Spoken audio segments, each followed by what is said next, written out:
Well, this isn't an intimidating space at all, is it? Hello and welcome to the Inclusive Growth Conference 2022, hosted by the Centre for Progressive Policy.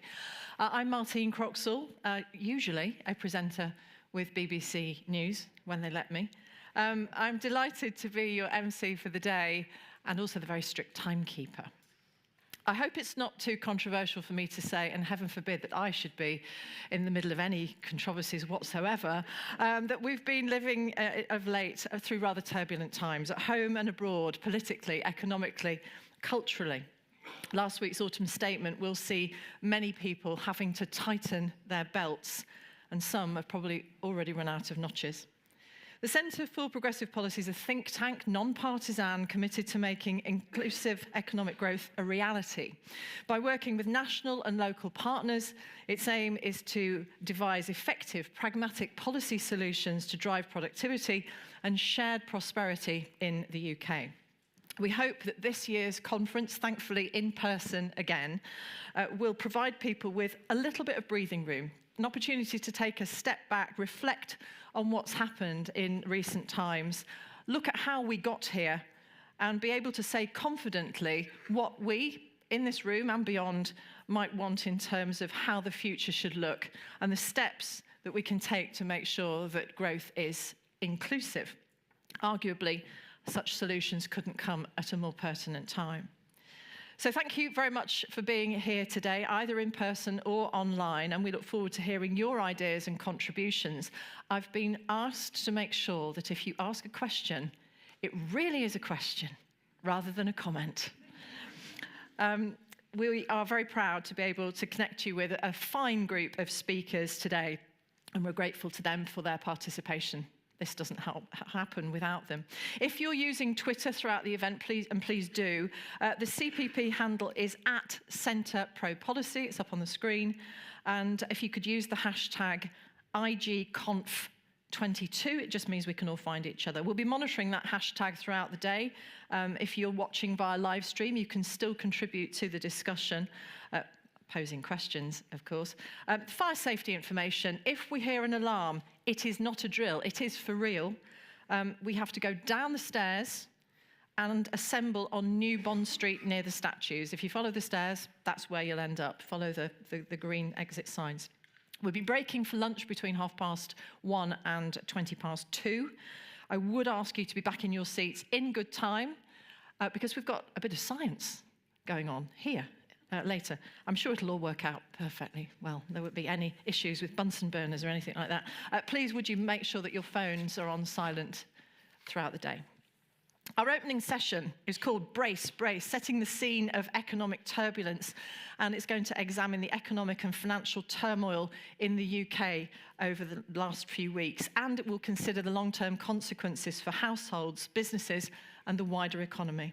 So allow me to welcome to the stage Charlotte Aldrett, the Chief Executive of the Centre for Progressive Policy, who will lead this discussion, and she'll be joined by Kitty Usher, Chief Economist at the Institute of Directors, and Ben Page, Chief Executive of market research company Ipsos. Welcome.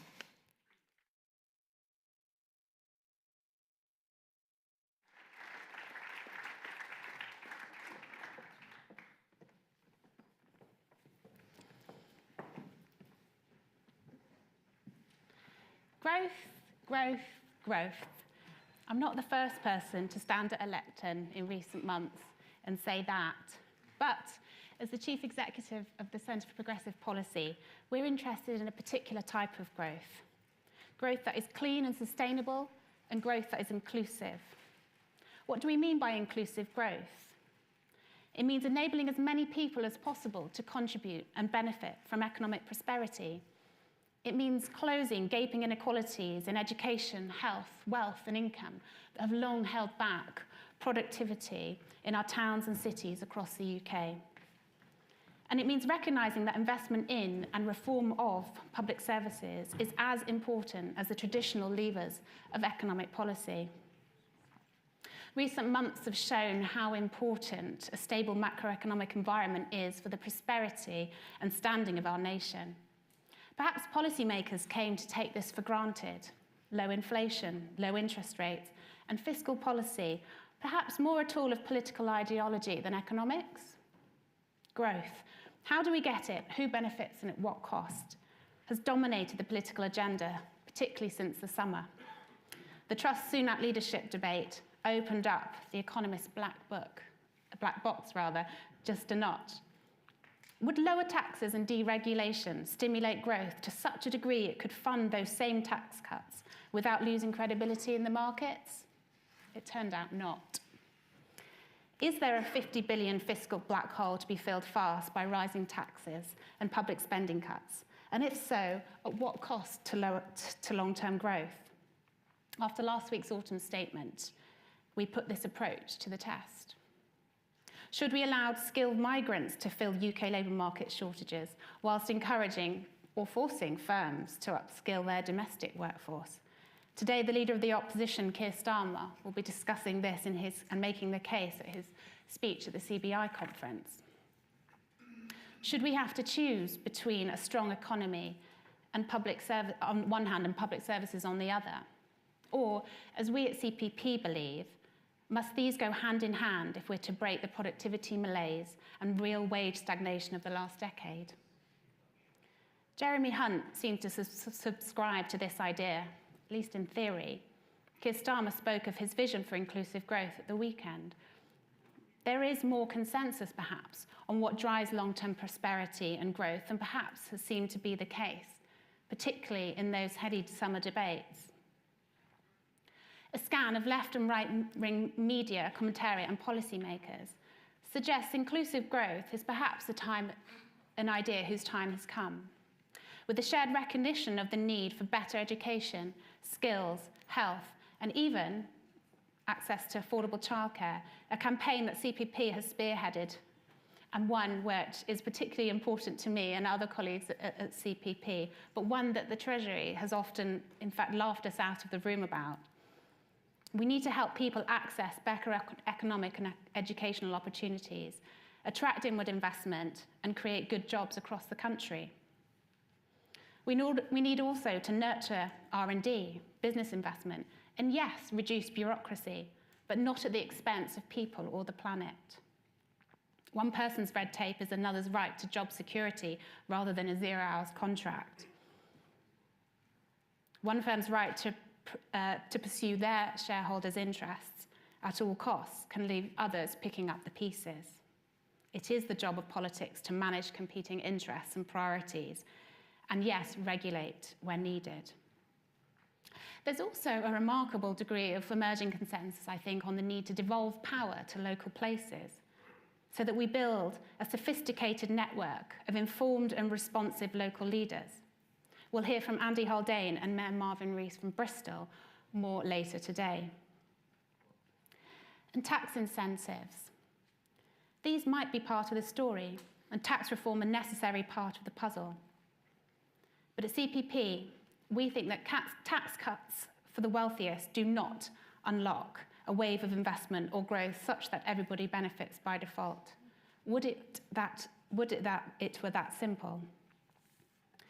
Trickle-down economics has been under scrutiny of late, and it might have lost a few fans. But in the absence of a compelling alternative strategy, there is a marked risk that policymakers get sucked back into its populist allure. Tinker at the top, and hey presto.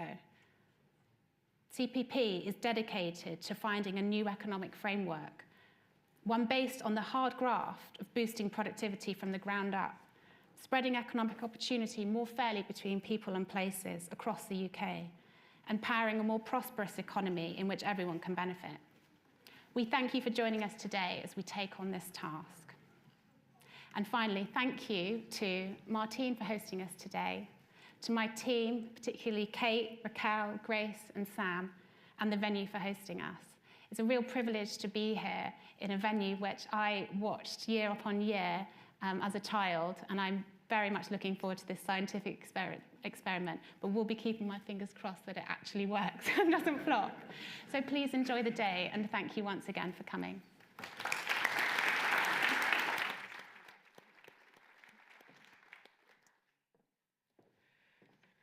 Thank you very much, Charlotte, and congratulations to you and the whole team for such a wonderful lineup of speakers, excluding myself, obviously, and what a timely event as well, exactly the right time to be having these conversations. So I'm Kitty Usher. I'm the Chief Economist at the Institute of Directors, and I have an extremely simple task, which is in about 15 minutes to tell you what on earth's going on with the economy, and perhaps shed a bit of light on what it feels like on the front line of the private sector, because the Institute of Directors is the trade body for those people running small and medium-sized businesses in the UK. So we have our own data about what it's feeling like at the moment, and I will share that with you. I want to compare that to this time last year and to just before the pandemic to sort of try and situate what the economy is doing at the moment. I will then, the last bullet point says, simply, I will consider what this means for policy. I will probably have run out of time by then, so that will be extremely fast, and I hope just sort of provokes your neurological pathways to develop policy ideas, perhaps in a little more detail later in the day. So my task is to set the scene, which I shall attempt to do by summarizing the official economic forecast. I say forecast, as everybody knows, if you have more than one economist, you get more than one forecast. And it turns out that the Bank of England itself couldn't reach a consensus on what type of forecast it gave to us a couple of weeks ago. And so it gave us two. And then, of course, we had another one last week. So actually, we have three official economic forecasts. So it's almost like the number 9 bus. You wait for ages and there's none, and then you get three together. We could have done with any forecast, frankly, around the time of the mini budget. So what do all those forecasts have in common? Well, they say, as we already know, that the economy is teetering on the edge of a recession. So the maroon line is the most pessimistic Bank of England forecast. That's the one you read about in the newspapers that said we would have a 2-year recession. The green line is the other Bank of England, they call it a projection, which is what they think might happen if interest rates don't rise anymore. That's Bank of England speak for saying they think interest rates possibly won't rise much more, or at least not as much as the market was expecting. The market projection is the maroon line. Then the yellow line is what the OBR thinks, also going down, but emerging much more quickly due to different assumptions around how they think households will behave and the underlying productivity rate of the economy, which is a little more optimistic. This particular graph starts, I think, at the beginning of, January last year, as we emerged from lockdown 3 and thought everything was totally wonderful. So you'll see real GDP growth as the restrictions were finally lifted, grew very fast, although not quite up to where it was before the pandemic. So what we certainly know is that the economy shrunk a little in the third quarter. That was affected by the mourning period following the death of the Queen, but most people expect us to be just in a little bit of recession right now. But I'm trying to give you something to feel cheerful about. So if you take one thing away from this, I want you to take away the idea that the 2-year-long recession is possibly a little too pessimistic. That's good news. You can invite me back in a year's time and see if I was right. So putting it in context, here's the exact same data series, but starting just before the financial crisis. So you'll see a very classic U-shaped recession as we went into and came out of the financial crisis. We kind of crawled out of it. It wasn't until 2012 that the economy was as large as it had been before we went in. And that felt pretty dire, and unemployment rose quite significantly. Then you'll see, kind of cheerful economic growth. It was driven partly by productivity increases, but also by a massive increase in, quite simply, the number of people who were employed. Both of those drive GDP. And then, obviously, the extraordinary impact of the lockdowns, which shut off part of the economy, and then the bounce back that was driven very much by the pace of policy and restrictions. And then at the end, you'll see those last three lines showing a recession, whichever way you look at it, but the speed and depth of that recession varying quite significantly.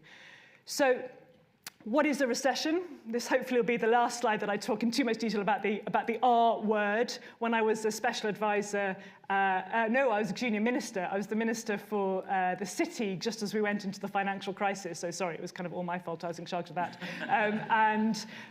We invoked, although it was a very serious time, we did invoke that West Wing episode where you're concerned that if you say the word recession, then it becomes self-fulfilling. So it felt very much like that at that point. And I'm conscious of the mood, but I am consciously talking about recession. What is a recession? Well, it's technically defined as 2 consecutive quarters of economic contraction. So again, same color coding, you'll see that that's met. This is quarter by quarter. You'll see that that's met for almost 2 years in the pessimistic Bank of England forecast, sort of in and out in the optimistic Bank of England forecast, and much more cyclical view of recession for a year and then quite strong growth under the OBR forecast. So not as bad as you read in the newspapers, but pointing downwards at the moment. Turning to inflation, here's some good news. Trying to give you good news. Inflation is peaking round about now. May not be this month, may not be next month, probably will be in the next few months. But as you can see from that chart, it is way above the Bank of England's forecast, driven primarily by international rise in energy and how that's affecting domestic household bills, but also, as the Bank of England is making very clear, it has now become entrenched.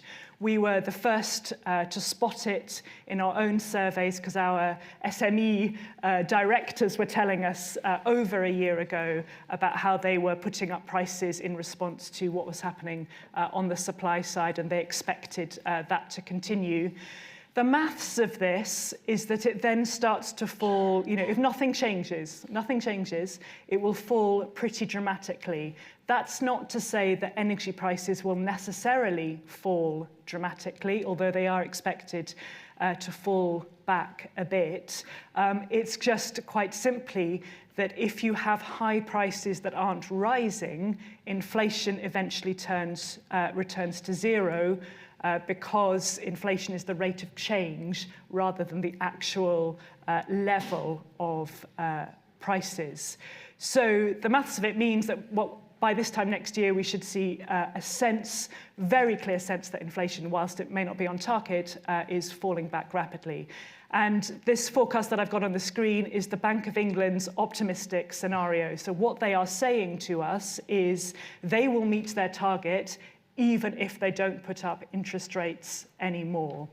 The market is saying interest rates will peak at 5%. They are actually, or roundabout, it varies a bit at the moment, they're actually currently at 3%. So if I had to put money on the future rate of interest rates, future path of interest rates, I think they'll go up a little bit until inflation is demonstrably peaking, because there's a lot of risk, but they probably won't go up as much as the market says. So go and place your money now and see if I'm right.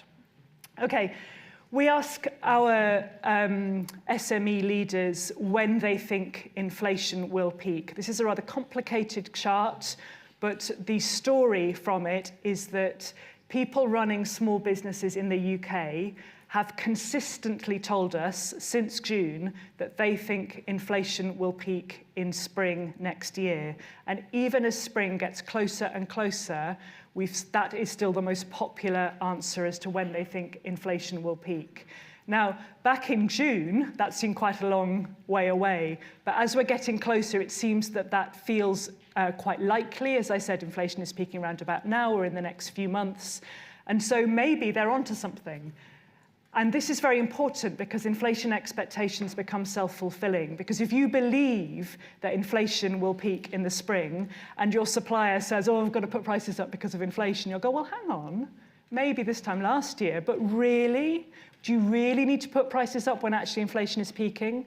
And when your staff say, you have to give me more money, you have to give me more money because of inflation, you'll go, well, I get it, but actually we're nearly through this. And so therefore you're likely to be tougher as a business owner, and therefore it becomes self-fulfilling. So I think, fingers crossed, this will feel better quite soon. Unemployment, however, which has been extraordinarily low, will start to rise a little in the forecasts. This chart starts at the beginning of the financial crisis, where you can see, as I said, unemployment rose very dramatically. The little bulge that we've seen recently is the beginning of the pandemic, not the end of furlough, where there was no rise in unemployment, despite the economists saying that there would be. And it looks, certainly what the forecasts are saying at the moment, is that eventually the recession will cause layoffs, and that will be of an order of magnitude similar to the beginning of the pandemic. Now, there's an important point about phasing here, and we can talk about this in more detail later if people are interested. But one of the lasting impacts of the pandemic has been the changes in labour supply, so less people offering themselves into the labour market. That means that even though the economy is flatlining at the moment, we've got a situation where there's actually as many vacancies in the economy right now as there are people looking for work. So even as the economy starts to soften, what will happen first of all is the level of vacancies will come down, and then only after that will we start to get higher unemployment. So unemployment is really going to lag the upcoming recession, which is great news for household incomes, because although it's bad to have your pay not quite matching inflation, it is a great deal worse to actually lose your job, because obviously then your pay falls by far more. So in terms of the most vulnerable and the kind of phasing of the next year, there is, again, another little tiny glimmer of reason to think that we've seen worse more recently. So that's a whistle-stop tour of the official forecast. I'm now going to attempt to tell you what it feels like very quickly for an SME. Headline is, it feels terrible. This is our tracker poll. This is now Institute of Directors data. This is our tracker poll of business sentiment.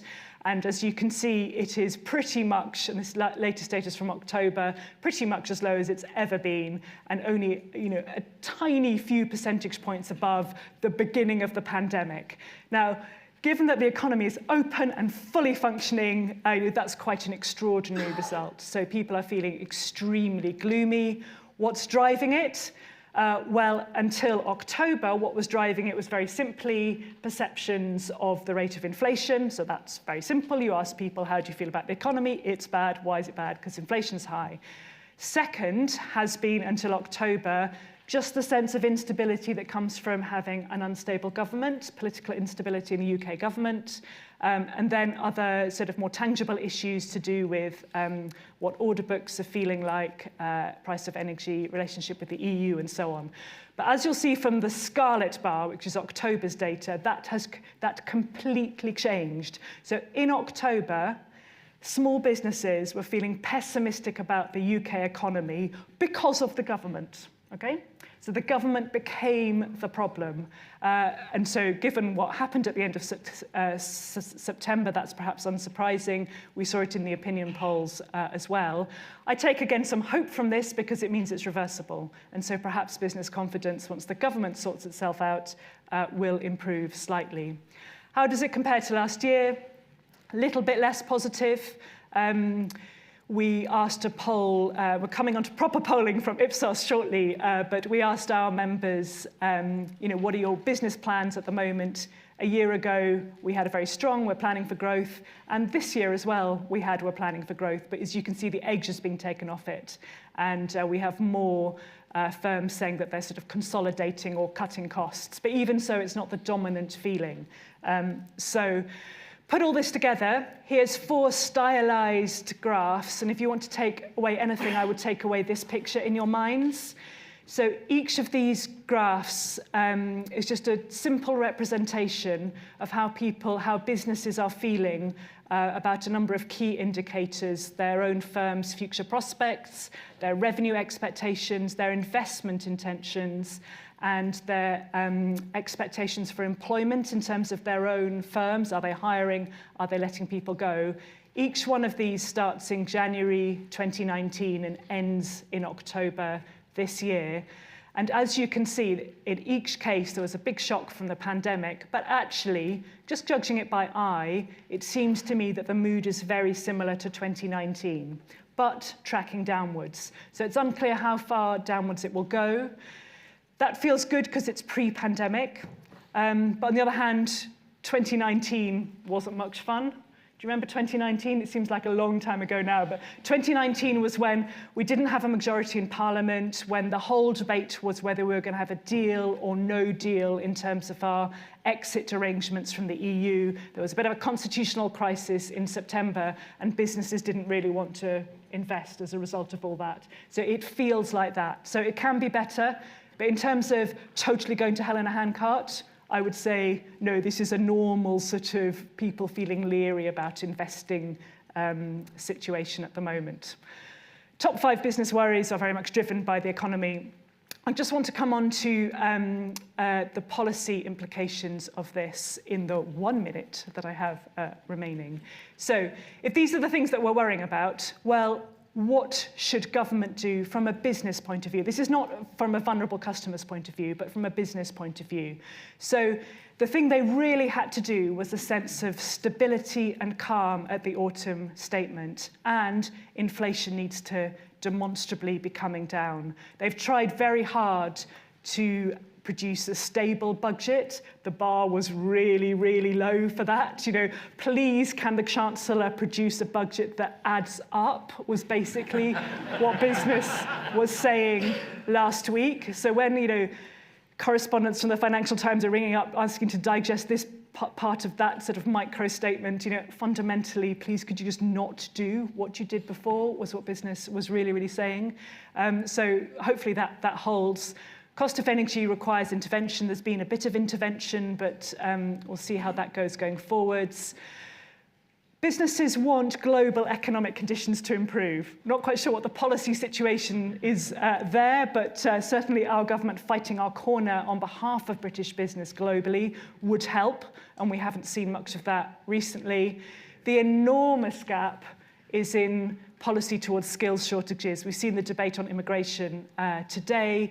Our view is that however you voted in the Brexit referendum, there is a perfectly valid political interpretation of that, which is that we should be growing our own. And there was nothing in the autumn statement on that, apart from an NHS workforce plan, which is obviously very welcome, but there's more to the economy simply than the NHS, important though that is. So we'd like to see similar workforce planning. And finally, our members are very worried about the trading relationship with the EU. We're not going to reopen that debate, but in terms of moving forwards on that, it's got to feel very practical, very prosaic, very fixing issues one by one with customs controls, border processes, and so on. So there's a few thoughts about what it feels like from the private sector, and on that note, I will end and look forward to the conversation. Thank you.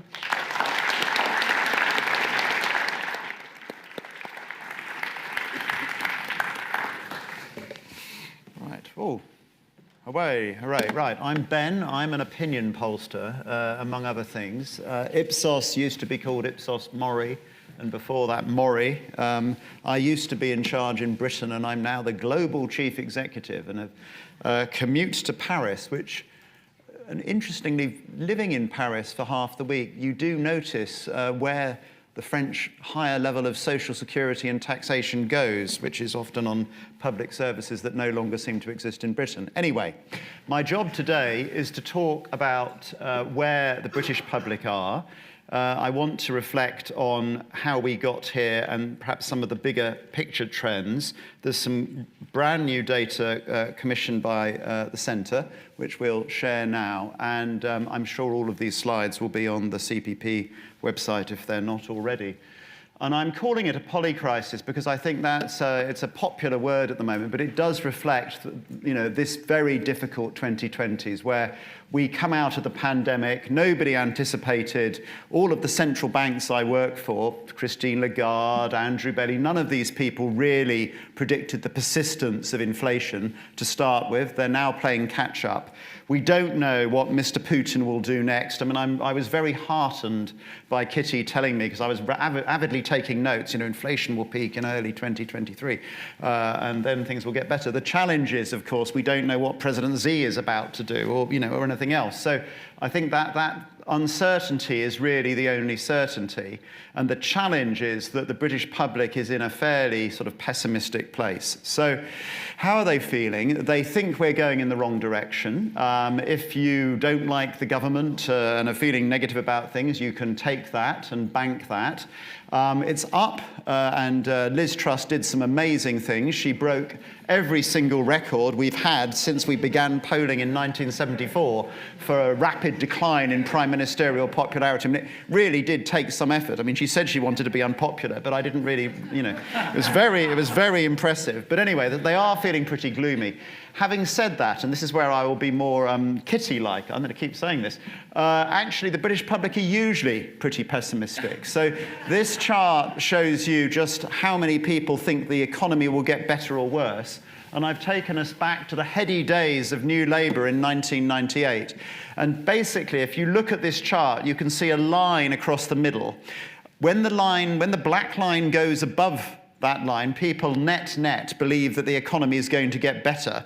But when the public opinion is below that line, they think it's going to get worse. So all through Gordon Brown's amazing long boom, or for much of it, people were saying, oh, it's going to get worse next year. And then, of course, it didn't. Oh, but it will get worse next year. So although people are feeling pessimistic, I don't think it isn't, we are not at, and I think this is a very important point, and I do agree with Kitty, that we are not in, at the moment, a pandemic-type situation in terms of the economy, or a 2008 situation in terms of the economy. People are averagely miserable.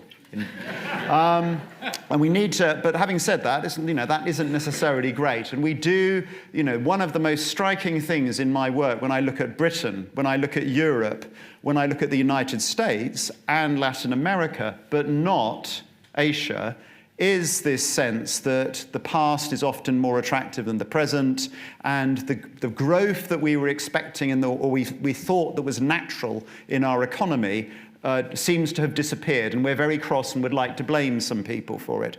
Some politicians will then offer us particular types of people to blame for it, but there are probably other things going on.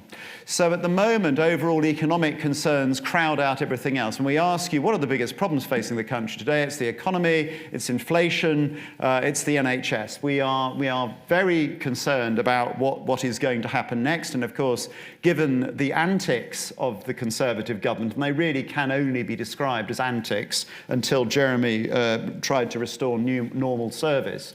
You might not be surprised at that. We're expecting that 2023 will be fairly miserable. So if we are going to have a recession and a peak of inflation in the early part of the year, the public, they think that things will get worse over the next year. They also say, and I think this is equally important, that their local economy will get worse. And that's particularly striking because people typically in Britain, as in many Western countries, will often say the country is going to the dogs. Well, how are you? Oh, I'm fine. I'm okay. Or, immigration's out of control. Well, what's it like in Hackney? Oh, it's all right here. But when they say that they're worried about their own local economy, that does show that they're pretty pessimistic about the future. When we look at what's driving the crisis, and I think this is interesting, and this does show very precisely that the Conservatives probably have sort of accepted in some ways, subconsciously or not, that they are out of time. Because in most countries around the world, when you ask them what is driving the problems with the cost of living, you will get Ukraine, you will get the state of the global economy, you will get the pandemic. You will not get crazy things our government's done. And that is unique to this country at the moment. Conservative economic policies up there with Mr. Putin as a disruptor. For a government that's been in power for 12 years, it does suggest they may be running out of time. But don't write them off yet. We'll come to that in a minute. But certainly we accept that there are international factors, as people on the right and centre-right would have it, but there are clearly also self-inflicted wounds. I mean, it is in polling terms what the Conservatives have done to themselves. It is literally like buying a 12-bore and blowing your toes off one by one. It's really quite impressive. So I mean, at a local level, our work for CPP shows that, overall, this is net positive. So it's those who are positive minus those who are negative. And actually, on balance, when we ask what's going to happen in the economy, what's going on in your economy overall in your local area, you can see the southeast and southwest happiest, all sorts of things going on here. And of course, I'm showing you data at a regional level, not at a sub-regional level. Just having come back from something in Cornwall a few weeks ago and talking about cost of living for ordinary people in Cornwall, finding somewhere to live, it wouldn't necessarily look like that chart for the southwest where I come from. Interesting, of course, to see London there, which some policymakers would think is, ready to be levelled down in order to level up everything else. Not particularly cheerful, and of course reflecting that very persistent arc of poverty, the misery we have in a lot of outer London these days in terms of cost of living. And of course, once you take on board actual accommodation costs, actual travel costs, this chart might look a little bit different. But overall, everybody is net positive except in the northeast. Which is, very striking. Of course, the part of England that is, of course, has the least GVA, I think, or when I last looked, but Kitty will correct me. We generally think that inequality locally will get worse over 2023. The average is 52%, 61% in London. And again, people struggling to pay the rent in London, struggling to find somewhere to live, grappling with that issue. 63% up in the northeast, saying that the society will become less equal. And this is important because Britain, when we look across Europe, and we ask people, what sort of inequalities are you worried about? Are you worried about gender inequality? Are you worried about sexual inequality? Are you worried about gay rights? Britain stands out unique in Europe in terms of our level of anxiety about regional inequality. We're actually less worried about gender inequality than the rest of Europe, but much more worried about economic inequality between the regions. And we're also pessimistic about inequality in our own areas and what's going to happen. And then, of course, the central, I think this chart to me is just a stark reminder of what we're facing in our economies in the West and in Europe and, of course, in America. And that is reflected in the Brexit vote. It is reflected in the election of Mr. Trump. It is reflected in Marine Le Pen doing incredibly well in France. It is reflected in massive disruption in Latin America. We don't perhaps talk much about Latin America. Latin America is currently the world center of populism, if you take populism as being a revolt against the elite. And that is because in all of these places, to various degrees, people have seen a future which has now not arrived. So as you can see, most people think that, are you confident that your local area economy will meet young people's needs? And you can see absolutely not. The young are reasonably cheerful. They always are. But even they are generally pessimistic. And this, of course, is absolutely not just perception. The young people of today are more squeezed than my generation at the same age. We write loads of stuff about Gen Zs and millennials and all this sort of stuff. The major difference with younger generations today is they just have less disposable income, less money than previous generations. And this is behind this structural challenge in terms of what we think is normal in this country and in many of the other countries I'm now responsible for, is that in Britain, 9 out of 10 people believe believe the normal state of affairs is that each generation will be richer or should be richer than the previous generation. That's what people believe is normal. The challenge is that at the beginning of this century, about 8% of the population believed that their own children would end up poorer than them. By 2019, that figure had risen to 45% of the British population. That is a massive psychological shift, not about the country as a whole, which is always going to the dogs, but about your own kids, what's going to happen to your kids. And so absolutely consistent with this latest data is this sense that the future, where each generation gets a bigger house or goes on holiday to Spain more often or has a conservatory, now there are whole loads of people who may never own a house. Their pensions may never deliver in the way that the pensions looking around this room of some of the people in this room, including myself, may deliver.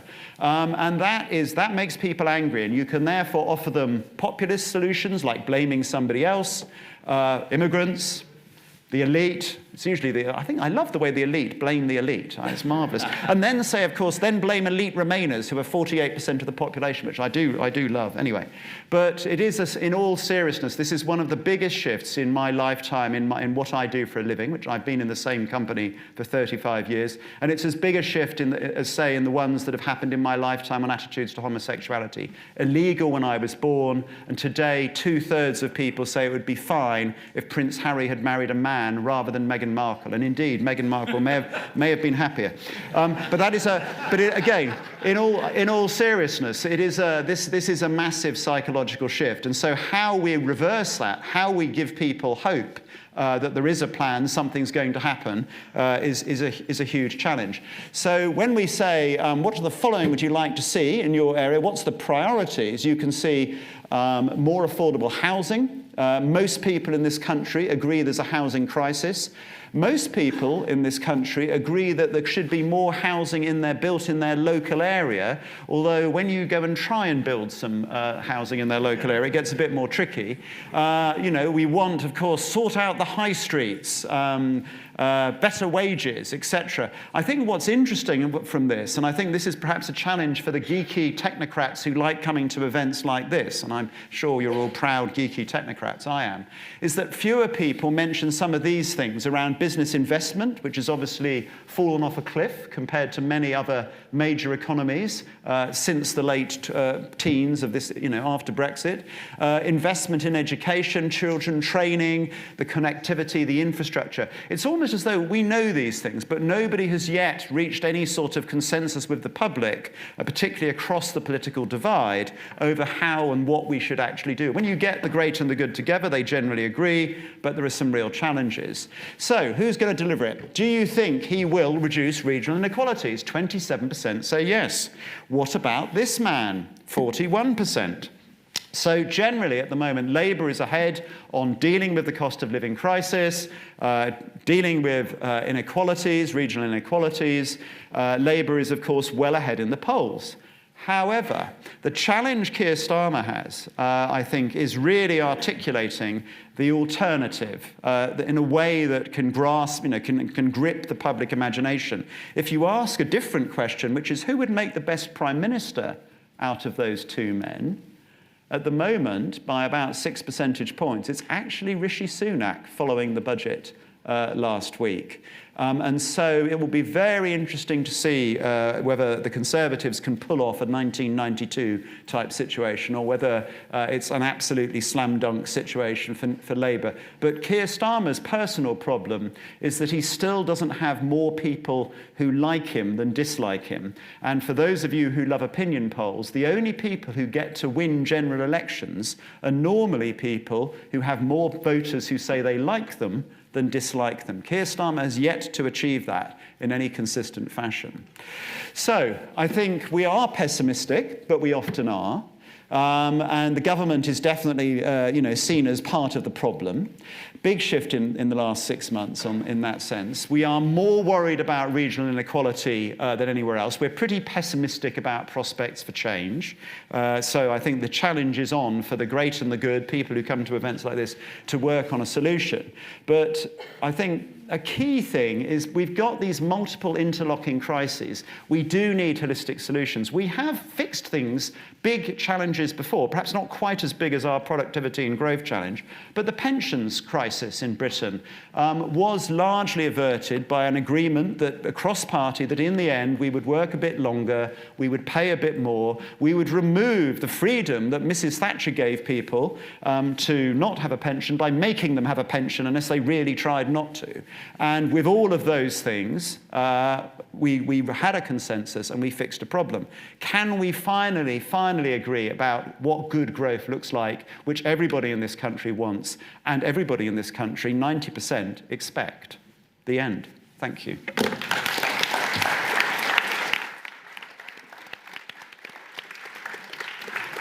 Thank you very much. Now we have got, oh crikey, not very long, maybe 10 minutes to take some questions from you. And I must remind you that they are questions that we want from you, please, not comments. If anybody is watching us online, you can tweet a question to us and Ross will hand it to us for the panel to ask. If you've got a question, please put your hand up. Tell us who you are, where you're from. It might be pertinent.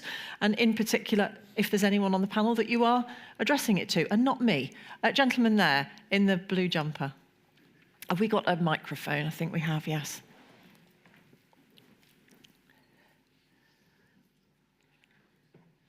It's like pass the parcel at this point. Hello, yes, Jim Cantle. I'm with Minority Inclusion, a charity that looks at including excluded people. But my question was, given the great drop in inflation that you saw there, do you think there's a chance that we'll have deflation for a while as opposed to 2% inflation? Yes, I think that's for you, Kitty. Yeah. Happy to pass to Charlotte. I mean, this is all talking about the future, yes.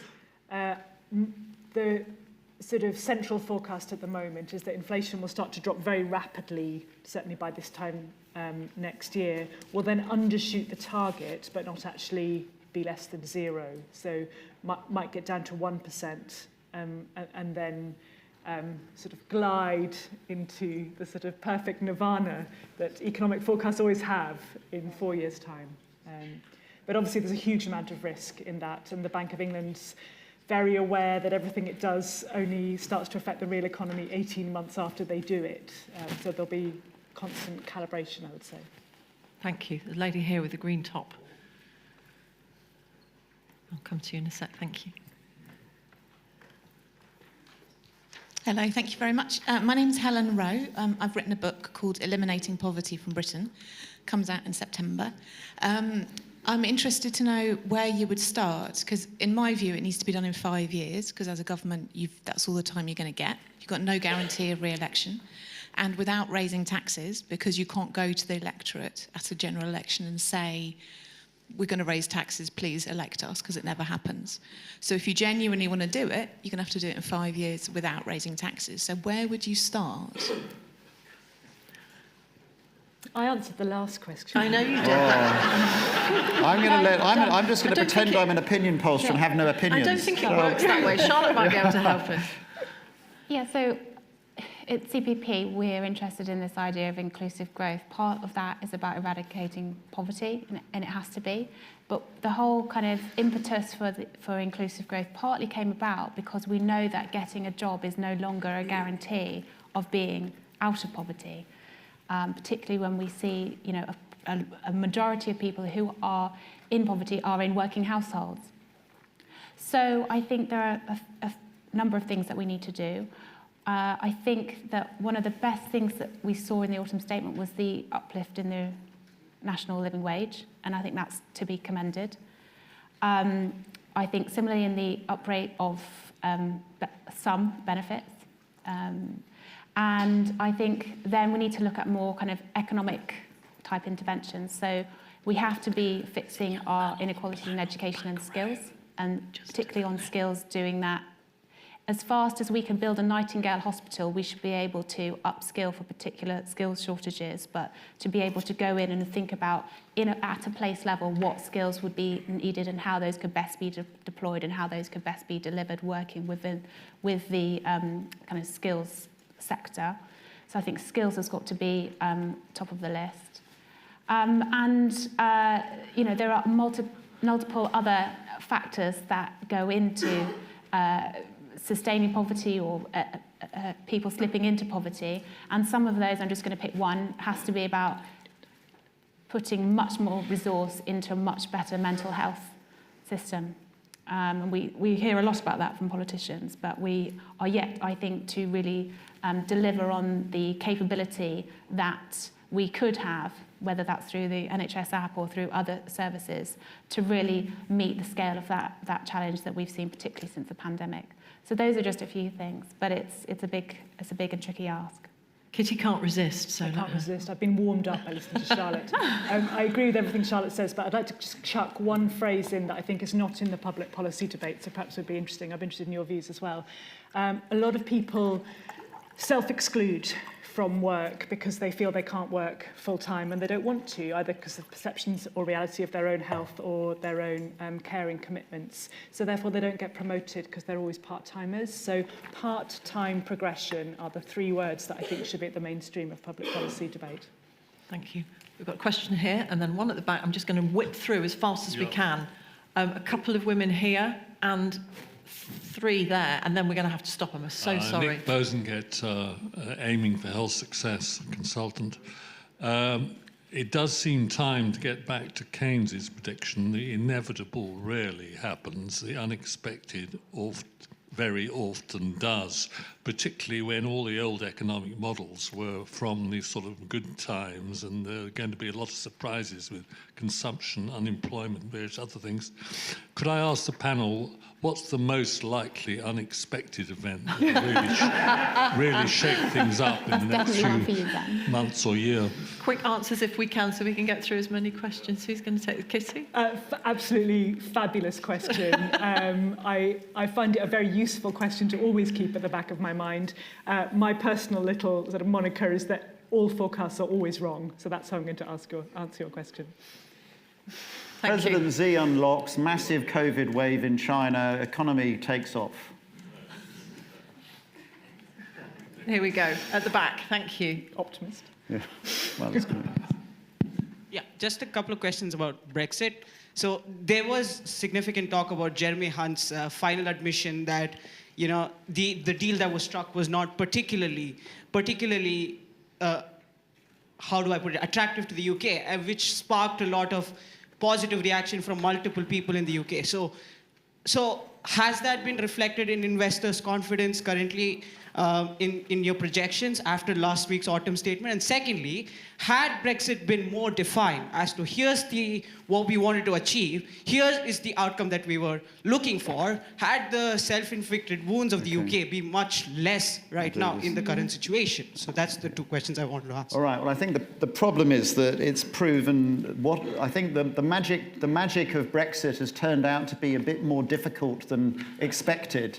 Is basically, what we were told at the time. If you go back to Mr. Gove, all of these people who told us that the EU would be falling over themselves to give us a deal and, it would all be fine. It's turning out to be more and more difficult, and it's now become like, communism or something when nobody's really done it properly yet. And we have to keep waiting until even the people who believe in Liz Truss's agenda say, well, if only she'd been given more time to persevere with it, it would have eventually worked. But no, I don't think Brexit is clearly part of the problem. The political classes can't bring themselves to deal with it. It's a bit like council tax, dealing with council tax, which is so toxic an issue that 20 years on or 30 years on after the last revaluation of our housing rates, we still can't do it because it's just so toxic. So I think it's going to be a generation before we switch that. I'm going to move on, if I may, lady here. Can you make your answers your questions as brief as possible? That would be really helpful. Thank you. I'm Chief Executive of Best for Britain, and we run the UK Trade and Business Commission. As I understand it, Kitty, trade as a proportion of GDP is falling in the UK. We're becoming less trade intensive, particularly by comparison to other G7 countries. How much economic growth can we expect for as long as we are not removing trade barriers with our nearest and largest trading partner? Yes, we seem to have emerged from the pandemic with export growth that's slower than in comparable countries. So the pandemic is a massive distortion to the data, but it does look like there is something specific about Britain that, particularly given the question we've just had, doesn't take rocket science to work out what it is. GDP growth is driven by net export, so what's going on with imports is incredibly important. But to summarise, what we're finding is that the marginal exporter is no longer exporting, so it's too difficult for those that only export a bit. And so, yeah, that needs to be the focus of policy to get underneath the skin of that. I'm so sorry. I'm going to have to stop. Thank you for being so understanding, but Sam's brandishing coloured bits of paper at us. Thank you for your questions. I was trying to remember who wanted to ask a question at this stage and come back to you a little bit later. But first of all, let me thank Charlotte, Kitty and Ben for framing this first session so well, which sort of sets us up brilliantly for the rest of the day. Thank you very much. I'll let you exit.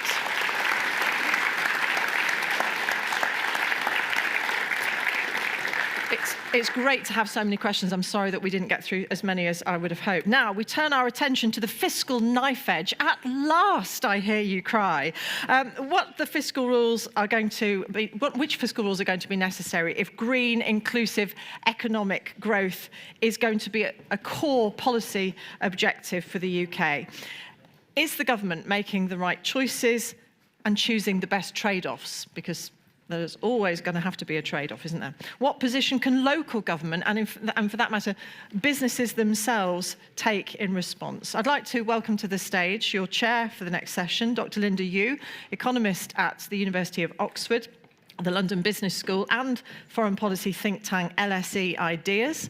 She will be joined by Stephanie Flanders, Senior Executive Editor for Government and Economics and Head of Bloomberg Economics, and Tony Travers, Director of the LSE in London, and also Ben Franklin, Director of Research and Policy for the CPP. Welcome to you all. Here they come. Do come.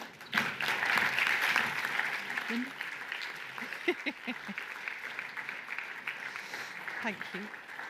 All yours. Nice to see you. Good to see you. I never know. What is it?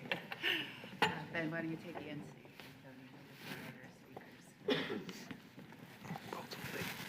people might actually sit down. But hello, everyone, and welcome to all of you who are joining us online via YouTube. You're most welcome. And we are here to discuss fiscal policy in an age of economic shock. So brace yourselves. The running order, I'm going to introduce the panel in just a moment. The running order is very similar to the earlier sessions. We're very pleased to have opening remarks first by Stephanie to my right. And then we will hear responses and additional comments from the rest of the panel.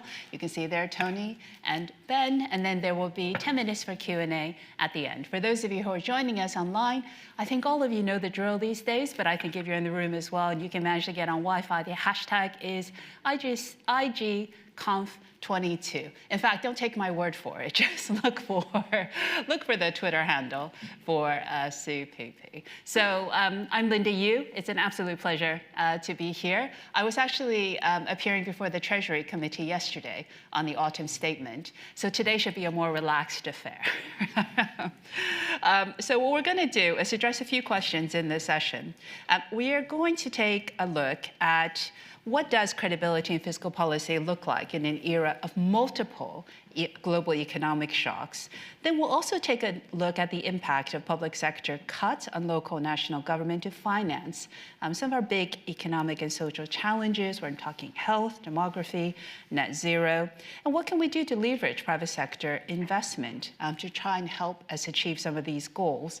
And then, if we have time, what are the fiscal rules we need if green, inclusive economic growth is our core economic policy objective? So I've got a great panel to answer all those questions and anything else you want to throw at them. So Stephanie Flanders, who'll be very familiar, I'm sure, to all of you. She's the Senior Executive Editor for Government and Economics and Head of Bloomberg Economics. To her right is Tony Travers. He's director of LSE London, a research center at the London School of Economics, and he is a professor in the government department and associate dean of the School of Public Policy there.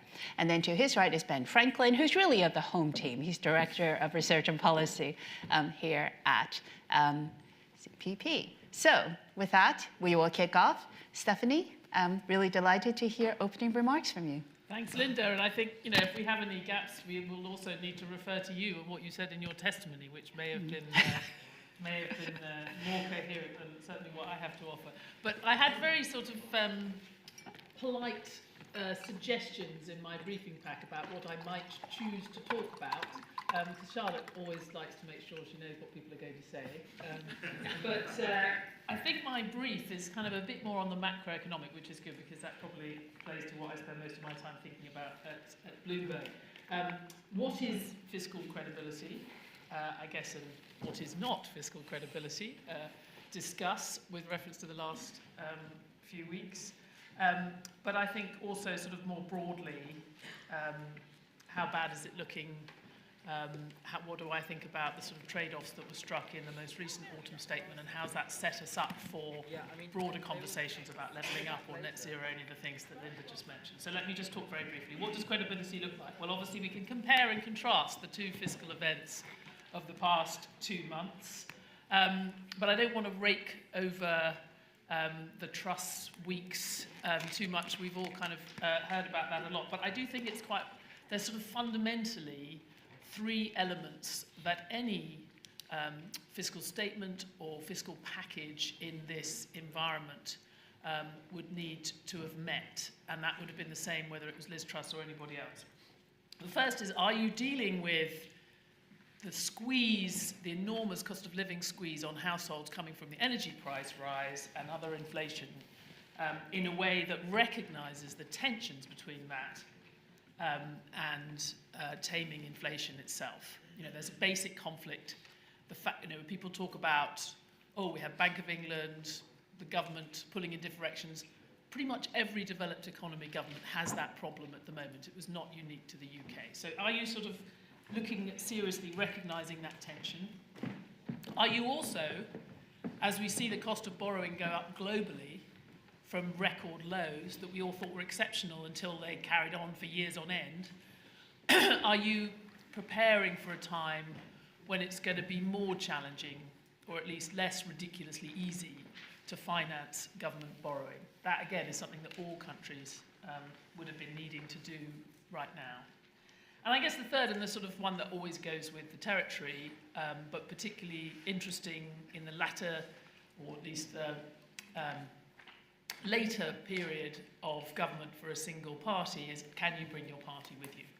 And that's been a more interesting challenge in the last few years with Brexit and everything else than it maybe has been in the past for many governments. And it's worth saying that both Boris and Rishi Sunak as Chancellor had already tested the limits of some of those things.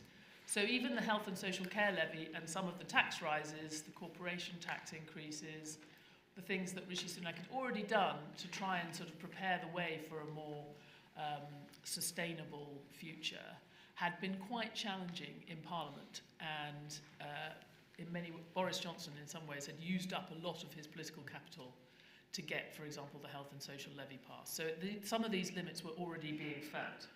And of course, Boris was not always someone who enjoyed limits, but they were there anyway. I should also say there is a basic reality for the UK, which is not the case, for example, for the US, which is the world has just got more expensive with this energy price rise. And there's no way round that. We import a lot of our energy and indeed a lot of our food, and the price of those things has gone up. So again, any government would have been looking at a quite tough hand. As we know, the Truss-Kwarteng dynamic duo failed on all of those fronts. I don't think we have to kind of belabor it, but I think, she was unlucky, but I think the two of them showed remarkable kind of hubris and a pig-headed obstinacy in the face of awkward facts like the ones I was just talking about. So in some ways, from a sort of objective sense, if you were looking at matching the individuals with the time, you couldn't really think of a worse fit, probably. But we've all moved on. I think the autumn statement, again, just sort of judging it on those three tests, I think it did provide more than we expected in the way of help for households and the poorest. In fact, it was, as many people have commented, an expansion in fiscal policy for the next year, injecting probably an extra 1% of GDP support for the economy, which wasn't there before. I should say there's a sort of bad news that comes with that when you talk about the trade-offs with supporting households and reducing inflation. We think we've sort of added 0.5 percentage point to the peak level of interest rates in terms of the official rate as a direct result of that generosity from Jeremy Hunt. The Bank of England has already has made clear in what it's previously said about various fiscal packages that it will be that will affect when it thinks it's done enough for interest rates. So it doesn't come free, that extra support in the short run. It's also, this package has done a little bit more of the recognising of the tensions, though, in targeting support better than previous packages had done, both on the energy and in other areas, obviously with the benefit uprating and other things. It's still not fantastic, but 2/3 of the energy support next year will go to the poorest half of households, which I think it was only about half before, so it's a bit better. And they have focused, when you think about trying to minimise the damage to the economy of the tax rising measures, some of which do kick in the next year or two, they have focused on things that will have the least effect on demand. So not public investment, which many people would have worried about because that's politically easier. They've generally focused on taxes on profits and rich people. Not the very richest have done slightly less badly, but certainly people at the higher end. About 70% of the new taxes for individuals that were announced are on the richest top 20%. So they've done a better job, I think, probably better than expected, of balancing some of those tensions, in that sense being credible. Have they prepared for that sort of tougher financing climate? Well, it's sort of.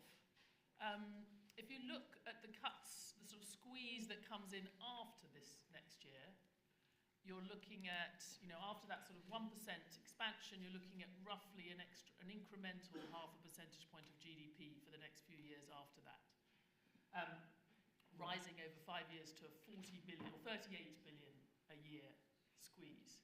Now, quite a few people have drawn the comparison with the George Osborne's 2010 package of cuts, or plan, 5-year plan, austerity plan, which was 40 billion, interestingly, so it seems like it's similar. But the thing you forget is that George Osborne was inheriting what Alistair Darling had already put into the plans a few months earlier, when you had that summer kind of emergency budget in 2010, which was 73 billion. So actually, this is quite modest relative to the sort of what we consider to be austerity years. And I think it's worth remembering that. Over 5 years, it goes to about 1% of GDP, whereas with the austerity was actually a 6 percentage point squeeze in the end. So that is, I think it's good to put, all the things that we say about how it's much harder to find cuts now than it was then, all of that's true, but you actually, at least on this plan, you're not trying to do nearly as much as George Osborne was. Whether he carries his party with him, who the hell knows? I think he does seem to be looking a bit more to Labour than to his own backbench, but we're not going to get too much into politics. I will just say, to get us into the broader conversation, which I hope we can discuss how inclusive growth can continue to be part of the debate. I fear that the next couple of years are instead going to be dominated by the sheer weak state of the economy, which is going to be smaller at the end of the Parliament than the beginning, for I think Resolution Foundation pointed out for the first time in 40 years. When you just look at the latest GDP numbers, the only part of spending, category of spending, which is currently higher than it was 3 years ago, just before the pandemic, was government spending. Household consumption, investment, exports are all still smaller. And the economy as a whole is still smaller, which, as we know, is different from other major economies. I think we'll also, as well as being focused on the weak state of the economy and this quite long recession we're forecasting, the risk is we will also have repeated bouts of question marks in the international markets about the UK's creditworthiness. You know, we're not going to discuss, I suspect, the UK's other deficit today. Well, maybe we will, because you were talking about trade. But we have a twin deficit at the moment. If you take our current account deficit, what we're borrowing from the rest of the world, and what the government is borrowing, it's 12% of GDP, which is sort of an emerging market economy type level. And a lot of people, I was just in Asia last week, a lot of investors are still looking at the UK and saying, well, it's fine, the autumn statement's fine, but how is Britain actually going to borrow all this in a continuing basis? And that is a dangerous situation to have. You know, we're not going to go bankrupt. We can't go bankrupt because we've got our own pound, but we can have a lot of question marks in the markets, and we can certainly have another slump in the pound. So that, I think, could be a distraction. I think the other thing, which was already came up in the previous conversation, is there is an increasingly widespread understanding that Brexit has been more damaging than even many of the most concerned Remainers might have feared, and peculiarly ill-timed. You know, it's just not a great time to be trying to be global Britain, as it turns out, when the world is actually potentially decoupling and turning into much more kind of segregated trading blocks. My worry, though, is it's all very, you know, for those people who warned about Brexit, it's gratifying. It's very interesting that people are now not only saying they would vote differently if they had the vote again, they're even saying for the first time they would like to vote again. You know, we have had quite a long time, a majority of people saying, I think I made a mistake, but when you ask them, do you want another referendum, they say, God, no. That's actually changed. But all of that is a massive distraction because the EU would not even consider having us in. I think they would have big questions about us rejoining the single market, let alone anything else, because they don't think it's a settled issue here, and they think we're not reliable partners now. So I fear, however, justifying for people who might have had doubts, it will be a distraction. Couple of positive things. I think we're starting to have, even just this week, a little bit more of a realistic debate about skills and immigration, tiny bit more. And I do actually also think the crisis in Ukraine, where support for Ukraine has held up remarkably well, despite what's happened to energy prices, I think has also kind of reminded everybody of our continued close reliance on Europe and ties to Europe in a way that I think is helpful, along with all the bad things that have come.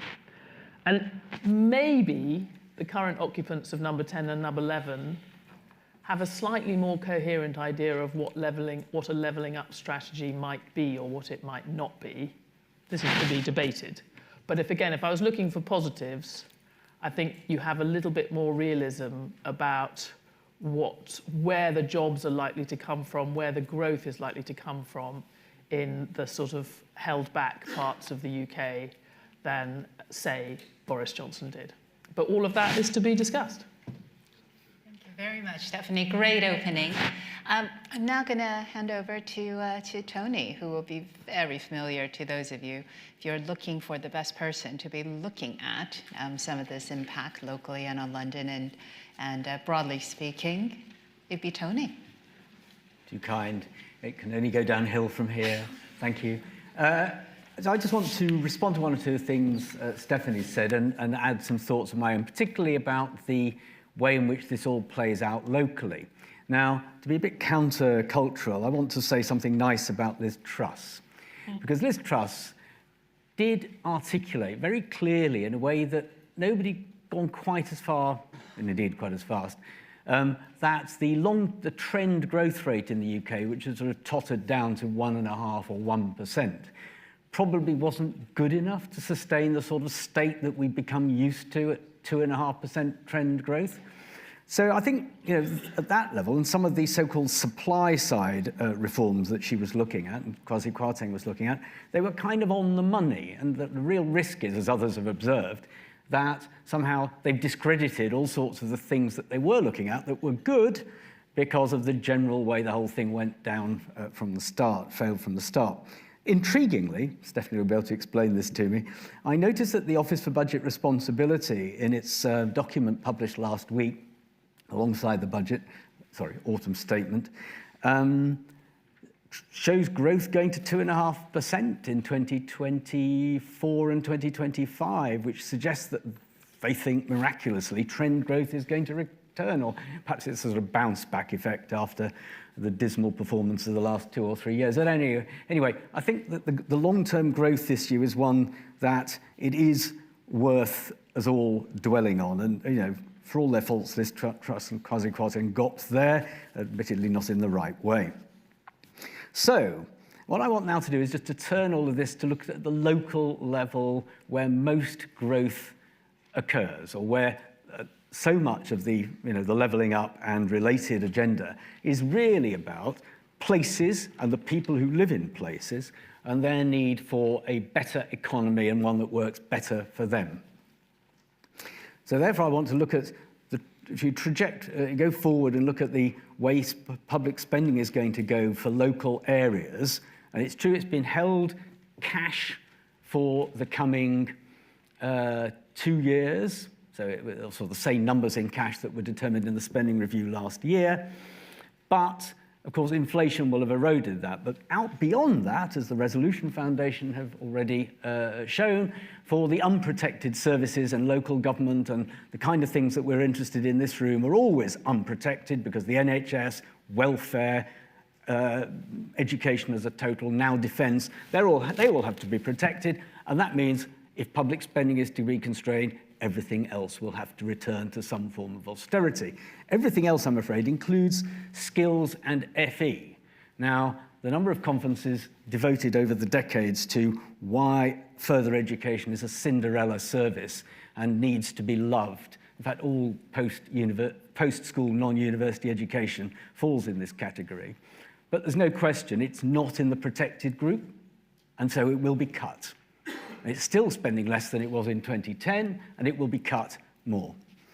Infrastructure, somebody said big infrastructure is protected, but I doubt local and smaller infrastructure will be protected in this world as we move forward. And then last but not least, the money that local authorities don't get through all the little levelling up grants, not all of them are little at the local level, but many of them are. But the underlying money they have to spend on the services that make their areas attractive to be in is going to be cut further. It's already way down on where it was in 2010. So as you walk outside your front door every morning, your local authority has less money to spend on the streets, the lighting, high streets, all of that, because it's been cut substantially. None of these services are loved, and they will all be cut further in the years ahead, he said rather bleakly. So the question is, will the large number of little funding pots that councils are given, or local areas are given, or sometimes combined authorities are given, to improve inclusive local green growth, will they be enough? And I suspect the answer is not. There are far too many of these little funding pots being handed out at the local level. They take an enormous amount of time and effort to bid for. And in the end, every single one of them comes down to civil servants and ministers in Whitehall knowing what's best for Carlisle, or knowing what's best for Leeds, or knowing what's best for Camden, or wherever it is. And that, I'm afraid, is not a sustainable model that's likely to produce local growth of the kind that is needed in many parts of the country.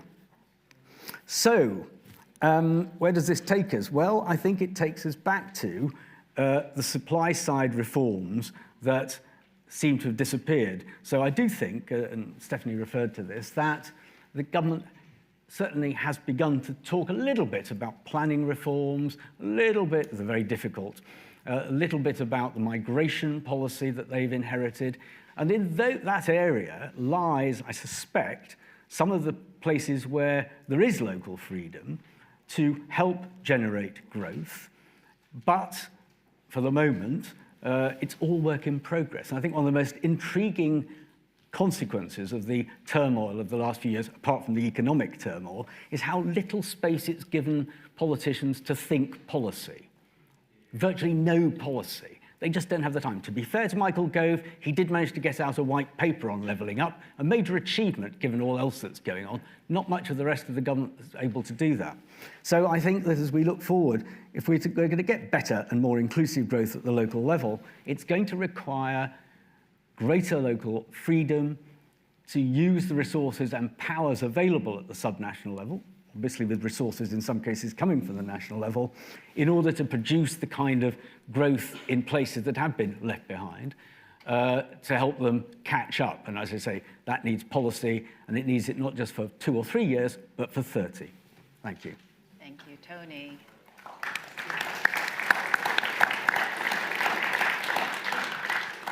And that's a really nice segue to Ben, who is going to look ahead, not 5 years or 10 years. He's going to look over decades to look at the long-run changes that we might want to pay some attention to, the impact on fiscal policy of some of our trends that I mentioned at the start. And I actually think I'm also American, and so Benjamin Franklin, of course. I blame my parents for a lot.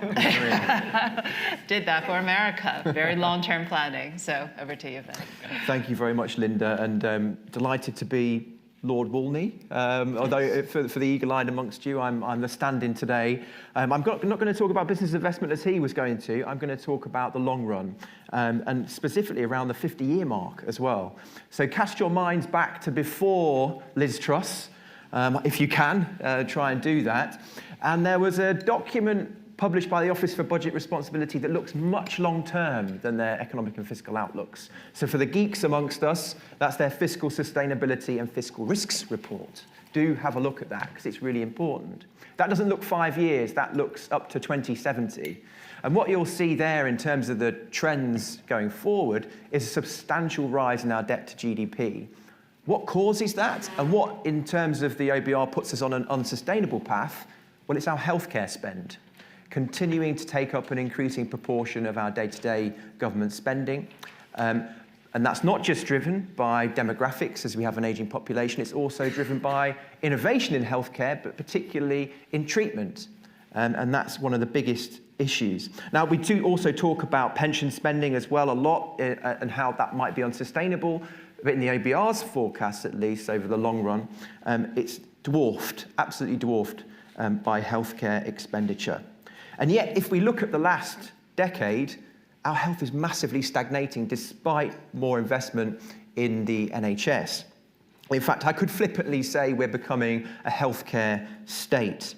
Now, that's slightly different for local government, which is increasingly a social care entity, as lots of their other services have been stripped apart. But effectively, the state is increasingly focusing on treatment rather than prevention and underlying causes, and I think that's a really important part. Another thing worth stressing, which I think we mentioned earlier, but it's also worth factoring in that the OBR thinks we're going to have 1.5% productivity growth over the next 4 decades. Now, to me, having seen what's happened over the last 20 years, that seems incredibly optimistic. I hope that they're right, but 1.5% looks like the absolute optimum that you could potentially achieve given where we sit today, barring some brilliant innovation, which hopefully comes, but we can't necessarily count on that. So the OBR's headline for the Fiscal Sustainability Report, this is before Liz Truss, is that we're on an unsustainable path. So that's something to bear in mind. What can we do about all of this? I mean, that is a huge challenge, and it has to be a cross-party challenge. But, you know, from a CPP point of view, it's about getting more public investment in prevention, and particularly human capital. It is skills that we really are interested in. It is education. It is health rather than healthcare that are the key determinants of our future success. It is childcare, for example, and Charlotte mentioned our work on childcare this morning, not just for the development of children, but also to enable mums in particular, but also dads, to work the hours that they want and have better efficient allocation of labour, which has significant productivity benefits. It's also about local areas and releasing the potential of local areas, and we'll talk a bit more about that, and Tony's already mentioned some of that. But what does this mean in terms of how we pay for it? And we're obviously going to have a huge amount of debate as we run up to the next election about how we pay for public services. And the autumn statement at least acknowledged that we are going to have higher taxes in the short term. Well, we're going to have higher taxes probably over the medium to long run too. But that means that taxes are going to have to reorient from where they are now, which focuses particularly on incomes of those at work. But obviously, those of the working age population are going to stagnate and ultimately shrink. So that doesn't seem like a particularly efficient or sustainable way of doing things. So we are going to have to think about pensioner incomes. We are going to have to think about wealth more in terms of taxation. And also we're going to have to think about how we distribute those tax and revenue powers. Is it that the national government should be doing that, or should that be done more locally? We are one of the most centralised countries across the developed world. Migration and trade are also important determinants of our long run. And they seem to both be political non-starters. I agree, Stephanie, there's been a few bits of optimism recently, but we are still a bit in gutter politics about migration at the moment. It seems to be an either-or. Either we have high productivity country or we have a high migration country. That's a very simplistic view of the world around us, and actually migration does contribute to productivity growth in the long run too. And there is credible research that shows that the tax revenue take from particularly EU migrants is higher than the amount that's spent too. Fiscal rules, I think we might go on to that a little bit, and hopefully we get some questions around that. Fiscal rules are useful up to a point, but governments have disbanded their fiscal rules many times. There's a wonderful chart, there's a wonderful IMF chart that shows all the fiscal rules that all countries of the world have. They've all been disbanded. So the most important thing is don't be hamstrung by them, and make sure you have some credible numbers. And that's really where Truss came unstuck. One shout out for George Osborne, which is going to surprise my colleagues, I think. But it's about the OBR. He set up the OBR, and that is actually a great thing. It's transparent. You can disagree with the forecast, but it's incredibly transparent. You can see all of the underlying assumptions. And to go against the OBR, I think, was probably the fatal mistake that Truss and Kwarteng made. And it looked like, as a result, that it was back of the fag packet stuff. So, in all this, I think let's not forget the long run, and let's think about how we can regenerate more human capital with our public spending and not just become a healthcare state. Thanks. Thank you, Ben. Thank you.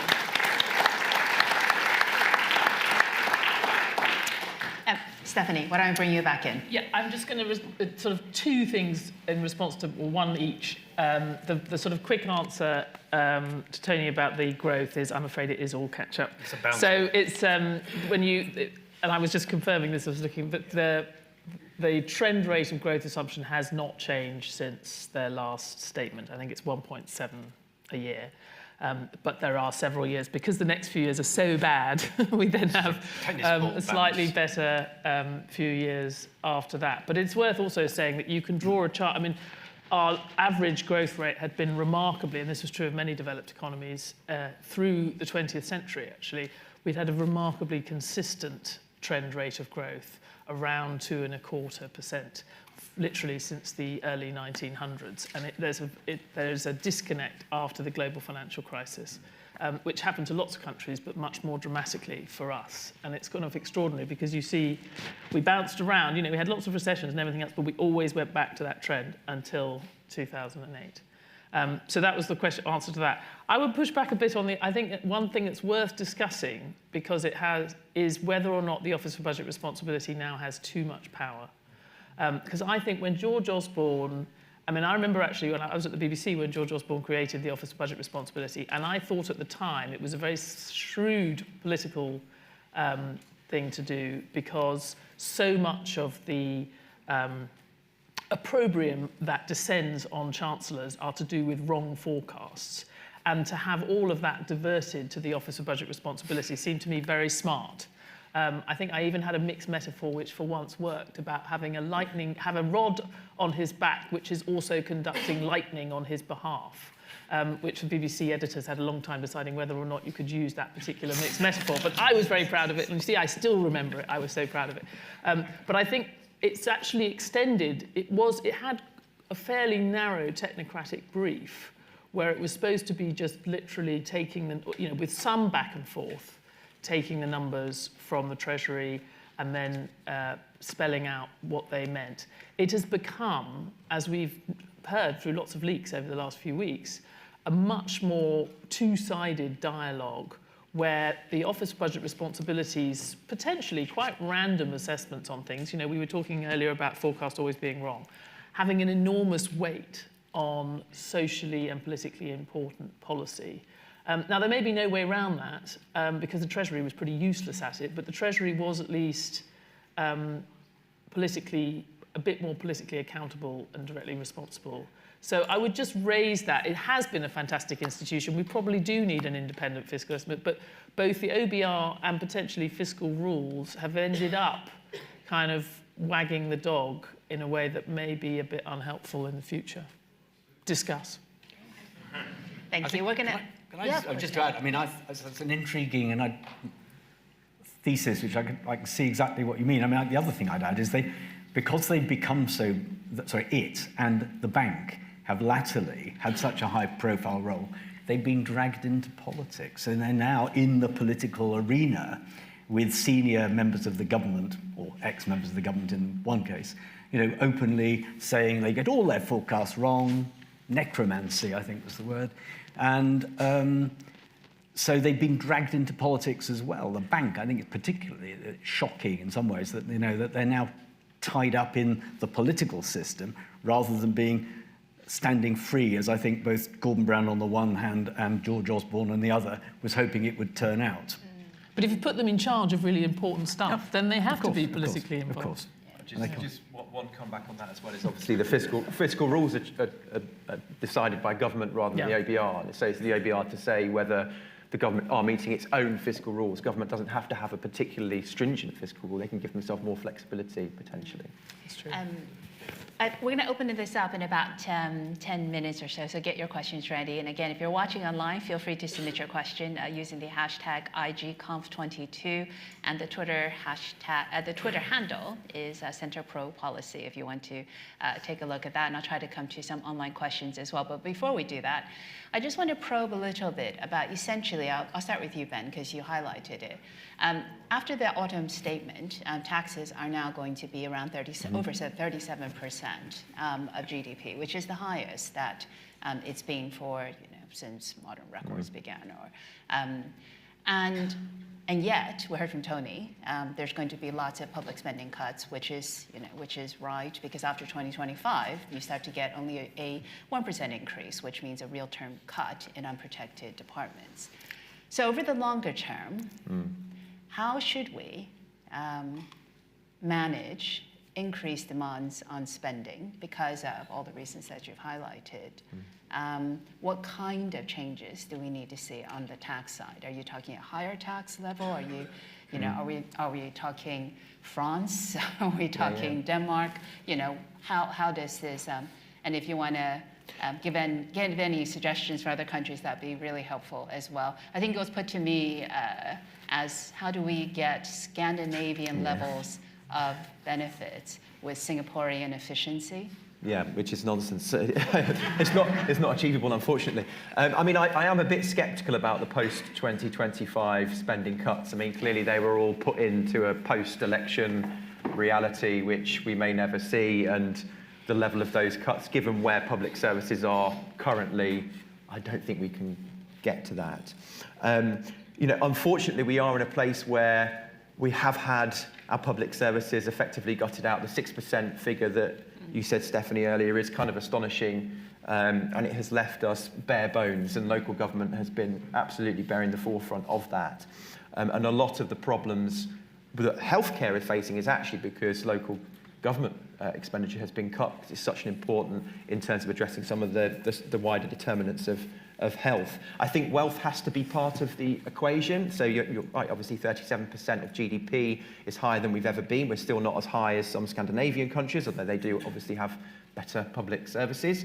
However, this is going to be a long-term thing. We need to continue to reinforce our public services year on year. I think, as I mentioned earlier, we're still too focused on the treatment rather than the prevention, and that speaks to a public service reform agenda to some extent. So maybe we can do more with the money that we currently have, but we are going to have to spend more and tax more. And that's why I think forms of wealth taxes, and there are some ideas that are better than others, is something we have to try and think about, as well as how we tax pensioner incomes a bit more as well in future. Tony. Well, I mean, it is an old favourite, which I've always used myself a lot. What the people of Britain want is to have Sweden's public services with America's taxes. We're perilously close heading to getting America's levels of public services with Sweden's taxes, which is not, I think, what most people wanted. So I think the challenge, which Ben has outlined, Stephanie talked about too, that in a sense that politicians are always assuming their successors will sort this all out. So health spending today is over 20% higher in real terms than it was in 2010. Local government spending is 20% lower in real terms than it was in 2010. Now, you can go on doing that and go on and doing it, but eventually, somebody at some point is going to have to address this problem, either with substantially higher taxes, even than we're getting now, or with fairly radical public service reform of a kind that pretty well all governments since the Blair government haven't really, perhaps a bit of Francis Maud, but really found very, very difficult. And if you look at the struggle over the health service, it's almost impossible to get near it to reform it. And that is, and if you add that to the growth of the welfare budget, 10% all round, we do risk becoming a welfare state with nuclear weapons and not much else, and that can't happen. Thank you. Stephanie. Yeah, it's difficult. I mean, I think we all know it's difficult. And I share some of Tony's concerns. I mean, I guess if we're just looking for ways for pieces of it to take on, Ben mentioned a very important thing, pensioners' incomes, and indeed looking again at land taxes and wealth taxes. I mean, I think that is a chunk of it. And as was mentioned in the earlier session, I mean, it is quite striking when you compare our long-term pension liabilities, state pension liabilities, to other countries. That is one thing, for better or worse, that was addressed actually in the Thatcher years, putting us on a very long-term lower path than other countries. So I think there's a chunk around how a new contract with the retired population, and of course the retired will be older than we may have than in past times. And another chunk of it, which I think we are starting to be a bit more grown up about, though of course we should have done it 10 or 20 years ago. We know we want to spend more on prevention, on the preventive side of health, as Ben has said. And we know that it gets ruinously expensive if you're only taking people at A&E, and if you're unable to find people's homes in social care, so they're blocking beds. I think just that big chunk, that big problem, I think we're starting to think through ways where you might be able to, combining with Tony's, my sort of favoured now kind of penchant for having a bit more decentralisation. Some of the deals that were done with Manchester over social care, where they can potentially explicitly trade off different parts of the health budget against social care priorities. Jeremy Hunt actually understands that. He wasn't always very popular within the health service, but he understands some of those trade-offs better than most, and I think that was reflected actually in the autumn statement. So I would just say we can't solve it all. We do have a problem. I'm sure taxes will be higher in the end, and public services will be worse than we would like. But those two pieces, I think one government could try and find a sort of multi-party, decentralised way through. Thank you. And before we open it up, one more round of questions just for me, which is we talked about fiscal rules, and you have to remind yourself what the fiscal rule currently is, because it has changed quite a lot. It is now deficit below 3% of GDP, which is not dissimilar to the Maastricht treaties for the EU, and debt falling as a share of GDP on a rolling 5-year basis. I think it's the rolling part was the key word there. But I suppose if I went around this panel and said, despite the fact that rules have changed quite a lot, and I know, Stephanie, you've already mentioned this, is it better to have fiscal rules or not have them? Stephanie, I think you... I mean, I think that, in effect, and I'm sorry to be saying this from the sort of Bloomberg side, but I think if you don't have some kind of rule, it only needs to be maybe one rule, that debt should be declining over some time frame as a share of GDP. But that is a rule which the world will impose on you if you don't have it yourself. So I think just that one is sort of handy. And it's interesting, actually, that as you know, Linda, the Europeans are now moving towards having that much more simple framework for their fiscal rules, rather than having to sort of pretend that they're meeting the other ones when they're not. So yes, you need some kind of, and I think some version, it's funny that although we've had endless combinations all over the world, some version of the golden rule, borrowing only to invest, I think also is quite a helpful guiding principle. I think it's a shame that it's been so discredited over the years, the idea of having a broader version of investment.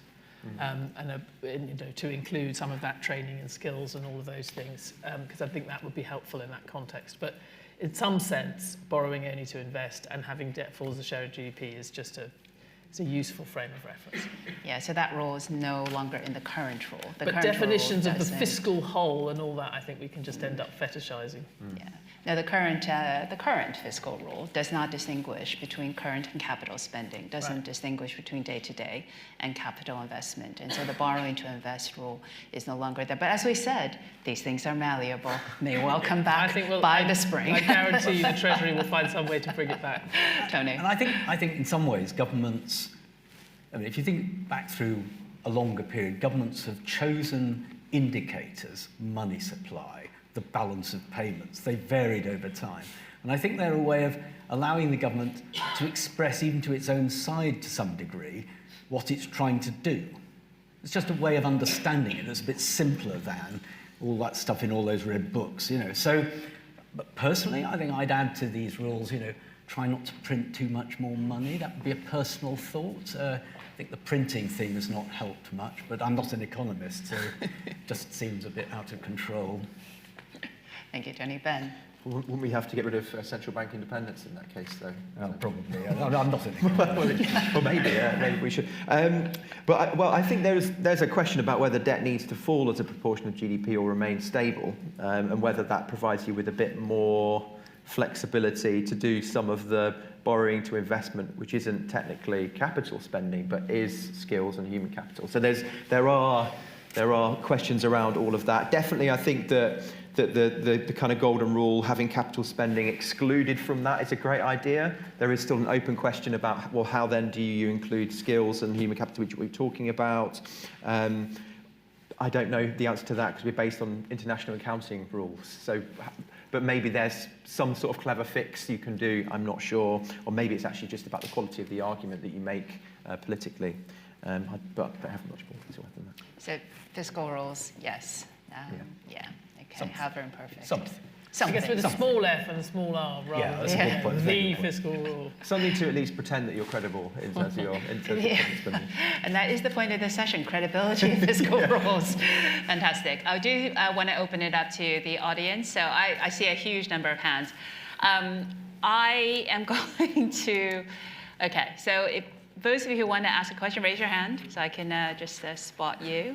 Okay. All right, this is, there is somebody with a microphone who would just make the decision for me. So this is I think if we go to, take one from the very back, and then we'll go to this section, then we'll go to this section. If you could introduce yourself, please. Keep your question short, and I'll have one panelist answer, just so we can get through as many questions as we can, because there's so many of you who want to chip in on this important debate.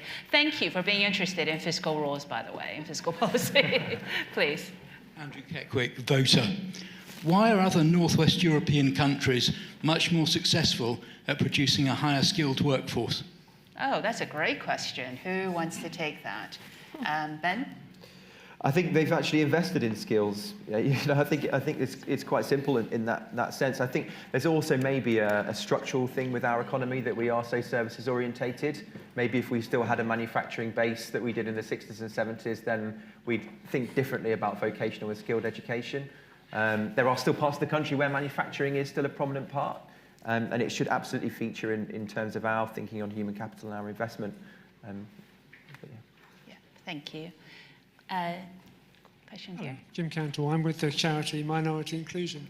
My question was, rather than cherry picking bits of the US and European economies, what does the panel think about the UK looking more towards a Japanese type of economy? Great, thank you. Stephanie, do you want to take that? You've just been to Asia, broad That's generalization true. there. Yeah, different parts of Asia are quite different. I mean, one answer is we have actually, certainly as we know, where we have got great skills and productivity has been when we've got foreigners to run our car factories, for example, and the Nissan factory at least did in Sunderland produce more cars than Italy. Where it's been certainly importing Japanese techniques has worked in some areas. I think we may be about to test this, but the Japanese social cohesion, it sounds sort of caricatural, but it is an extraordinary cohesive society, quite racially homogeneous, a lot more homogeneous than ours.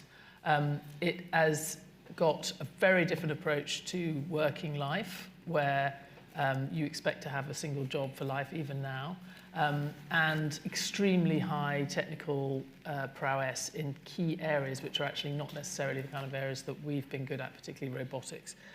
So I just think we sort of have to pick something realistic. It's just a very different model, and specifically actually in terms of it's relatively closed, both economically and politically. It just doesn't seem like the obvious place. I mean, going back to the first question, the answer to this has always got to be more like Germany, and the reason the Northern European countries are better at skills is they're more like Germany than we are, and we sort of sporadically decide we have to be more German in our approach to skills. But I think just picking another, we've learned some things from the Japanese, but I think we have to be a bit careful about that. Okay, so, a question in this block.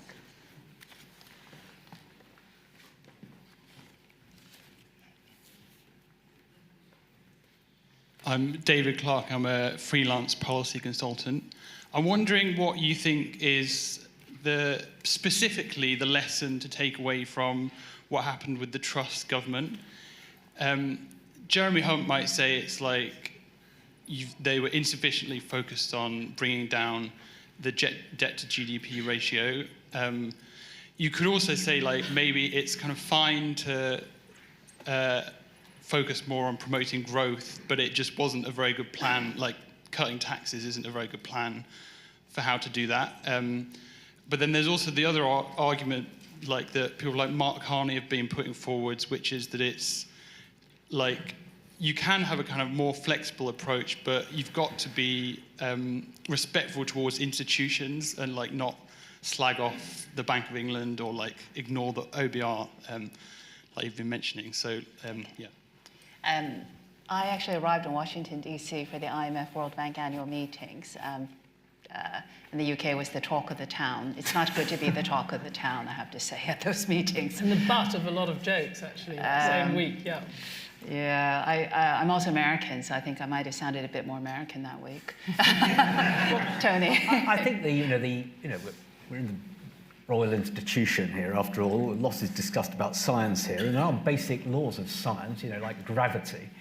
If it's a law, then you know what I mean. But the point is, I think that you can't defy in government and policy, as in science, certain basic laws. And Stephanie made the point early on, I completely agree with this, that the UK operates as a medium-sized economy in a global system, but we know about financial markets. Harold Wilson used to rail against them. It's not as if it's new. So I think the main lesson is to understand the environment globally and within the country that the politicians are operating in, and then to pre-signal what you're doing so they understand it and see what they think. none of that happened. They just assumed they could be disruptive, and they could assume that without pre-stigling, we'd excite everybody into growth. Well, it didn't. That would be my short, sharp thought. Thank you, Tony. I mean, I think Keir Starmer gave a speech, or he's giving a speech today, and I think he's also focused on try to generate growth. It was actually a theme that I mentioned yesterday. I appeared before the Treasury Committee. So I think ultimately, in skills, all the things we're describing, you still need to have an inclusive, greener, locally driven growth strategy. And I think the question is credibility, right? How it is that you end up doing that. And I think, we talked a lot about debt today, obviously. The debt to GDP ratio, we always focus on the numerator, but the denominator is hugely important. So if we could get back to pre-2008 growth rates, about 2.5% versus about a percentage point below that, I think that would do a great deal to help finance quite a lot of the things that we've discussed. So I think we have time probably just to squeeze in another question. Oh, there's, why don't we go to the back row over there? If you could. There's a guy in the back row up there as well. Okay, good. So, thank you. Please introduce yourself and if you pose your question. Hi, I'm Nantisha Bhuwanorak and I'm a student at King's College London. My question is about credibility. So, in recent years, Britain has done a lot of things that harms its credibility in the world stage, and I'm just wondering how can Britain build back its credibility? What does this government have to do to get that trust back on track again? Thank you. Another great question, Stephanie. I mean, actually, to be a little bit more optimistic, I think that the history of sort of the global financial history suggests that actually I'm going slightly against what people say. It's easy to lose credibility and hard to rebuild it. I actually think in the case of the UK, we've been given enormous scope to get into trouble over the years, and then have been, people, investors and others are once a country is perceived to have kind of ingrained, reasonably good institutions, rule of law, all these things that the UK used to be famous for. Yes, they have been undermined over the last few years. Some of the sort of guardrails have fallen away or been eroded. But I think redemption is potentially, just on your measure of sort of, are you basically credible? I think we're not as far away from that as you might think. And a good example of that is Argentina, which has defaulted I don't know how many times on its debt, and was still able, not very long ago, to sell 100-year government bonds, which I don't think we've even done, I'm not sure. And even at the time, you thought, that is mad. Who on earth is going to buy those? And of course, now they are facing severe financing problems. But I think we possibly overestimate how hard that particular bit will be. I completely agree with that. I think, if you look at Britain's history, the concept of the sterling crisis has a literature. This is not something new. And I think if you look at the Suez crisis or the 1970s or back to the 1926 to 31 period, at the time it didn't look so great, and yet miraculously here we all still are. So of course there might be the final point where we don't get it right, but I do think that in the end there are self-righting mechanisms, and I think Rishi Sunak, to his credit, doesn't look to me like somebody who wants to break international law and get into trouble with the markets. It has to be said, the pound is worth a hell of a lot less than it was during the Suez crisis. So there's also a downward trend. There's a long downward trend. Quick word from you, Ben. We literally have 10 seconds. One thing I would say is don't be too hamstrung by credibility to such an extent that all you care about is financial stability and not actually how you generate the public services and growth that the country needs. Yeah. James Carville, Bill Clinton's former advisor, used to say, he used to think, he said, when I'm reincarnated, I want to come back as, I don't know, a president. He goes, now I want to come back as the bond market. But I do think, I think the the final thoughts here are really important. We talked a lot about fiscal policy, global economic shocks. The UK has very long-standing institutions, a long history of paying back our debt and being credible. And I think, that is a nice thought to end on, because this has been a fascinating, stimulating, worrying session. But I think we also have taken away quite a few ideas for how we can make fiscal policy better in an era of global economic shocks. And we're able to do that because of this fantastic panel: Stephanie Flanders, Tony Travers, Ben Franklin. Please give them a huge round of applause.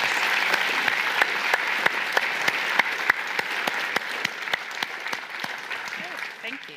And Linda, thank you very much for chairing it. And ideas, of course, is what we are all about. Just a reminder, we've got another session to come up before lunch.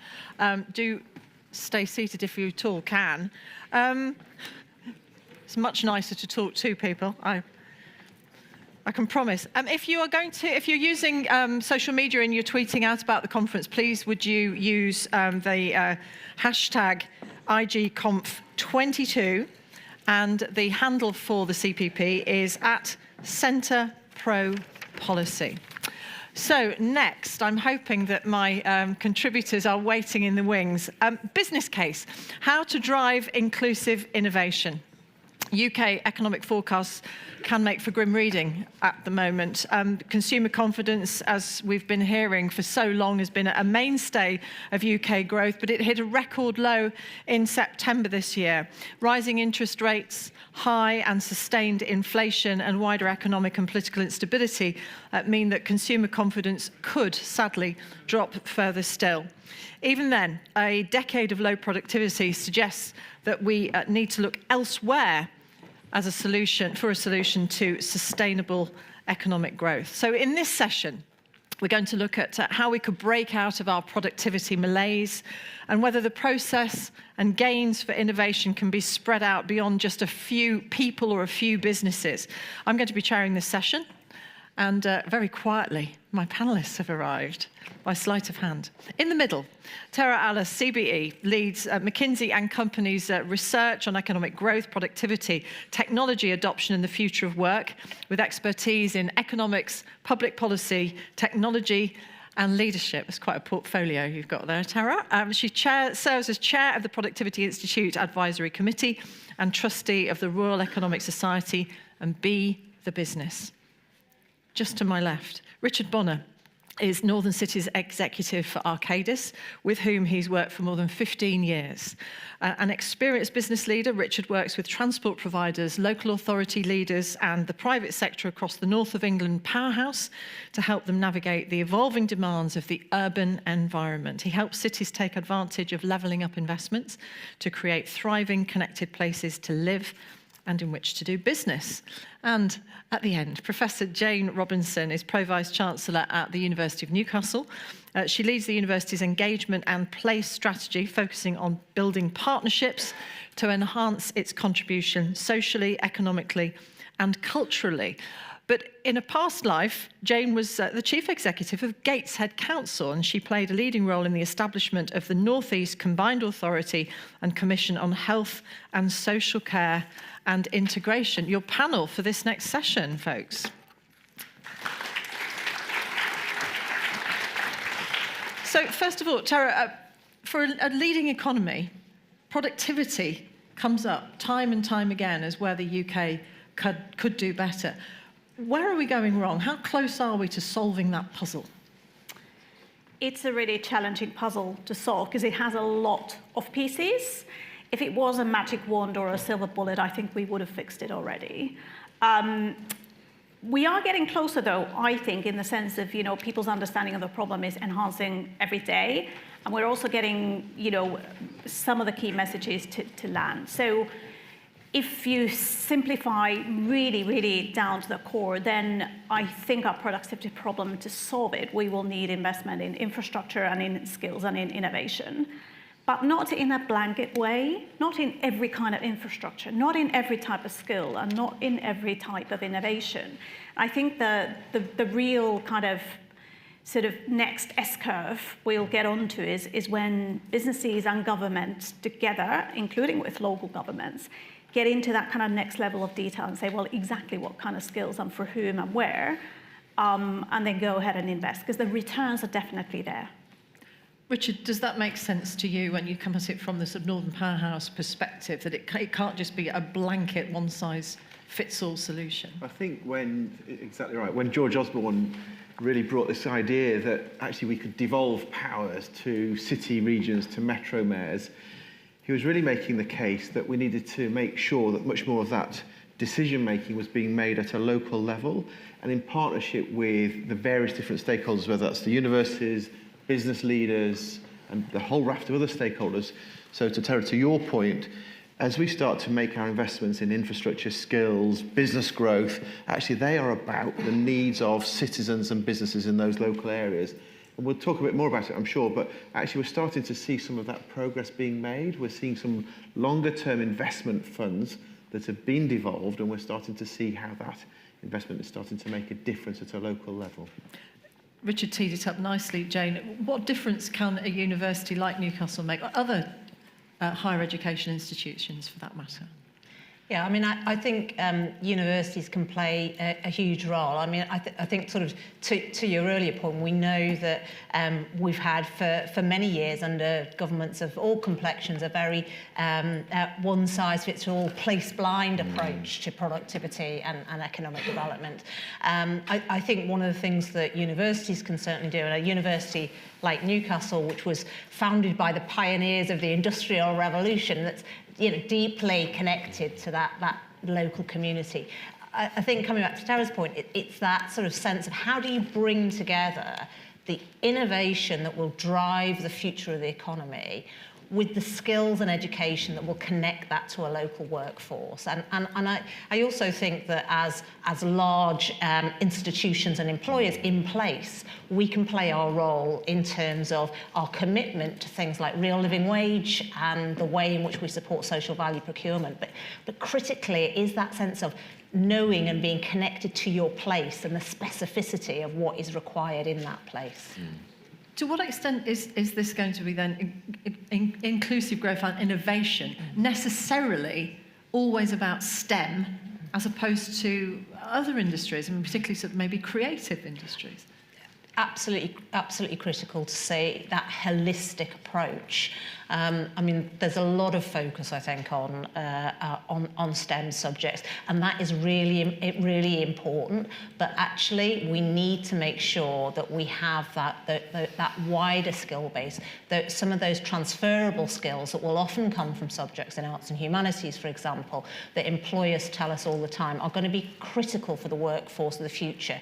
If UK PLC wants to be competitive on a global stage, having that very rounded approach and those transferable skills is going to be key. I mean, that would be hugely relieving to a lot of students who sometimes are told, aren't they, that the humanities and arts subjects that they're doing aren't useful, aren't relevant, and yet I always like it when my panellists nod sagely at each other. You were nodding vigorously, Tara. Yes. I happen to be involved in various initiatives trying to look at this kind of granular level, what skills are we going to need in the workforce by 2030, and absolutely it's going to be a mixture of all kinds of things. What's really important that we really need deep tech skills, but only in a few people, not 35 million people in the workforce are going to need to be able to do coding and programming. Everybody does need to be able to interact with a digital device in order to be able to do their day-to-day job. And for sure, everybody's going to need communication skills, teamwork skills, problem-solving skills. And these are all kind of things that can be taught alongside any subject, really. My other key point, though, that I want to make is from a business perspective, innovation is not just about STEM or R&D. If you ask businesses where they get their ideas from customers, from suppliers. And there's a very large element of design and creativity and really understanding what is the day-to-day problem that my product or service will solve. Because it's only if you do that someone's actually going to be willing to pay any money for your innovation. And if they're not willing to pay any money for it, then we don't grow the economy. There's some serendipity in it, then you can end up, I'm sure, Richard, heading off in directions you weren't expecting. Well, I mean, I think we find that even, in my organisation, Arcadis, where we are full of engineers and designers. Actually, to your point, our ability to engage with our clients and understand their customers, drivers and needs is really critical. So yes, we bring scientists in and we have lots of graduates, but actually that ability to understand, interpret, storytell, and then co-create some of those solutions is really, really critical. But I did want to come back to a point, actually, if I may, just in terms of why R&D is critical. There's a very interesting set of statistics, and Jen, I'm sure you're on top of this, but we invest about 1.7% of GDP on R&D, and the G7 average is about 2.4%. So it's incredibly important that we get very locked into not only putting government funding in, but to attracting private investment into that sector, because if we want to get our economy growing and moving, we've got to absolutely ensure we're creating the right environment for R&D investment. How do you encourage people then to keep investing at a time of contraction when they're really watching every pound that they spend? Well, I think what we find is that when you are investing towards some of those activities that are coming out of universities where we're creating great ideas and opportunities, actually the markets are generally really hungry for that. So if you're purposeful in your investment, and if it's towards something and it is done with the appropriate research, academics, and putting yourself towards working with the future funders, and I think businesses do want to invest generally.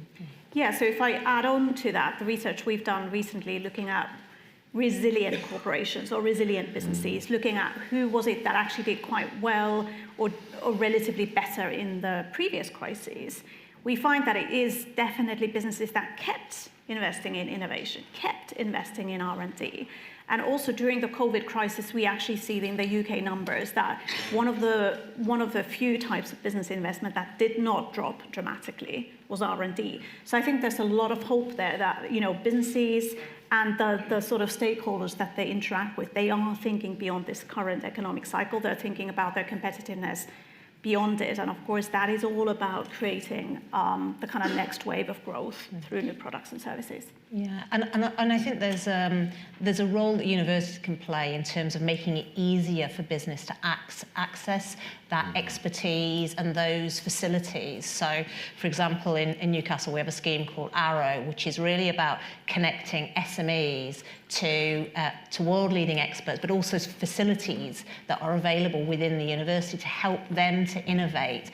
And they can then see the growth in their productivity that comes from that innovation. It becomes a virtuous cycle. So I think there is something about how we can work collaboratively with our partners to create that ecosystem which connects all of the different aspects that Tara and Richard were talking about to make a more productive economy in different parts of the country.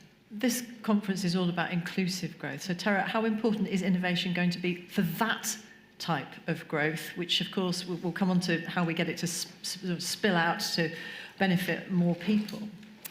Absolutely. And I think there are probably two different ways of thinking about it. There's the traditional economist way of thinking about it as well. If we grow the pie, then we can redistribute it in a way that's more inclusive.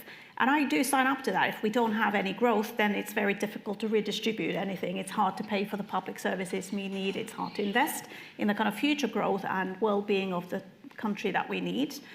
I think there are more subtle ways to think about it as well. And that's about where we, either governments or other funders or indeed businesses, focus their innovation activity and the degree to which they solve problems that are ones for the minorities, for example, ones for not just for themselves. And I get this situation, a lot of discussions with senior people is they tend to extrapolate from themselves. And they say, oh, wouldn't it be amazing to have this kind of app that allows you to figure out, your childcare arrangements, whatever. And you're like, but that's applicable to 1% of the population. How about you go and listen to the people who really need their problem solved, and how about you put your attention to solving those kinds of problems? And I really genuinely think that one of the levers to move more in that direction is also just to improve diversity in the STEM subjects, in the people who kind of ultimately end up making decisions. If they're not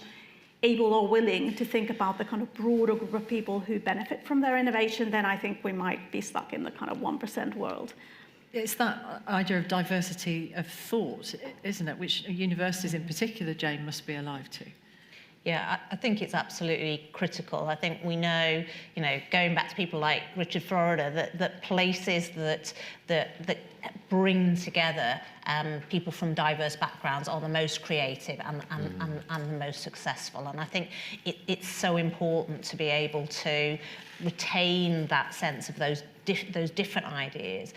I do think, thinking about a place like the Northeast, the whole question of inclusive innovation has to be connected to education and skills right the way through from the earliest years to postdoc. And I think we need to be able to think much more holistically about our approach, in that we've traditionally sort of seen government departments, whether that's Bayes and DFE, operating in real silos. And I think the opportunity for us is to say, how do you actually create an environment in places where you bring those things together and you make those connections across education and across innovation?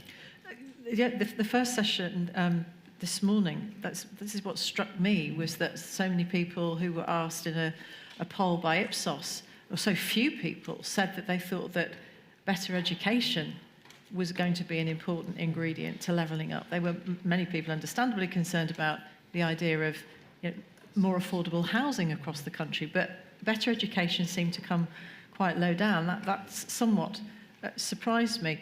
How do you reach the people who need the help most across the Northern Powerhouse, Richard?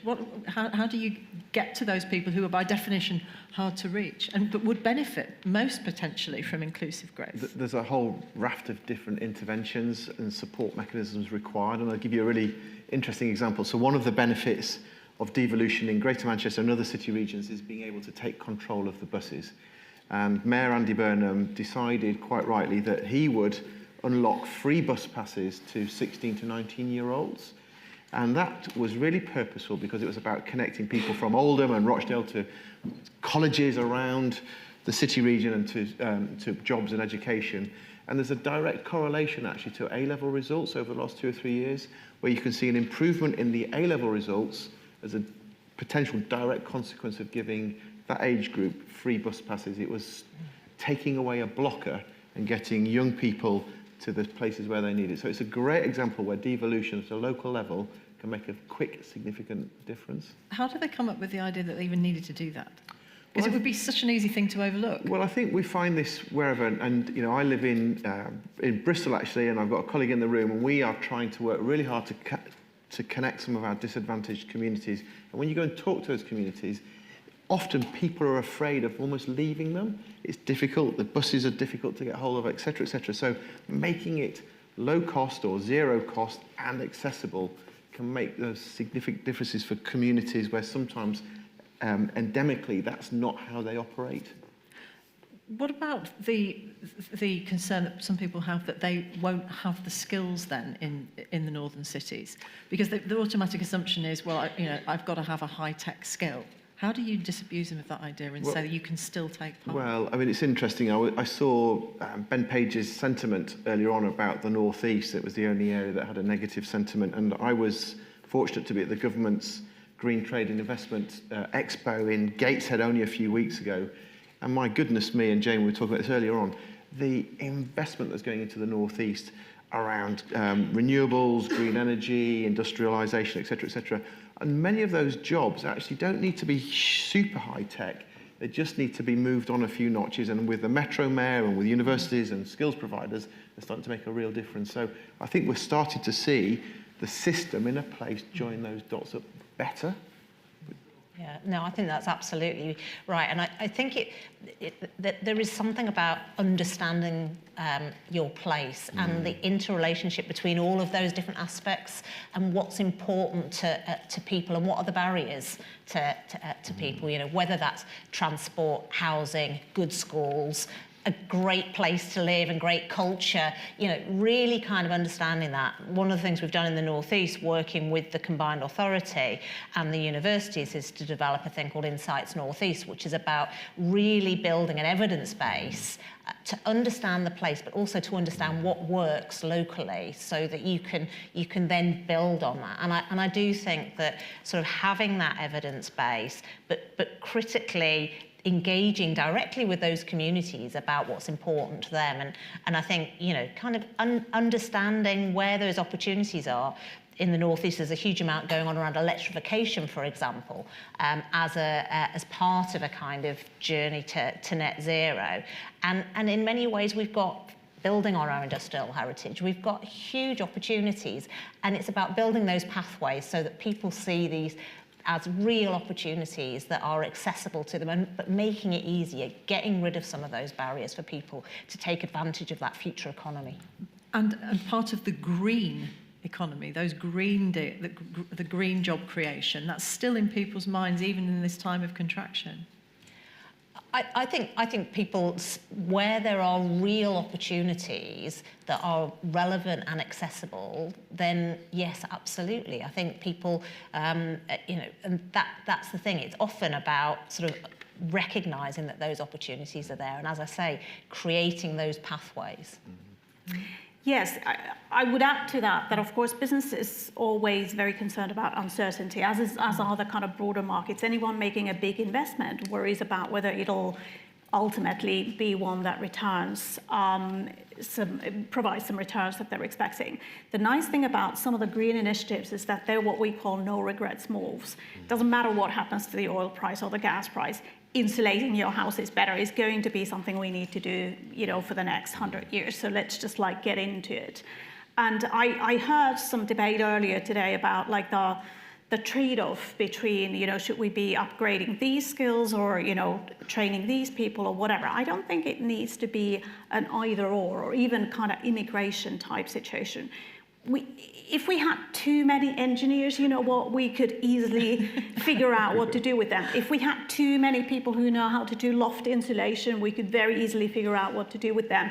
And those would be productive jobs and opportunities for people. I think there's too much of a mindset of, you know, let's try and finesse and somehow predict, because it's not possible. So my suggestion would be to be much more open-minded about it and say, well, where do we build options for the future? We don't have a crystal ball, but we can build some basic skills that are just like incredibly applicable across the entire country and across entire sectors, almost regardless of what the exact future looks like. Too many engineers. Imagine that, Richard. Well, as a civil engineer, I'm not sure about that, actually, to be fair. But I mean, it's interesting. I think about the green economy, we are one of the only major economies that has legislated net zero 2050. It's a hugely important platform. We have decarbonised our electricity grid more than any G20 country. We've got some brilliant foundations. And actually, we are world leading when it comes to offshore wind, as an example. And the forecast of the spend into those areas, we've got about 100 billion to spend in our energy network over the next 10 years, and another 130 billion up to 2050. That is money that is coming into our economies. That's about building nuclear power stations, offshore wind farms, battery storage, grids. That is not going to change. That is happening. We've got to make sure that we get behind it to build the skills necessary, but we can see that future investment ahead of us. We're not going back. We're not going back to fossil fuels. We're not going to stop or slow down that pace of investment. It's massively exciting. We're not doing enough as a government to talk about it, but we've got a great, great future ahead of us in that regard. That will surprise quite a lot of people if you listen closely to what was happening at COP27. Well, I think this is where actually sometimes the rhetoric at a global level can be a little bit different. But not many leading countries are pulling back from their commitments to 1.5 degrees. Many organisations, ours is a case in point, we are making commitments corporately to 1.5 because actually that helps us around attracting talent. It helps us to lower our cost of financing and funding. It's what our clients want us to do. So I think in many respects, we're not going back from that. And yes, there'll be some bumps along the way at the level of COP, 2027 and beyond, but you know, the stable doors are open and we're not coming back into the stable.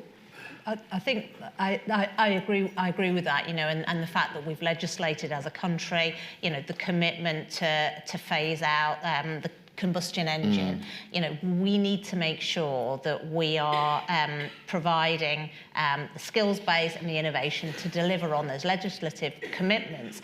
I think the challenge we have, and we see this a lot, is actually thinking about the needs of the future economy when we have a system which largely thinks about short-term needs. So the incentives for both employers and for many education providers is to provide the skills needs for today rather than what we're going to need in the next 5 to 10 years. And I think that our ability to be more, to think more creatively about how we can provide for that, given a sort of system at the minute, which I think mitigates against that, is quite important. With 5-year government terms, you have to get your skates on if you want to get something done.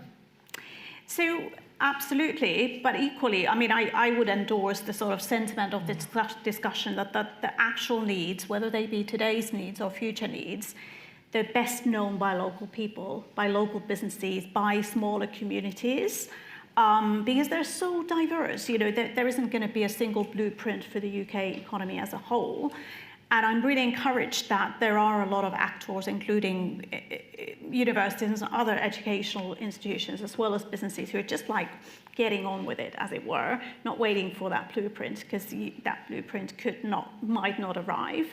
I do want to emphasize one other thing that hasn't really come up quite as much in this conversation, which is the reskilling of older people. Because we've done some work at McKinsey Global Institute looking at human capital, and of course we would all accept that in today's day and age, it is the most important kind of capital you need to be building into your society and your economy. And about 50% of it is actually delivered by employers, reskilling and upskilling people once they've already left the education system. So it's a kind of 50-50. It's not an either or, it's a both and situation. And the average person who needs reskilling is 40 years old in the UK. We need better policy and better business action and ways in which we help those people reskill as well. All of the educational stuff, incredibly important for our future generations, but not enough. How much of that is about mindset, though? Accepting that these people still have decades, potentially, to work, and will need to work for decades? I think some of it is. I think if there is a silver lining from the current shortages of labour in our current economic situation, it is that everybody's going to need to start thinking much more creatively where they get the future talents, and not just think in silos, but actually go, well, okay, these people don't have quite the right degree or quite the right skills, but they could do, and they will do if we take them in and we retrain them. And it's not even that expensive. So we've done some research which suggests that 75% of all reskilling actions by businesses actually makes more money for the business, as well as, of course, then provides that individual with skills for the future and better pay. And, you know, it's kind of like a massive win-win. I think it's so important, the points that you're making there around, you know, we know that the changing demographic is kind of one of the biggest challenges we're facing as a world, but also one of the greatest opportunities. So I think by 2030, 1 in 6 of us are going to be over 60. Obviously none of us. But you know, and the longevity economy is worth a huge amount. At the same time, economic inactivity in that age group, certainly in the northeast, I think probably across the country, is one of the biggest challenges to productivity that we're facing. The other really important point about that is that a lot of research shows us that if people stay economically active, then actually they will live longer and healthier lives. And that is also a huge challenge and an opportunity for us. So I fully agree with that point. I would say that as universities, we are getting much more aware of the need to provide flexible education that allows people through different points of their life course to engage in learning and education, in different ways, stackable credentials and so on, so they can come in and out and reskill and upskill. And I think that's certainly something that we're looking at. It's come across loud and clear from all of you already that the importance of different solutions for different places is essential, and harnessing local expertise, local need early on is important. Where's the evidence, though, Richard, that inclusive innovation will, with the right conditions, reach more people, not just those who are it's centred on, maybe the businesses or their particular communities? I mean, just taking it back a step from a UK PLC perspective, what we have recognised is that levelling up is not about taking from one area to another. We know that for the UK PLC to be successful, we still need a strong and vibrant economy in London and the South East. That's a big, major building block on how we work. And so what we want to see is that sort of drive towards reaching the sort of economies where actually we are in deficit, and there's a lot of that as an issue across the north. What's really fascinating, if you want an evidence point that indicates that we are making some strides towards rebuilding our northern economies, if you look at the FDI, which is the inbound foreign direct investment, there's been more growth in the north than there is in the south and the southeast. We're seeing more foreign direct investment coming into our northern cities. And if you look at some of the building blocks behind that, the University of Manchester, as an example, with their Graphene Institute, is starting to build incredible innovation that's dissipating into local supply chains, SMEs, and other areas. We've got the same in Leeds with the Innovation Arc and Nexus. And Jane, I'm sure you've got great stories to tell. If I go to Sunderland, where the towns funds are starting to be applied, linking private sector investment to investment in electric cars at Nissan, there's some great stories that are starting to emerge, that we're connecting our economies to our local people and to create those jobs. And again, we need to do more of the storytelling to bring that to life. Jane, tell us some of those stories, because you said that evidence is essential if you're going to prove that what you're doing is worth doing. Absolutely, and I think, Richard's referenced the work in Sunderland, and what we've been doing working with the North of Tyne Combined Authority, and we hope a larger devolved area in the not too distant future, is looking at how you develop that arc of innovation around electrification, which builds on the success of Nissan, looks at the development of opportunities around gigafactories creating batteries, but crucially connects that into opportunities for local communities. And it's all about a very collaborative approach between universities, colleges, schools, local government, working with businesses. And I think that the example of that, we've got an initiative called EPIC, which is the Electrification Process Innovation Centre, which is really building on models like those in Sheffield around advanced manufacturing and in the West Midlands, where you bring together these different component parts to connect them into those opportunities. And I think there's real evidence that that is starting to get traction. I agree with all of that. I want to add one other angle, though, about innovation and growth and inclusivity, which is that all people are also consumers, and they massively benefit from innovation. Now, that might be unevenly distributed as such, because not everybody has access to the same digital tools or whatever, but there's a lot of research showing that people would be willing to willing to pay tens of thousands for the free services they get on the internet at the moment. Obviously, a lot of innovation is also in support of people's health and well-being, so it doesn't kind of show up in kind of your traditional economic metrics, but it's still benefiting people who are essentially consumers or users of those products and services. And so while the kind of jobs angle is incredibly important, because it's just central to people's lives in so many ways, and also these communities. There is also the other side of the coin that, if people are seeing the benefits just by having access to better products and services, that's already an uptick in their living standards and in their well-being. Do they recognise it as an uptick? Not necessarily, and I think there is a challenge with the current rhetoric where we start every conversation saying, oh, productivity is terrible and people are no better off than they were 10, 15 years ago.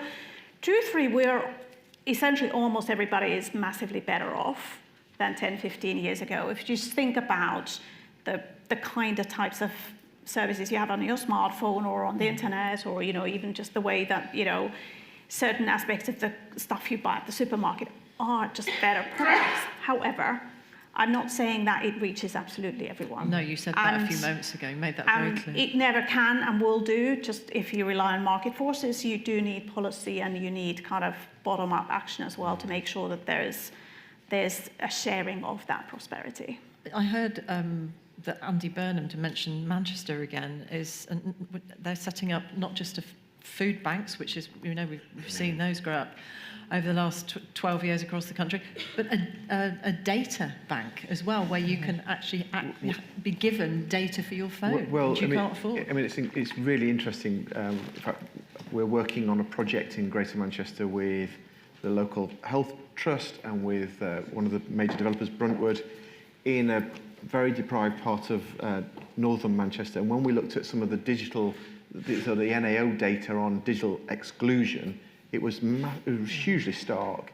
And so actually, we're the whole group of us using our social value input and with some sponsored input, we've done a really interesting program of bringing citizens in the locality into a much more accessible digital environment. Because actually, what we found, particularly through COVID and the pandemic, is that everything's moved to our devices.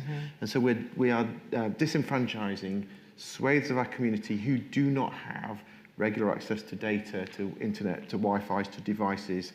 And so actually it's a really important part, and it's a very high priority in Greater Manchester, quite rightly, and we need to look at that in our city regions, because if we don't keep people connected, they get very, very quickly disadvantaged.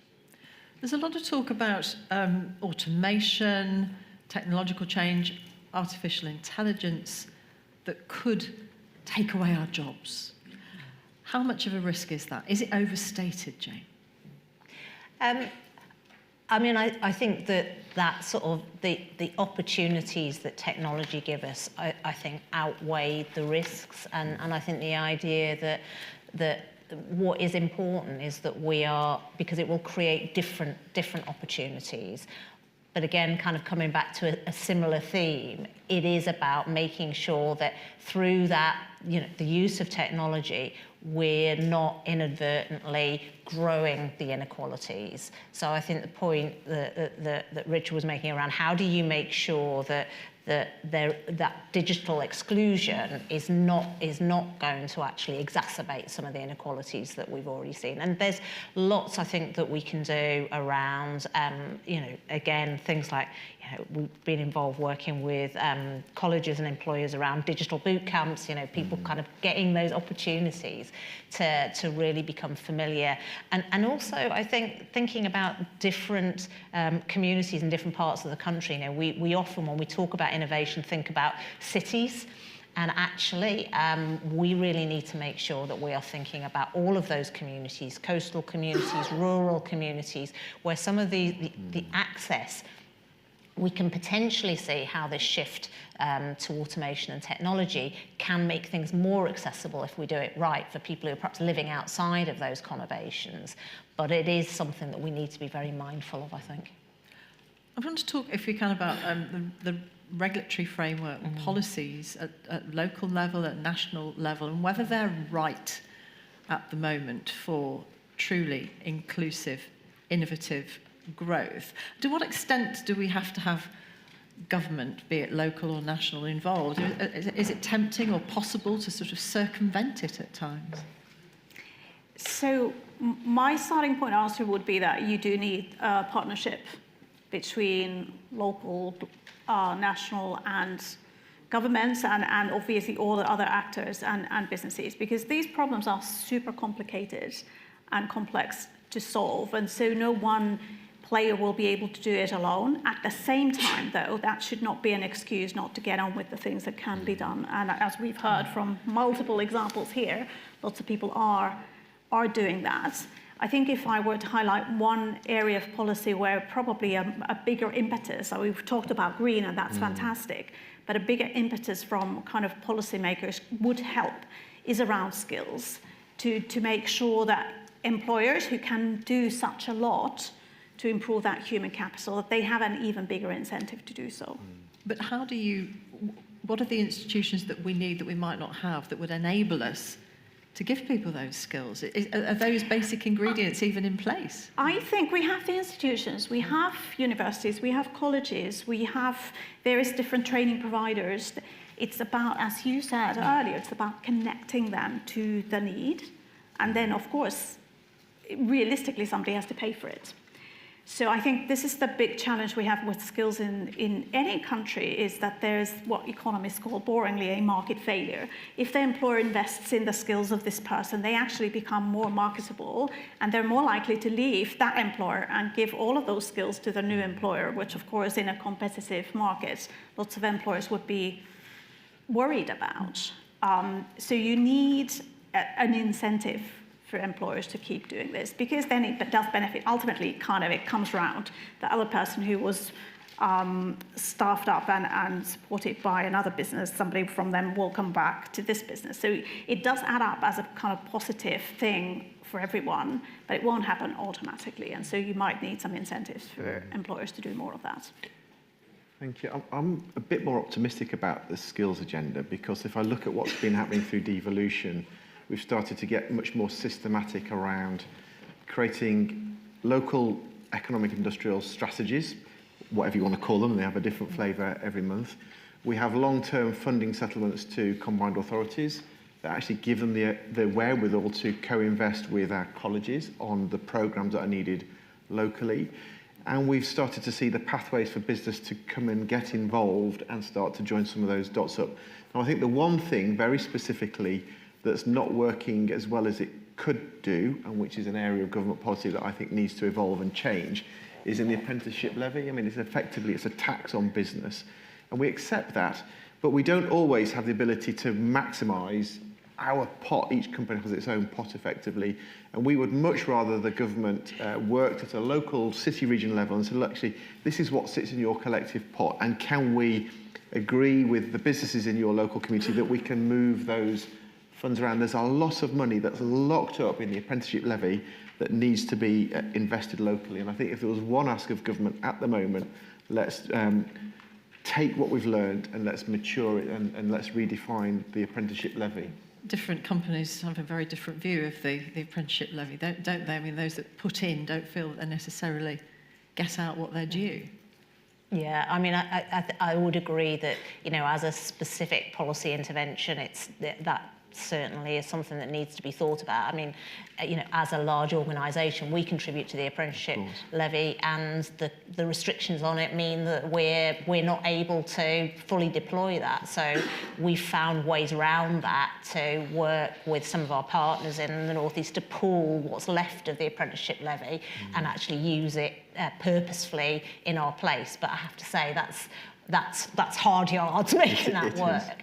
I mean, to your wider question around kind of the policy environment, I have to say, even though the sort of language of levelling up, you know, you never really know what day of the week, whether it's kind of, you know, in or out of fashion with government. But, you know, that sentiment of the levelling up white paper in 2021, well, I think was a real, you know, watermark in terms of, you know, government, which has been for many, many years place blind, acknowledging the need for a place-based approach. And I think it's really interesting, you know, listening to Rishi Sunak yesterday at the CBI talking about, you know, connecting innovation to, you know, effectively a kind of an approach to an industrial strategy, and the way, you know, we're seeing for the first time ever, really, I think, research funding councils building, you know, economic development objectives into research and innovation funding. So I think some of those shifts should give us a sort of sense of, at least there are some hooks there. But I completely agree that actually, that sort of sense of devolution creates a real opportunity for us to work with partners locally. It has to be still in partnership with central government, but there are things you can get on with, and I think that's what we're doing. And if I can just come in on one other area of policy that struck me that will hopefully come out of the Levelling Up white paper, this was this realisation that actually when it comes to planning policy, we need to give not just power, but the ability to influence local citizens.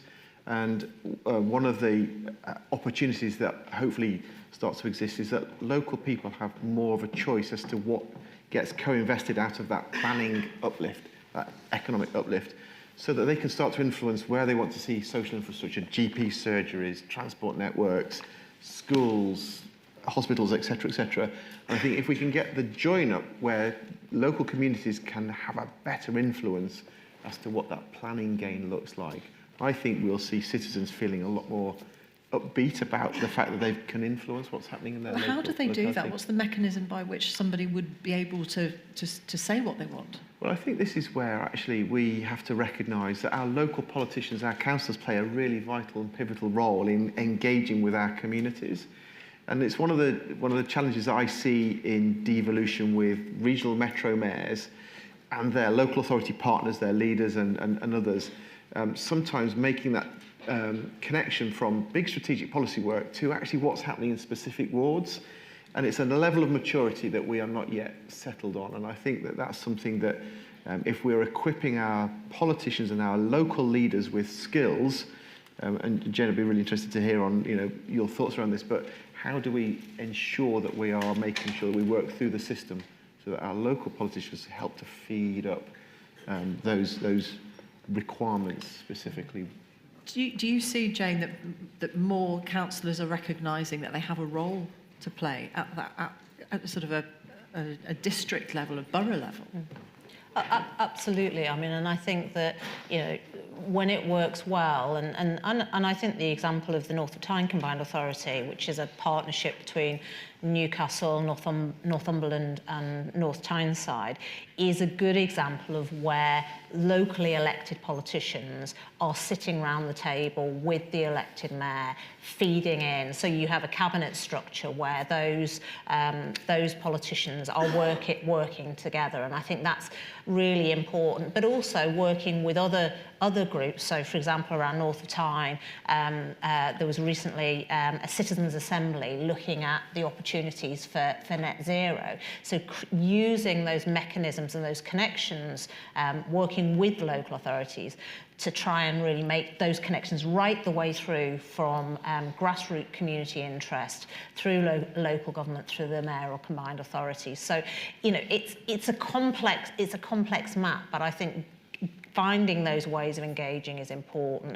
And as a university, we work in partnership with Citizens UK, which also has some really interesting models for how you work with local communities. So we're focused very much on how can we deliver inclusive growth in the North East with working with citizens. But is the sort of impetus, the energy going to those communities to ask them rather than waiting for them to come and tell you? Because often people don't even know that that's an option, do they? I think it's really important that it's that it is. I think Richard used the word co-designed earlier, and I think kind of creating the forum and the spaces, not to say to the communities, right, this is what's happening, what do you think about it, but really to sort of say, what do you see as the opportunities and the challenges for your place, and have a kind of a sense of how do you bring together then that with the decision makers who can really sort of make some of those changes that will influence people's everyday lives. It's incredibly local democracy then, isn't it, when it works? Yes, and we actually did a piece of work a couple of years ago called looking at government productivity. How could governments around the world, in fact, get better at delivering better services for less money? Because every government needs to be able to do that with an aging population.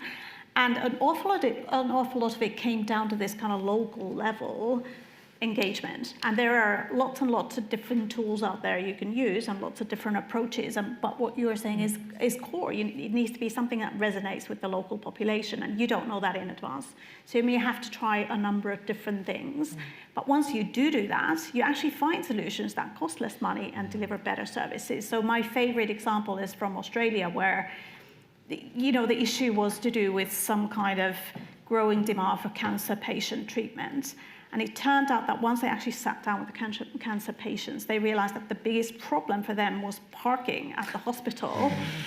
And that turned out to be really cheap and easy to fix. It wasn't about buying some really expensive new equipment. It wasn't about new hospital beds. It wasn't about getting new surgeons in. It was something really basic. And I love that story, because I'm sure there are a million other ideas like that could come from a more bottom-up thing. You still need the top-down strategy and linking it in, but we're maybe not getting quite as much as we could from that. Hospital parking will resonate the country over, won't it? Richard, just a final thought, and then we're going to ask people for questions. Just another example. So again, with my LEP chair hat on, many of you will remember what happened in Bristol in the aftermath of the Colston statue.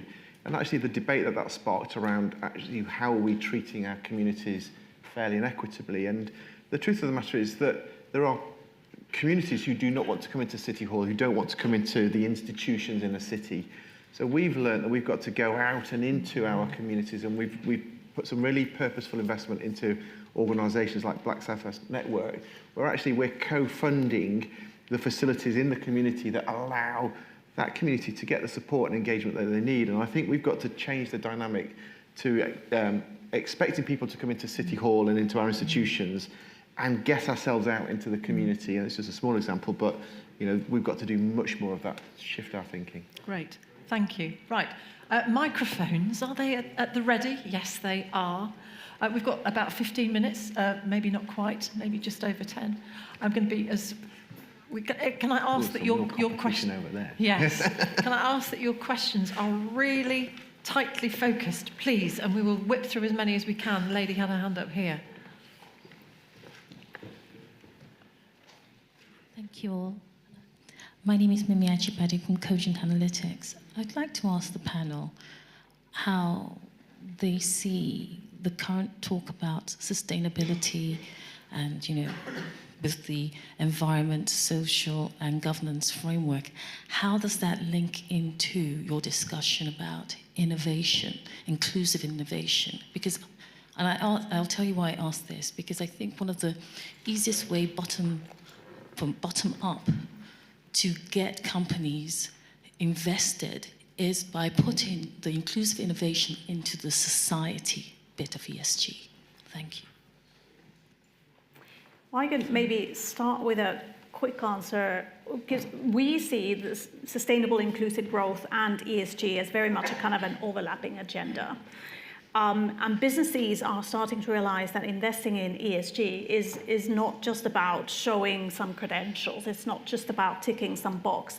It is actually about doing good business, because customers are diverse, and because your investors will require those kinds of things, and because you can often save money by actually being more focused on your social purpose and on your sustainability. So you can clearly save money by reducing your energy consumption, which inevitably also reduces your carbon footprint.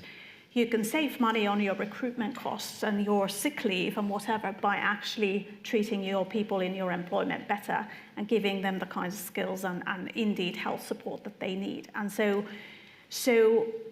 to me, it's almost like ESG is not quite equal to, but it's very much the same idea as inclusive growth. Joe Richardson from the Living Wage Foundation. I just wanted to revisit the conversation you guys had around economic inactivity, and I would be interested to get your views on the key drivers of that. I know that the main driver we're kind of aware of is that it's a a product of long COVID. But I can't help but think there's more longer-term drivers which may actually predate the pandemic. So I'd be really grateful to get your opinions on that. Thank you. So, well, just briefly on that. I mean, I was talking before about we're trying to sort of build an evidence base to understand what's going on in the northeast economy. You're right that it's very clear in the northeast that the levels of economic inactivity have not bounced back to pre-COVID levels. And what we've seen is a lot of people who've exited the labour market coming out of the pandemic.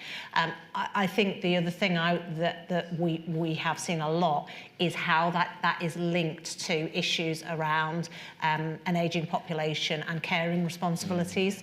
So we're also seeing that particularly impacting in women in the labour market, exiting, and I think that one of the things we really need to think about is that connection between what we know is that huge challenge around health and social care that is just, kind of the thing that's just getting kicked down the line, but is a huge issue for us. But I would say that there's a lot of evidence to say that is contributing to the economic inactivity, certainly in the northeast. And just to build on the point, I was at the Labour Party conference. I was very heartened by the fact that as a series of policy announcements, they're very key. The Labour Party, quite rightly, very keen to ensure that we get the right approach to allow people to be much more flexible and agile in the workplace. We've started to, all of our roles now are advertised as part-time roles so that we're much more open to large swathes of the community who perhaps wouldn't ordinarily join us. But I was also very heartened by the current government's recognition that there are lots of people who've been in the economy for a long time, got jobs and want to retrain. They didn't go to university, and that we have what they call the lifelong loan entitlement scheme, which has been announced, which launches in a couple of years' time. That gives everybody who has not been to university the opportunity to take the benefits of a learning loan so they can retrain. And I suspect there'll be lots of people who are in their 40s and 50s who might want to go back and take that opportunity. So I think there's some good policies that we're seeing from both parties emerging. Lady there. Yeah, Andrea Westall, different hats, but basically economist, policymaker. I'd like to push you because I think there's something about Britain which focuses purely, and you have in most of the comments you've made, on the rigidity in the sense of people to business, people to government, etc., and to education. When you look at innovation districts around the world, one of the key things that seems to define whether they work or they don't, whether they're inclusive or they're not, is around networking. In other words, the relationships between people, the porousness, in effect, of those organisations and the way that people pick up skills, they pick up ideas, and they collaborate together over innovation, over challenges, particularly for areas. And it does seem, could we be doing more of that in the UK? Because it seems that elsewhere, like Barcelona, there is far much more. And could we create spaces, places to enable that? Yes. I think that point about creating opportunities for people to network. We have in Newcastle an innovation district, and we're part of an innovation district partnership across the UK that learns from these experiences. But I think it's called Helix because it brings together the quadruple helix of local communities, the public sector, the private sector, and academia, and actually creating those environments. It's very clear that is what is where a lot of those sort of sparks of innovation. Now, there is more to do. You use the word porosity, and for me, I think the thing about innovation districts is the kind of, how do you really make sure there is porosity between those districts and surrounding communities? And I think we've probably got things that we can learn from some international examples in that regard. No, I completely agree. And I think we're seeing sort of our university as institutions opening their minds up to being much more place-based. As you said earlier on, Jane, I'm seeing that elsewhere.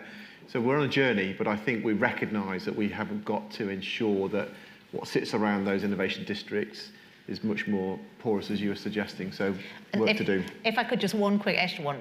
In Helix in Newcastle, one of our neighbours now is the Newcastle United Foundation that has been developed to create opportunities for people of all ages to engage with football. And we have a partnership with the Newcastle United Foundation. If there's ever a way in the North East to connect wider communities to innovation, it's through the football. So that would definitely be something I would share. Thank you. We've got two questions here, and then the gentleman at the back on the end, and the gentleman here with his hand up. Thank you. Thank you. Patrice Clough from Minority Inclusion. It's regarding the digital inclusion. Could you give us a bit of an example how it works, the delivery points and access point, please? Digital inclusion. How would it work? Is there a particular project that you're talking about? Yes, we are minority inclusion, and that's one of the things we are working. Sorry, we are minority inclusion company, organization, so we are looking at that. You want to understand more about how digital inclusion can work? Or how it's been offered. Well, a couple of examples. So I mentioned North Manchester. What we're finding there's a huge regeneration around the hospital, housing, new technical college, all part of that ecosystem. And actually what we've recognised that we've got to go out and do very simple things like road shows, create open facilities where people can come in and hotspot off if our Wi-Fi networks, to go and actually use some of our local politicians to go and outreach into our communities. It's a small example, but recognising sometimes you've got to go out and reach in. And then we've got an example that we've been working on, Ed and I, in Bristol, where actually we're just reconnecting people to equipment. So we've used the city's convening power to bring equipment that is surplus to our businesses, and we're not unique in that, but to make sure that that's going back out into our communities, because as we found, many families are using one device for their kids to do all of their learning, and it's a nightmare. Thank you. Jim, also minority inclusion, but my question was, I hear probably from the news or something that there are lots of vacancies in the UK right now for jobs, and there are lots of people unemployed right now in the UK. And I was wondering what the panel thought that told us. You're wondering what the panel thought what was, sorry? Told us. What does it teach us? Oh, okay. I didn't hear that. There are vacancies and people who are unemployed. There's a mismatch, I assume, of where those jobs are and what the skills are required. Is that That is indeed the case. We have never really had this situation before. The labour market is the tightest it's ever been, and yet we're heading into a recession, or essentially, if you listen to the Bank of England, we're already in a recession. And it is a factor of mismatches. The mismatches at an occupational level, so we need more nurses, but we have people being laid off from manufacturing facilities, or we need more, computer programmers, and we have people who don't really have jobs in retail, et cetera, et cetera. So there are a lot of those kinds of mismatches, and of course some of the mismatches also operate on a regional level. So there will be some places in the UK where there will be more unemployed people and not as many jobs, and the other way around. The potential solutions to this, I think, is where the silver lining lies, because it will force employers to think more creatively, both about, well, could we take somebody from retail and retrain them? And you probably can't retrain them to become a computer scientist, but actually we've looked at the sorts of pathways you can actually retrain people into. And you've got a customer-facing person, they can become a call center person. That call center person has to deal with a lot of IT, they can become an IT service support person. That person has some skills to manage other people, they can become a manager of all of those other people. So there are pathways for actually people to move. It takes time. And the other thing I'll finish off on is the opportunities we already discussed around remote work. Not only about 30% of jobs can even theoretically be done remotely, but there will be pockets that could be extended in a way that allow people from rural communities or some of those communities with fewer jobs to go around to actually find jobs digitally. I've got 2 minutes, I've got 2 questions. Gentleman there, and then we must end, I'm afraid. Yes. Thank you very much. Very interesting discussion. I wanted to ask about the role of central government in strategic policy making. I agree, I think you made some very reasonable criticisms. Do you think our current mechanisms are up to the job? If not, how would you improve them? And would you point to any governments who you think do this particularly well? Richard, can you answer that? Thank you. Just very briefly, when I heard Michael Gove present to the Convention of the North his ambitions for the levelling up agenda, what struck me is that he recognises he's got to join government departments up in a much more cohesive way. And what we heard last week is the Chancellor talk about Devo pots, so joining government funding up at much more of a place-based level. That's difficult, but if there's one thing we can do is to move forwards that agenda and to have interlocutors who can help to bring government departments together, then I think we'll be onto something. Finally, question here. Thank you. Peter Dickinson, Institute for Employment Research. I've researched skills for decades, and the phrase I keep coming back to is that skills is a derived demand. So it's how organisations sort of understand how to invest in their people resources and develop them alongside, their capital resources. So to what extent is that one of the biggest skills gap in this country? Well, certainly we find that businesses are not yet thinking about investing in skills in the same way that they think about investing in equipment. But we also tell businesses that it's exactly the latter that they should be doing. If you think about your capital investment project and process internally, then the way you should be thinking about investing in training and skills and people is exactly the same mindset. What's the return on investment? How do we maximize it? And once you start thinking of that money not as an expense, but as an invest, it actually really unlocks how you think about your talent. Thank you very much for all the answers. Thank you for the surfeit of questions. It's great to have so much enthusiasm. Sorry we haven't got through them all. We will have more sessions this afternoon. I hope you will join us, but we do now need to say thank you to Jane, Tara and Richard and invite you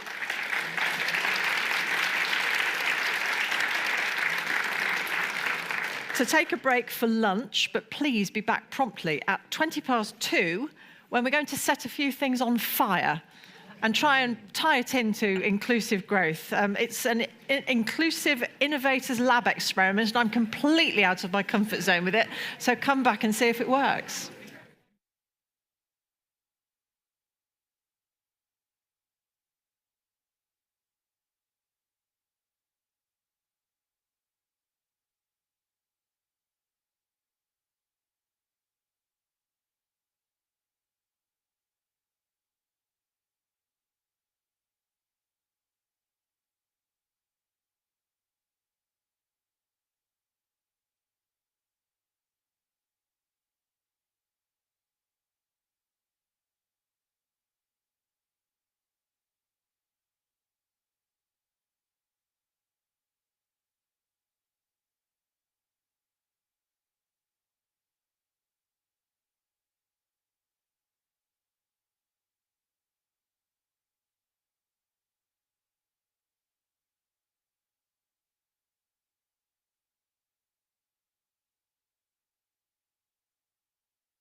You've all gone very quiet.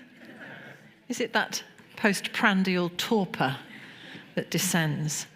Now here comes the science bit, because we're worth it. A post-lunch pick-me-up and a nod to the wonderful innovation that has taken place here throughout time at the Royal Institution. And we're here today, of course, to find a new model for economic growth, inclusive growth. This morning we heard about the fiscal environment that's needed to drive inclusive growth and what more can be done to make sure innovation itself is inclusive. As Charlotte Aldrett, CPP CEO, pointed out this morning, there seems to be a consensus about the conditions that are needed for growth, but a very different set of opinions about how you actually achieve it. How do we get there, especially under the conditions that we find ourselves right in at the moment? Much like growth then, the conditions are needed, the right conditions are needed to keep a fire alight in a tricky environment. You see where we're going with this, can't you? Not too laboured or anything.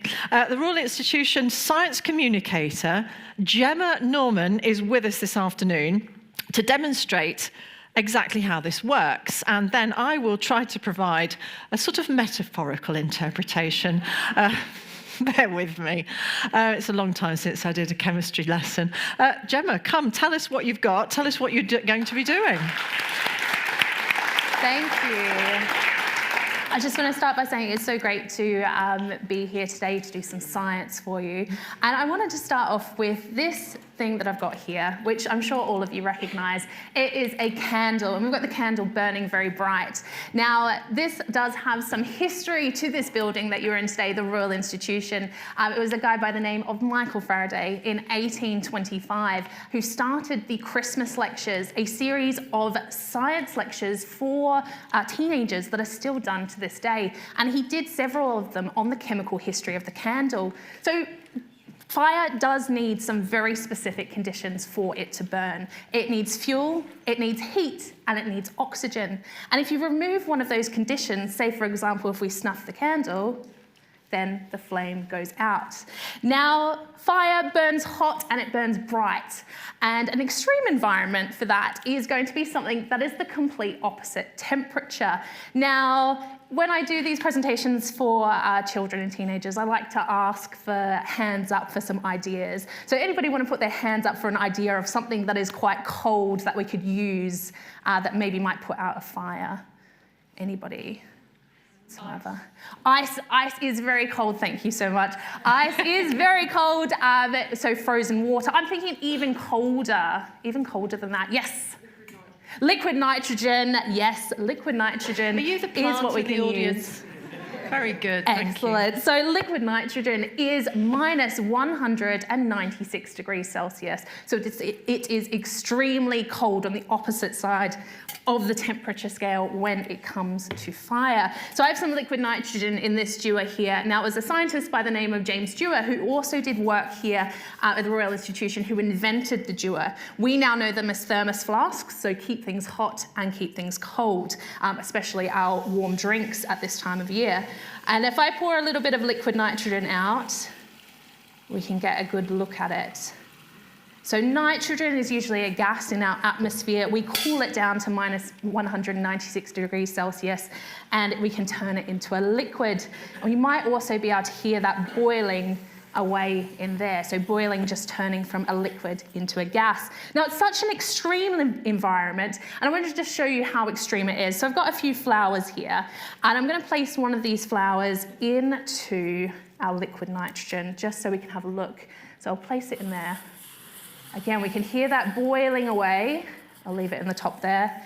We can hear that boiling away. Now, flowers, a lot of organic material, they contain lots of water. So because the liquid nitrogen is so cold, it's going to freeze the water in those cells.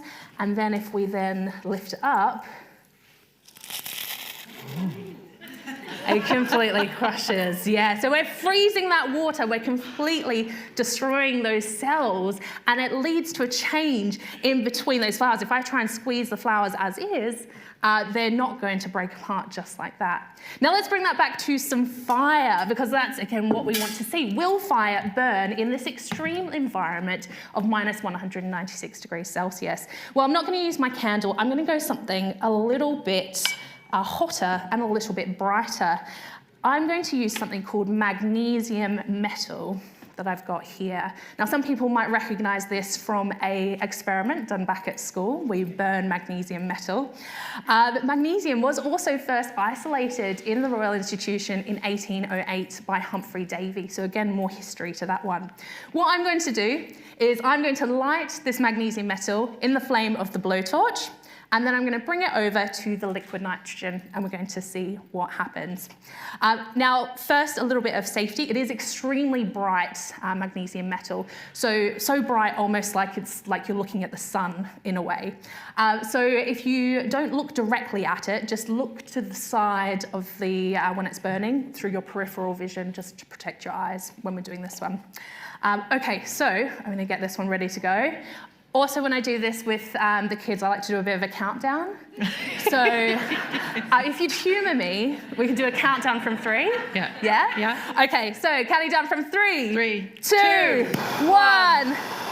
And then burn, it's very bright, and then, okay. So it's gone out in the liquid nitrogen. So even though it's extremely hot and burning very, very bright, still going out in the liquid nitrogen, because we're losing some of that heat. So that heat, that oxygen and the fuel required to keep the flame burning.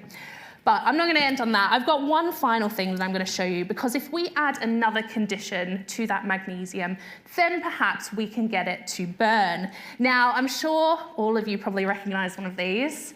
We're in a festival and celebration season at the moment, so lots of sparklers going around. Sparklers also contain magnesium metal, but they also contain something called an oxidizer.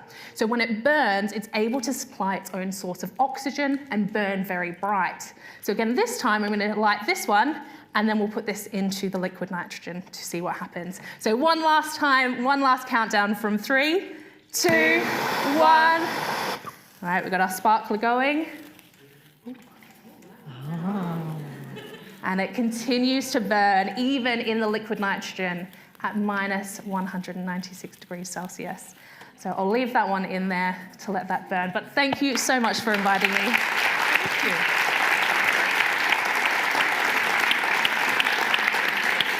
Gemma, thank you very much. We all wish we'd concentrated much harder now, don't we? Because chemistry is really good fun. Gemma, Norman, thank you very much for demonstrating this to us. While Gemma clears away, esteemed members of the audience, let's interpret what we've just seen through the prism of inclusive growth. It seems obvious, doesn't it, that a hotter fire is what's... Yes, it's quite smoky. A hotter fire is what is needed in a very cold environment.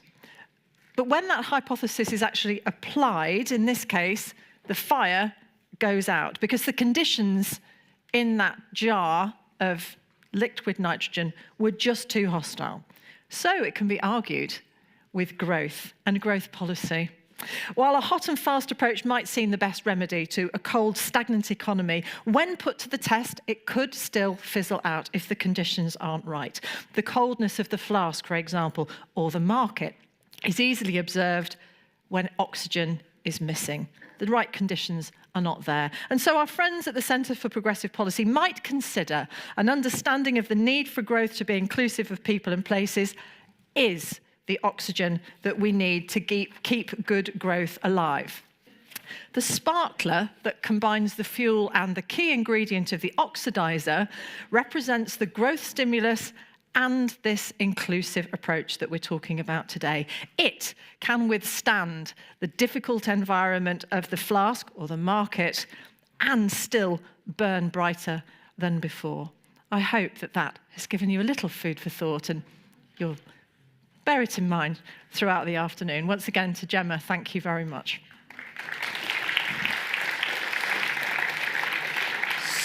So, recent CPP analysis suggests that places in the former red wall areas of the UK are amongst the most vulnerable to cost of living pressures. If greater place-based devolution would align and accelerate delivery of economic, environmental and social objectives, could more progress be made? Well, we're going to hear now from two people who've been trying to keep alight the flame of inclusive regional economic growth. See what I did there?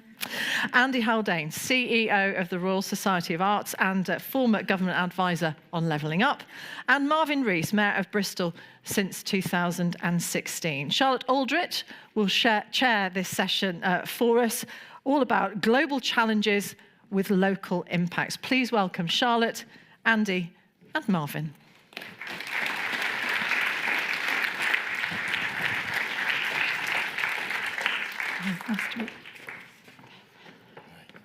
Martine, I think my career feels complete now that I've had that live scientific experiment here in the Royal Institution lecture hall. A little bit of crowbarring from CPP as to the analogy you may wish to draw, but I think it's not unfair to say that certainly the UK's economic climate and the UK's economic stability has been potentially hostile to some of the measures that we think lead to long-term inclusive growth. So, as Martine said, some food for thought, but also a way of waking us all up and certainly giving me a smile after lunch. On to slightly more serious matters. Really privileged to be joined by Andy and Marvin to talk about their experience in driving the inclusive growth agenda or levelling up, and we can perhaps get into potentially where those ideas differ. But I really wanted to start today's conversation with a reflection on the last few months, and to ask first to Andy whether you think levelling up is back in town, and if so, how do you expect it to play out under this particular brand of Conservative leadership? Great. Thank you, Charlotte. Hi, everyone. Nice to see you all. And I certainly hope it is back in town and city and village, because it always was meant to speak to all parts of the UK and all urban types. Is it back? I hope so. I'm not sure in a way, Charlotte, it ever fully went away. So, even during that summer, early autumn interregnum, quite a lot was happening beneath the surface on levelling up, particularly as regards devolution deals. We've seen a number of those announced since the white paper was published, and a few more last week were mooted. So the wheels never entirely seized up. There was action on governance and decentralisation. Do I think, though, that with Michael Gove back in the saddle as Levelling Up Secretary of State, that will give it an extra giddy up? Yes, I do. Do I think that's just what the doctor ordered? Yes, I do. Because at root, Levelling Up is about seeking to unlock opportunity by stimulating the supply side of the UK economy at the spatial level. And ultimately, that is just what this country needs. If it is to grow in a sustainable way, in an inclusive way, we don't need a new grand plan, national economic plan.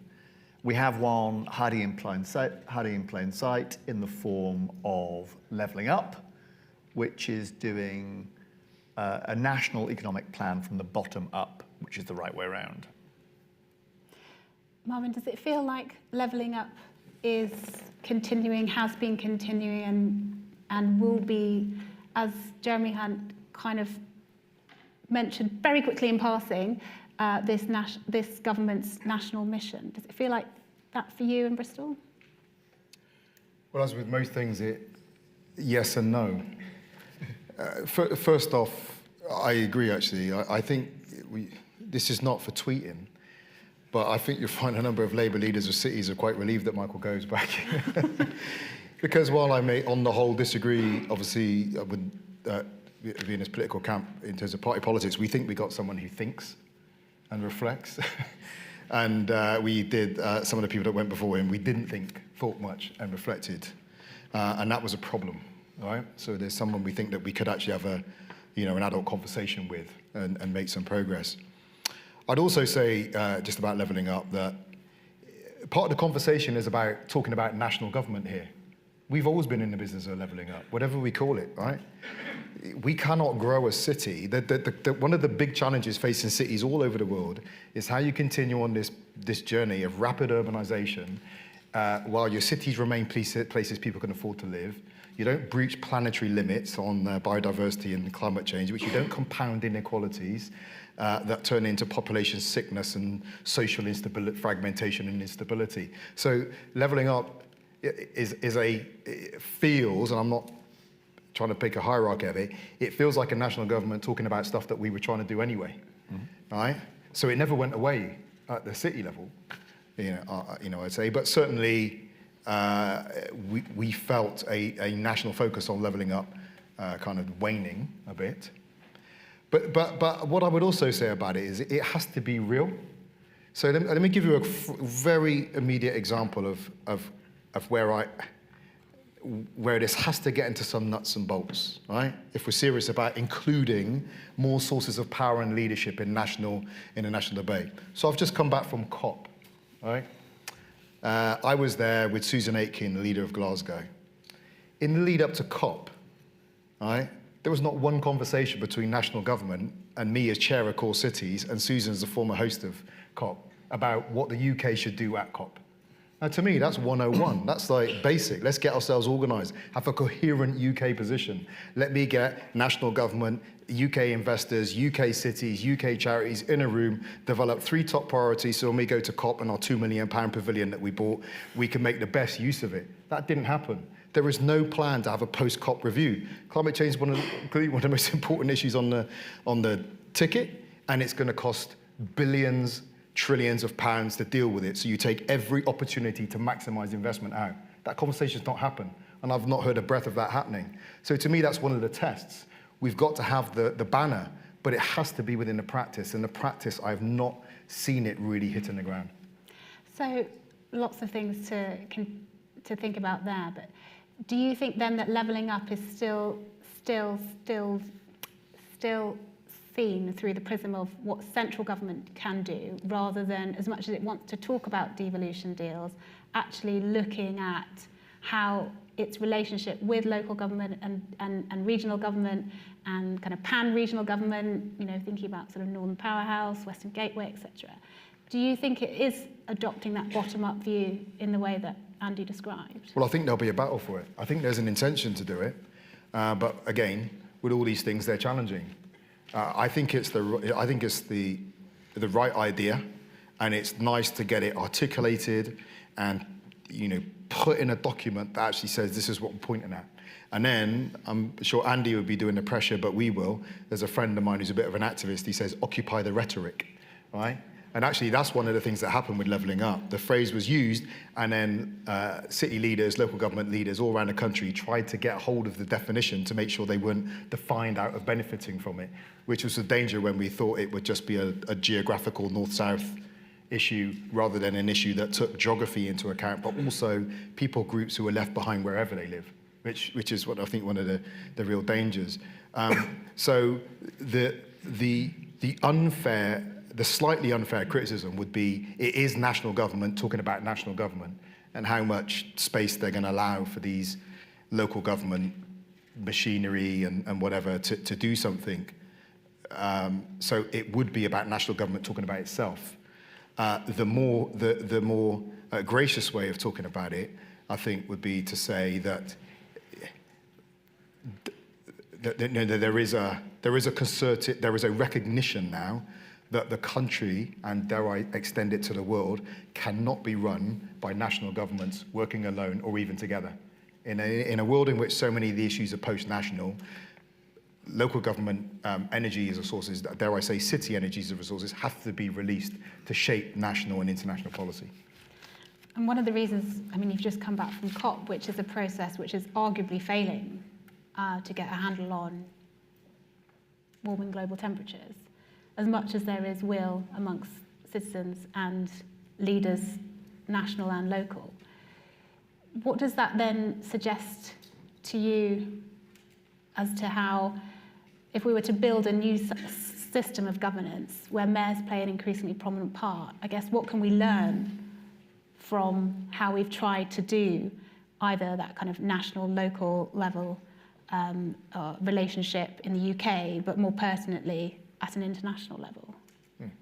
Well, shameless plug, you can find the answer in my TED talk. Put the viewing numbers up. Well, I think there's a vacuum. There's a vacuum of ideas, a vacuum of energy and a vacuum of ability to get stuff done.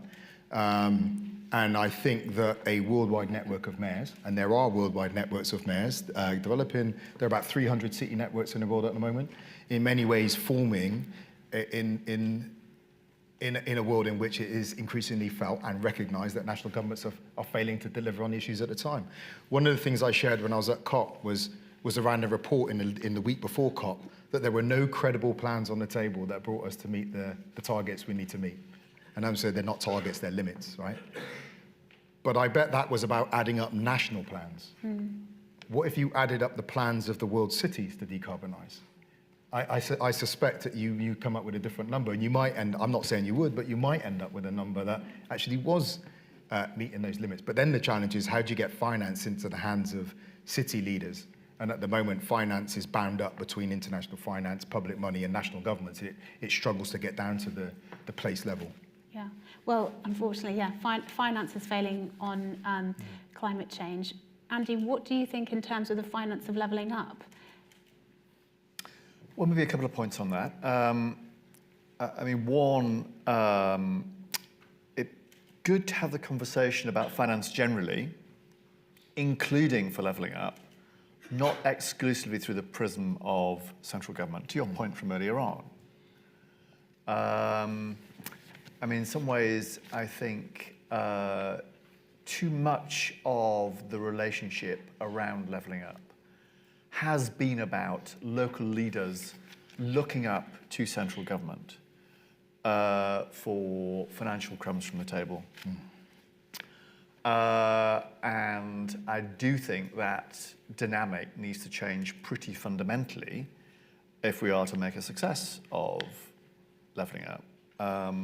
For two reasons, really. One, when we think about local leadership, and with the greatest respect to Marvin, it's not just about mayors.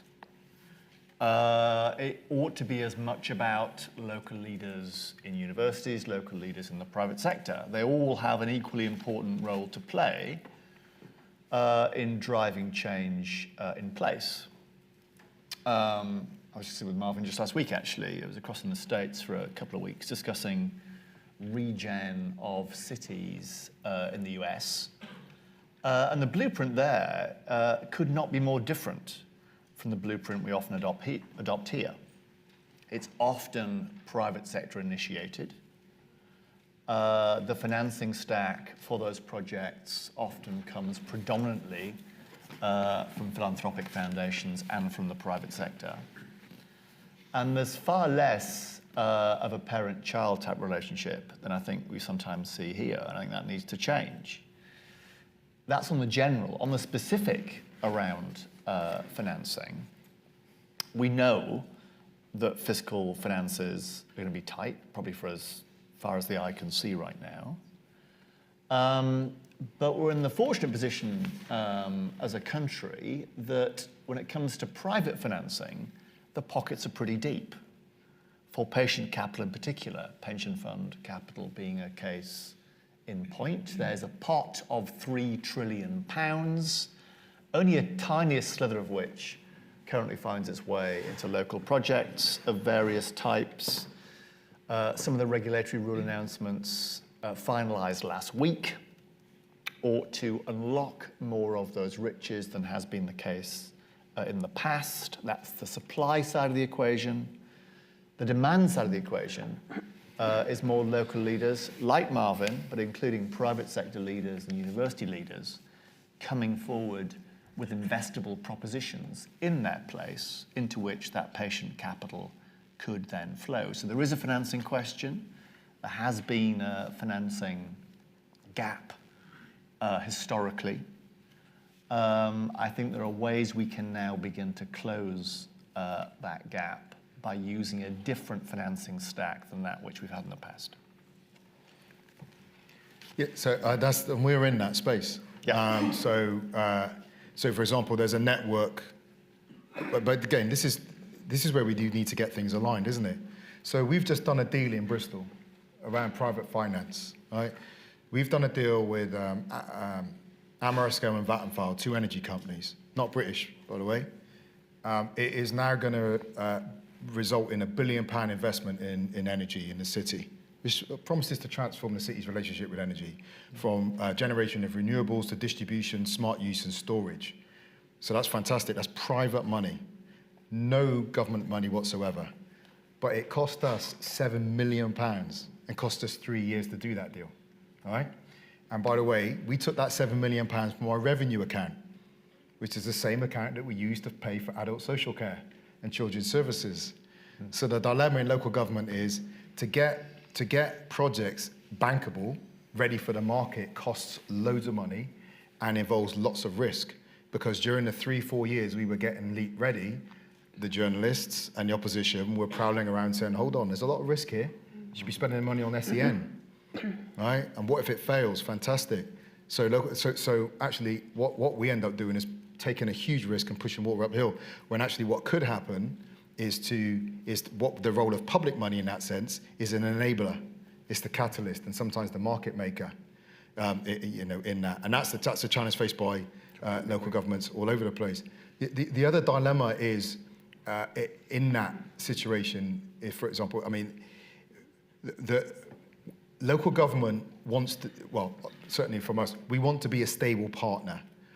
The more predictable we can be as a partner, as a local government, the better the environment we can create for business and for our public sector partners to make longer term plans. But the current funding model is between national government and local government doesn't give us the space to be dependable, because here's a funding pot. Basically it runs like this, doesn't it, right? Government makes an announcement, we spend the night trying to work out what that means, and then they say, fight for that. When I was in junior school, there was a game called Scrambles. Any of you heard of this game called Scrambles? Kid's got 1 sweet left, has no strategy of how to distribute the sweets, so just chucks it in the air and says Scrambles, and you fight for it. That's how local national funding sometimes works with local government. So and that was our concern over levelling up, that it would be, we want to tackle inequalities and we want to deliver inclusive economic development. Here's £1 billion to do it, fight for that. Some of you will get it and some of you won't. Well, that does not allow us to be dependable and predictable and create the conditions that are more conducive to winning inward investment. So that's where we got to get that alignment and coherence. Sorry, the only last thing I would say is, if I've got £15 worth of need in a £10 budget, do I spend, and I've got 3 demands on my time: children's mental health, adult social care, and a planning expert. What would I spend my £10 on if they all cost £5? You drop the planning expert, you drop the person that creates the conditions, that knows how to manage the market, because people want their money spent on adult social care and children. And again, so it's one of the hidden costs of austerity, is that we've lost that backroom capacity to do the deals. We've lost that backroom expertise to enter into these markets into which local government has not traditionally been involved in, as in reaching out to private finance. And that comes at a long-term, that comes at both short and long-term cost. Well, I think I want to come back to austerity and the possibility of austerity 2.0 as it's being built, although potentially a little bit further down the line than we might have feared beginning of last week. But Andy, maybe if I could get your reflections on the autumn statement more generally, and then the kind of the threat to levelling up funding, in part for the reasons that Marvin's just described in terms of the hollowing out of local government. You previously talked about how we need to potentially not necessarily allocate a lot more new money, but it's about prioritisation. I think, you know, Marvin and other local leaders would push back on that and say it's been hard to deliver and it looks like it's going to get harder still. So an autumn statement, maybe 3 observations on that. In terms of its objectives, I mean, there was a simple do no harm objective in financial markets. That can't be taken for granted, as we saw from its predecessor, but was navigated, so that was a sort of mini tick. There was a do no harm to near-term growth prospects, given the squeeze this year and next, and given that there was a net modest fiscal easing over that time horizon, I think that would count as doing no harm to near-term growth.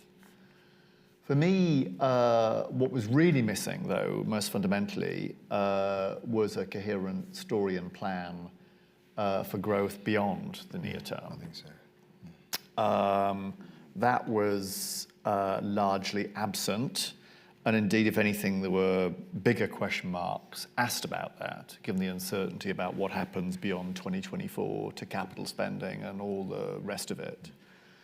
That, for me, remains a big question mark, and the most important question mark of all, of course, because history tells us that you don't cut your way out of a fiscal deficit, you grow your way out of fiscal deficit, and therefore the absence of a growth plan makes it a big question mark as to whether you're doing the right thing, not just for the economy, but even for the fiscal finances. Now, do I think it's eminently possible to put in place the foundations of such a plan? Absolutely, I do. And levelling up absolutely would be part of that. But for now, that plan remains, you know, in the shadows, I'd say. And how do you feel about the kind of prospect for local government finance going forward? Do you think that's under threat, or are you saying that we don't know because Hunt's pushed the bulk of cuts in real terms down the line? Yeah, I mean, both. We don't know, but it's definitely under threat. There's no question that the pinch is going to be felt somewhere outside of health and social care, and possibly some on defence. Quite how where those cuts fall is uncertain as things stand. The truth is, as Marvin would know much better than me, local government finances are starting from a highly suboptimal position in the first place, both in terms of quantum and in terms of allocation, and that would therefore risk making a bad situation somewhat worse. For what it's worth, I completely agree with Marvin on the current allocation mechanisms to local places. Far too many pots, far too complex criteria, far too short term, and I'm personally strongly against competitive bidding, the scramble that you mentioned. All of those are anathema to long-term planning and investment at the local level. So even before you get to the question of quantum, there's a question of allocation devices, which are not as they would be, but it's definitely a risk both to levelling up and also, they say, to growth as well. So one more question. You had your hand on the pen of the Levelling Up white paper. Why couldn't we all know, those of us who work in and around local government finance, know what's needed? Why could we not see that as one of the leading policy recommendations to really unlock and unleash the power of devolution? Yeah, so it wasn't just me with a hand on the pen, unfortunately. Wouldn't have been quite the same document if that had been the case. And, as ever in policy, you get through as much as you can. You do as much as you can within the constraints that you face. One of those constraints, even true earlier in the year, was the fiscal constraint.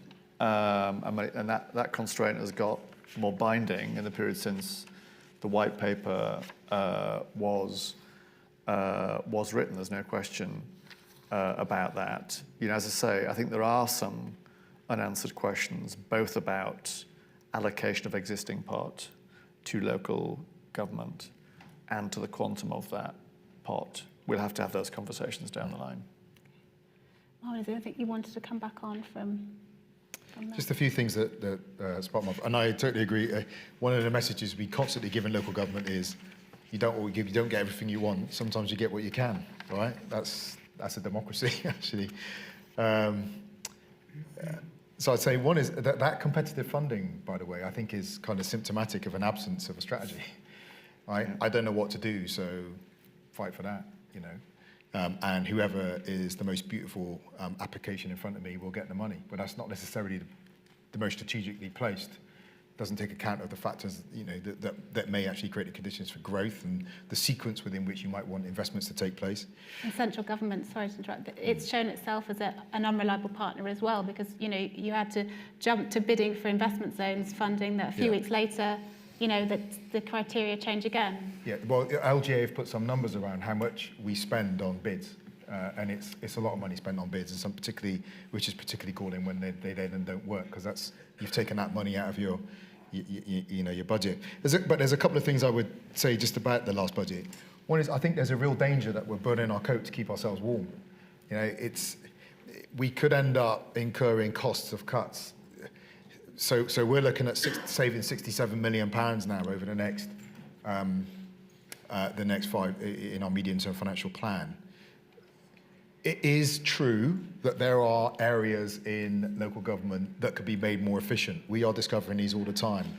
But to throw around the idea that there are these mass waves of efficiency that will release up £67 million is a little bit far-fetched, and maybe come from national politicians who never actually run anything. Right? They've just got themselves elected.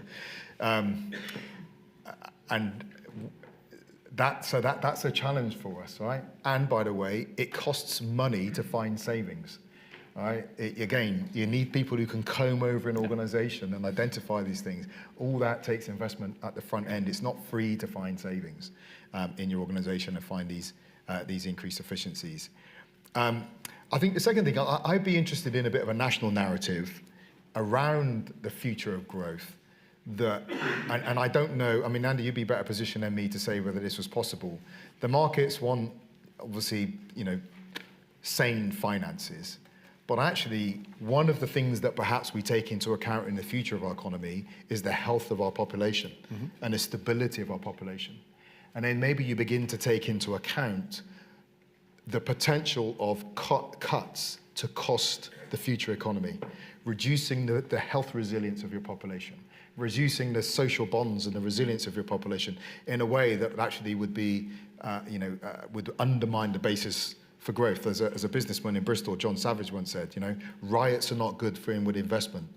If we keep cutting and cutting and marginalising and having more people fighting over fewer resources, we create more unstable conditions that I don't think are necessarily good for an investment. Now, I'm not saying I've got any hard numbers around that, but to me, it seems to be self-evidently true. And one of the narratives I wonder that we could put on the global stage is, we are going to take care of our finances. This is the time frame over which we're going to do it. And in 5 years, we will have the most resilient population and workforce in Europe or the world. The kind of place you're going to want to come and invest, because we've released multiple points of talent. We've got a stable society with sane politics, and this is the place you're going to want to come. And I just, my sense is that could actually be worth money to the UK.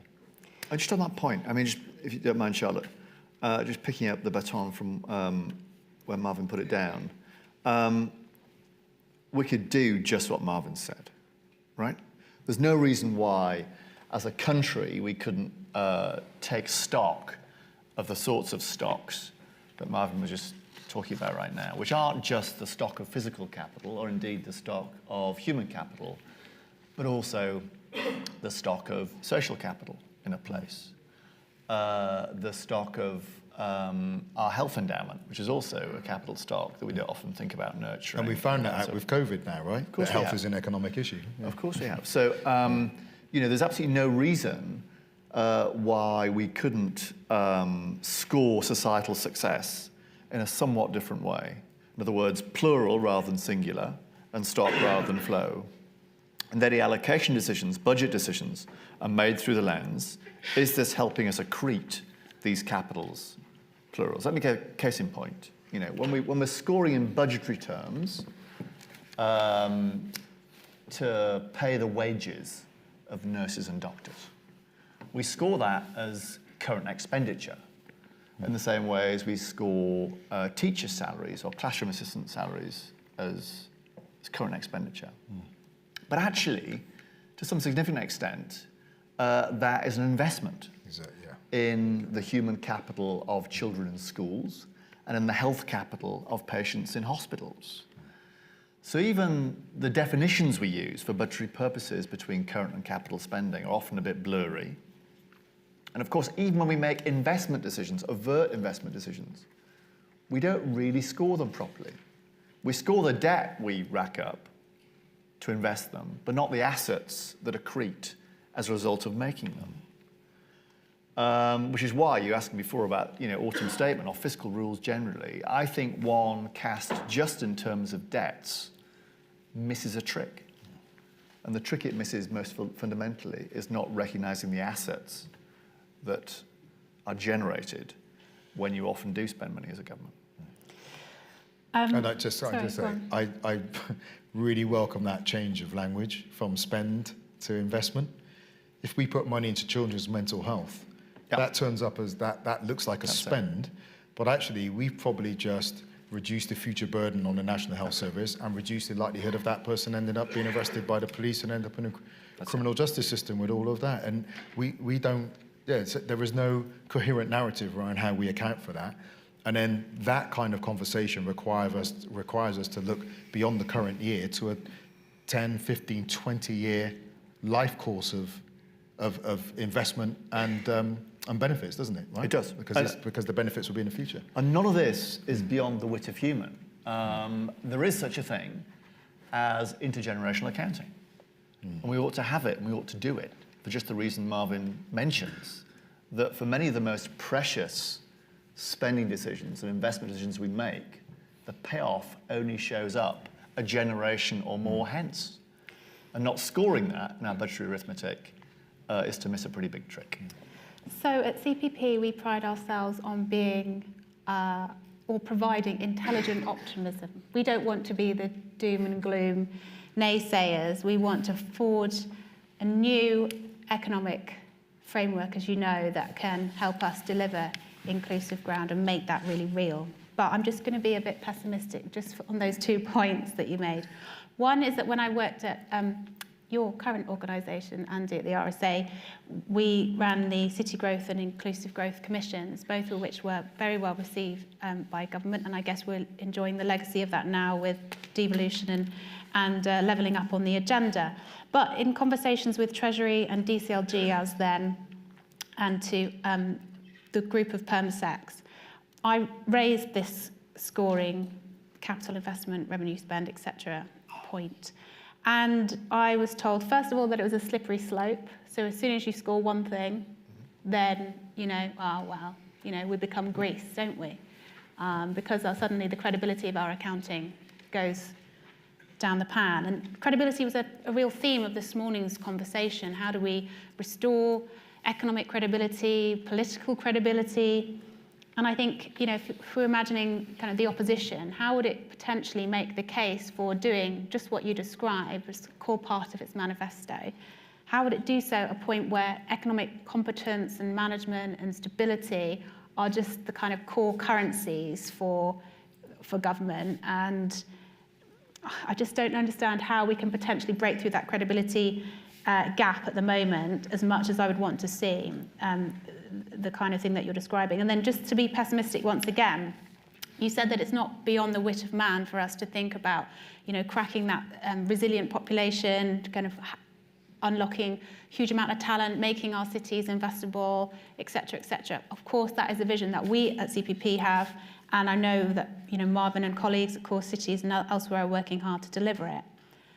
But on skills, we have not cracked it. It is that persistent policy failure that is one of the obvious reasons why we have this so-called productivity puzzle. It ain't so puzzling when we look at how much we just sap out of our further education system and adult skills budgets and all the rest. So how do we overcome that credibility point, and how do we finally crack skills, and then on the health side, the prevention aspect.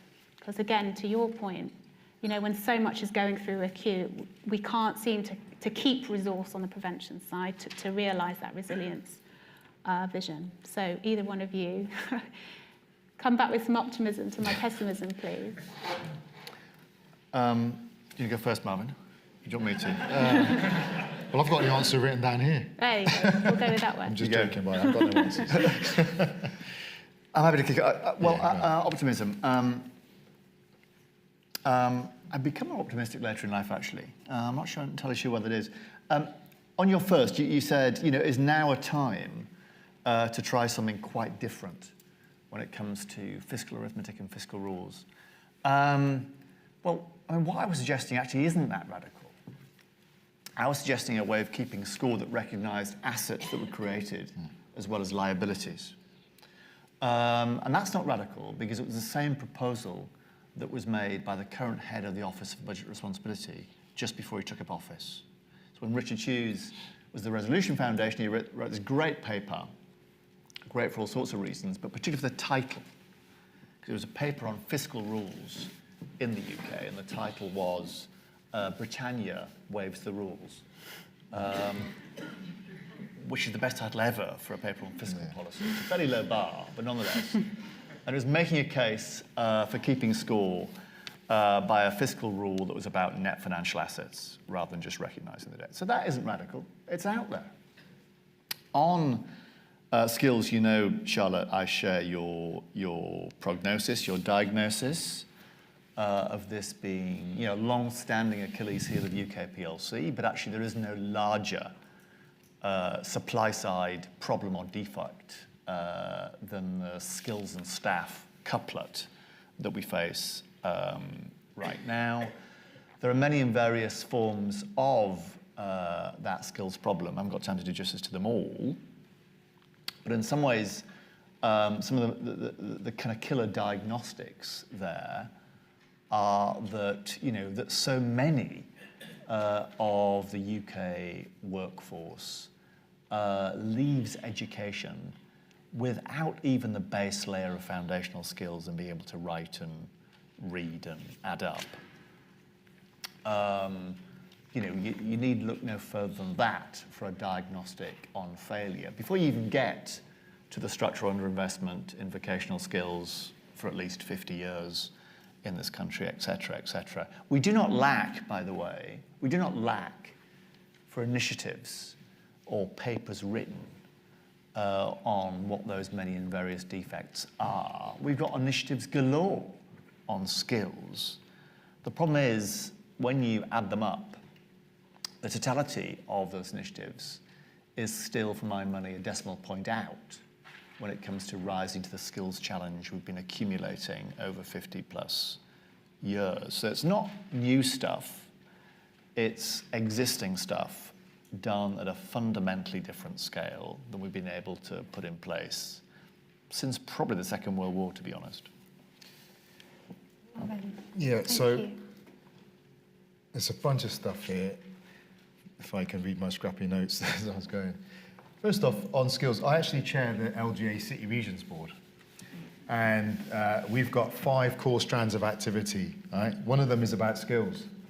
And what we've been arguing with central government for some years now is that there are 46 different programs of skills run by multiple government departments, none of whom talk to each other and none of them are locally accountable. Yeah. How the heck does that work? Right? It's a chaos for being less than the sum of your parts right there. So not only do they not work with local government, they don't work with local economies. And so we've been arguing, devolve it. Let us bring some, by the way, there's no substitute for money. Don't devolve without resource. That's the hospital pass. But devolve it, give it resource, allow us to work. And you made the point earlier on, Andy, when we talk about place leadership, we're not just talking about local government. We've developed something in Bristol called the City Office, and that recognises that cities, places are collective acts. Right? What anyone gets from any place is a result of local government, health service, private sector, unions, and so forth. So we would work with our partners in a place to say, what are we going to look like over the next 1, 3, 5, 10 years? What does that skills pipeline have to be? And if we had the power and the resource, we could begin to do that. And by the way, when I talk about devolution as well, I think there's a subtlety here. Devolving power to the place level does not mean the absence of national government. I think it's about a weighting of leadership and followership at any particular point in time. There are places and there are times when your job is to be a good follower, right? And that empowers leadership. And devolution must not be about, well, it's over to you, I'm withdrawing, I'm just going to watch whether you succeed or not. And I think skills is a place where the weighting of leadership should go to the place, and government should come in as a high-quality follower of that place leadership. I would also say I think there's a twin issue that we just touched on that goes with skills. It's no point having a skilled person who's at home with back pain and depression. Health has to go alongside skills as a partner issue, and good health creates the conditions in which someone's more likely and more able to acquire the skills for a whole bunch of reasons, right? They've had good nutrition, they've got a stable home, they've got a kitchen desk on which they can work, the home is warm, all these things are going on. People have more resilience, they can overcome failure, so they can cope with exams and the learning process and all that. So the two things, have to be, I think, held together. And dare I put a plug in for the piece of work that we're co-chairing here, Andy. So Core Cities and RSA are co-chairing a piece of work on the future of urban Britain. I think there are three simple questions at the heart. What are cities? And we do look at cities, but I think the lesson can expand out. What are cities? Let's properly understand what they are. What do we need them to be? All right? So let's look at the challenges and opportunity in front of us, and how do we get them from what they are to what we need them to be? And I think that is lining up a coherent agenda, investment-based narrative around skills and housing delivery, health, and all the other things that we need for our cities to become everything, not just they need to be, but the country and the world needs UK cities to be. Brilliant. Well, at this stage, I'm going to open it up to questions from the audience. So we'll start over this side first. So that gentleman there and then behind you.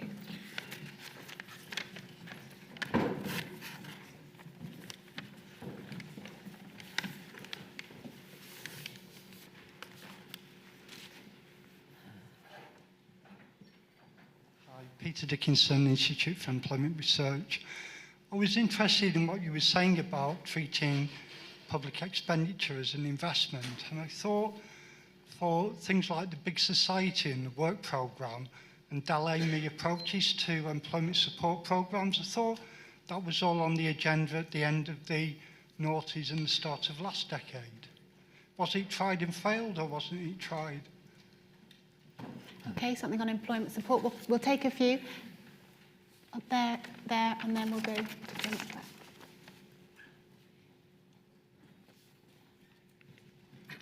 one. Hello, Mark from the Centre for Inequality and Levelling Up. I had a question on local government funding and allocation. I imagine you must have seen something about the Trailblazer agreement with West Midlands and Greater Manchester. So I had just a question in regards to what you're expecting and what we would like to see in that Trailblazer agreement to simplify funding to local governments. Okay, so funding simplification, brilliant. Yep, one there and then Jim there. Next steps in releasing the skills morass that you have identified. Skills.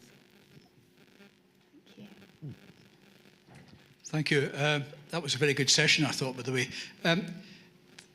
What is your position on the so-called 15-minute city and its consequences for retail, employment growth, skills, healthcare? I'm sure you have a view.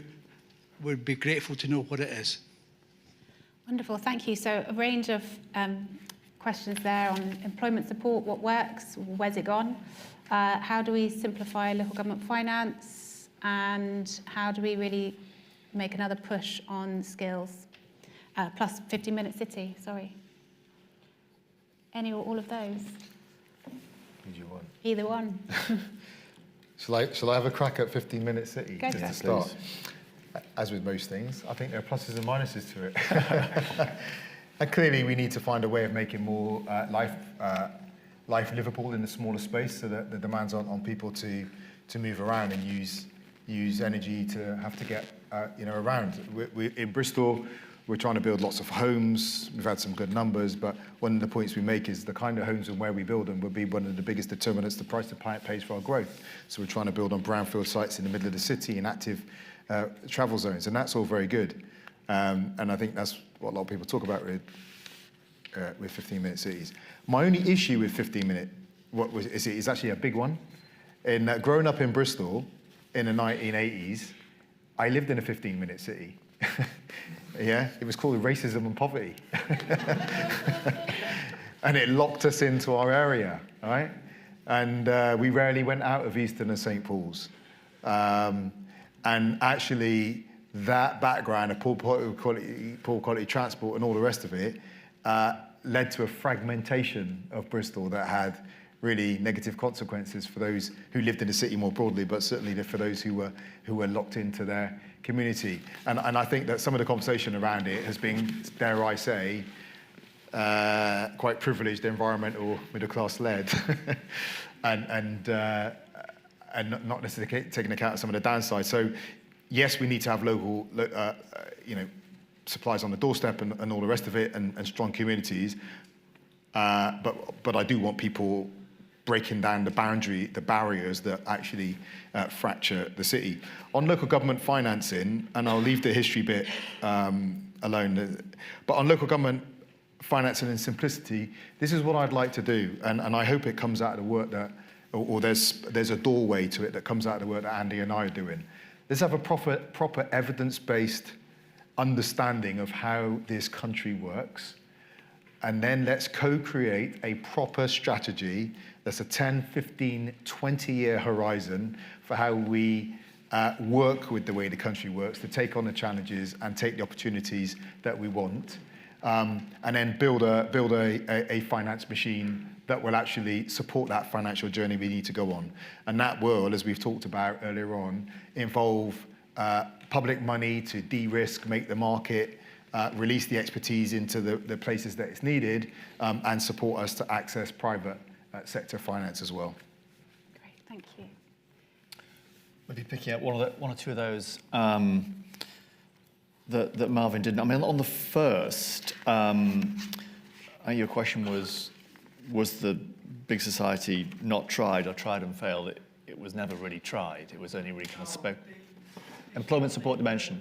You treat public expenditure as an investment in the financial markets, and then you treat public expenditure on something like an employment support program as an investment, to attract investment from the financial market, although it could apply to health or crime prevention or whatever.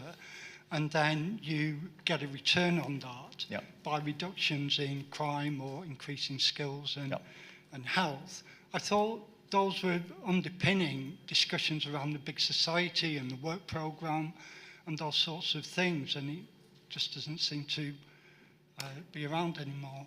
No, I mean, you're right. So that social impact investing market, about which there was a lot of optimism and ambition, you're right, around the time of big size. I missed the question. And there has been some examples of that. So social impact bonds are out there, but the truth is the market has not taken hold in the way that was hoped. I don't think that's established that the market couldn't be established. It's just that it hasn't been established yet. So I think it's still an area that's definitely worth thinking about and continuing to nurture, which I know is happening.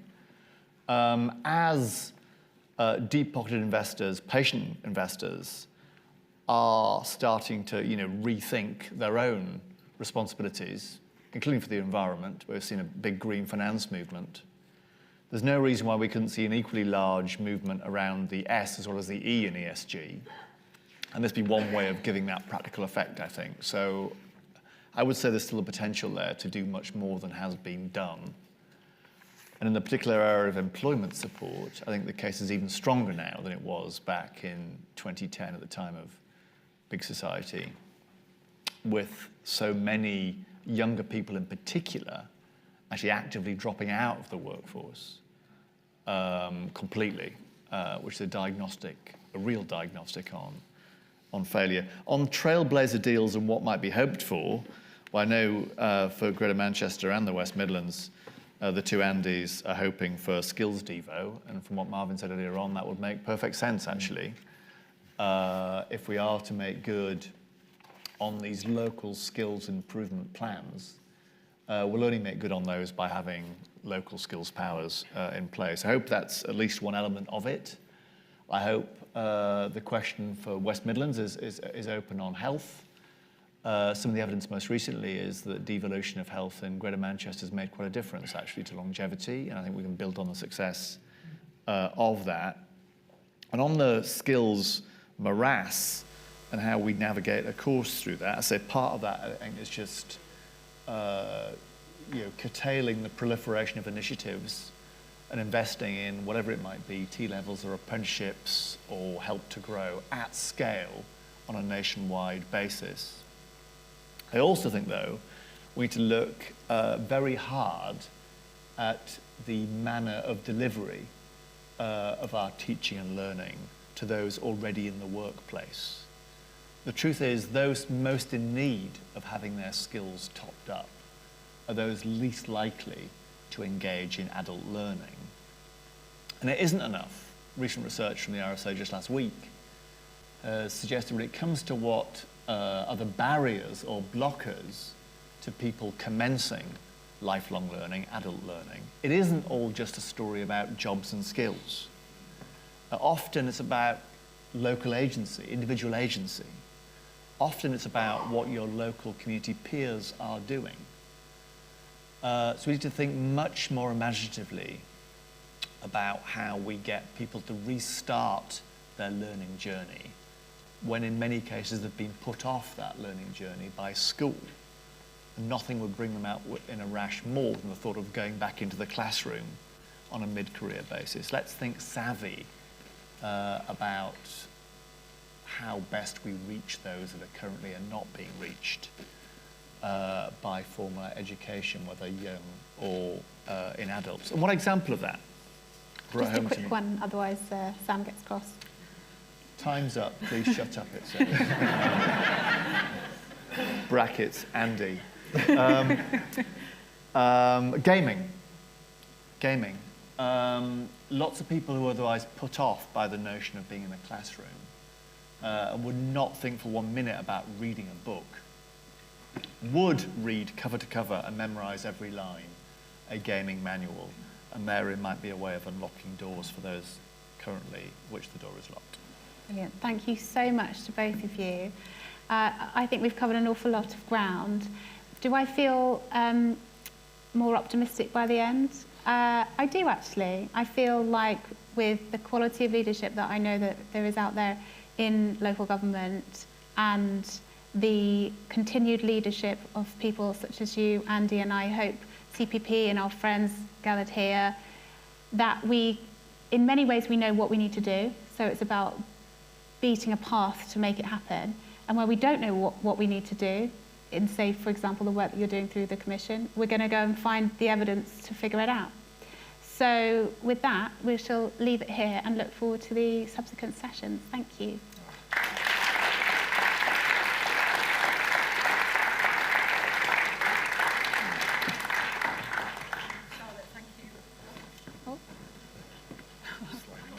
Yeah, okay. I don't know. All right, fine.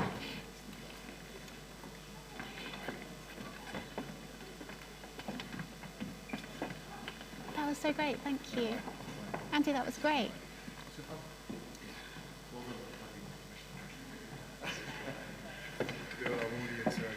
And your TED Talk. I know, if you get a few views. That should be better, yes. It's great to have power, isn't it? Thank you to Charlotte, to Andy, and to Marvin for that previous session. We're going to hear now a speech. It's a recorded speech from Pat McFadden MP, who's the Shadow Chief Secretary to the Treasury. Unfortunately, as happens to MPs, he's been called away to Parliament this afternoon to debate the fiscal statement. But he has sent a video recording for us.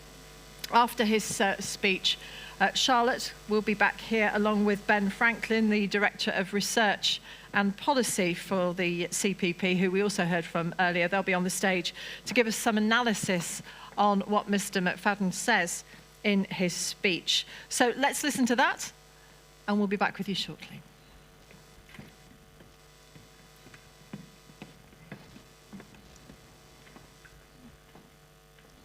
I'm very pleased to be able to join you by video today to give you some thoughts on economic growth from a Labour perspective. I had hoped to be with you in person, but politics moves fast these days, and we have a two-day debate here in Parliament on last week's autumn statement. I'm closing that debate for the opposition tonight, and parliamentary convention dictates that I have to be there throughout the debate, so I'm sorry I can't be with you in person. However, the autumn statement and the events leading up to it over a long period of time are a good place to start a speech considering economic growth.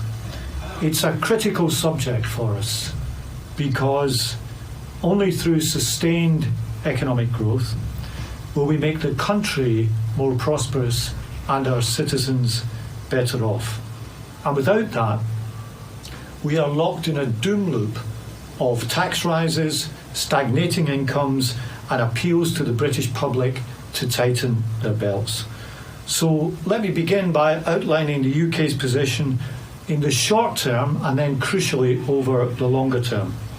In the short term, of course, we've had the experience of the Truss Kwarteng mini-budget, a series of permanent tax cuts funded through borrowing, with the wealthiest benefiting the most.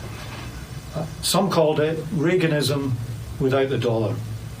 Or you could say the government was proposing to borrow from my constituents in Wolverhampton to fund tax cuts for people earning over £150,000 a year. The intention was to unleash the animal spirits, to give us a new incarnation of the very old theory of trickle-down economics. And it was all done with disdain for the institutions that safeguard our economic credibility: the Treasury, where the Permanent Secretary was fired, the OBR, and the Bank of England.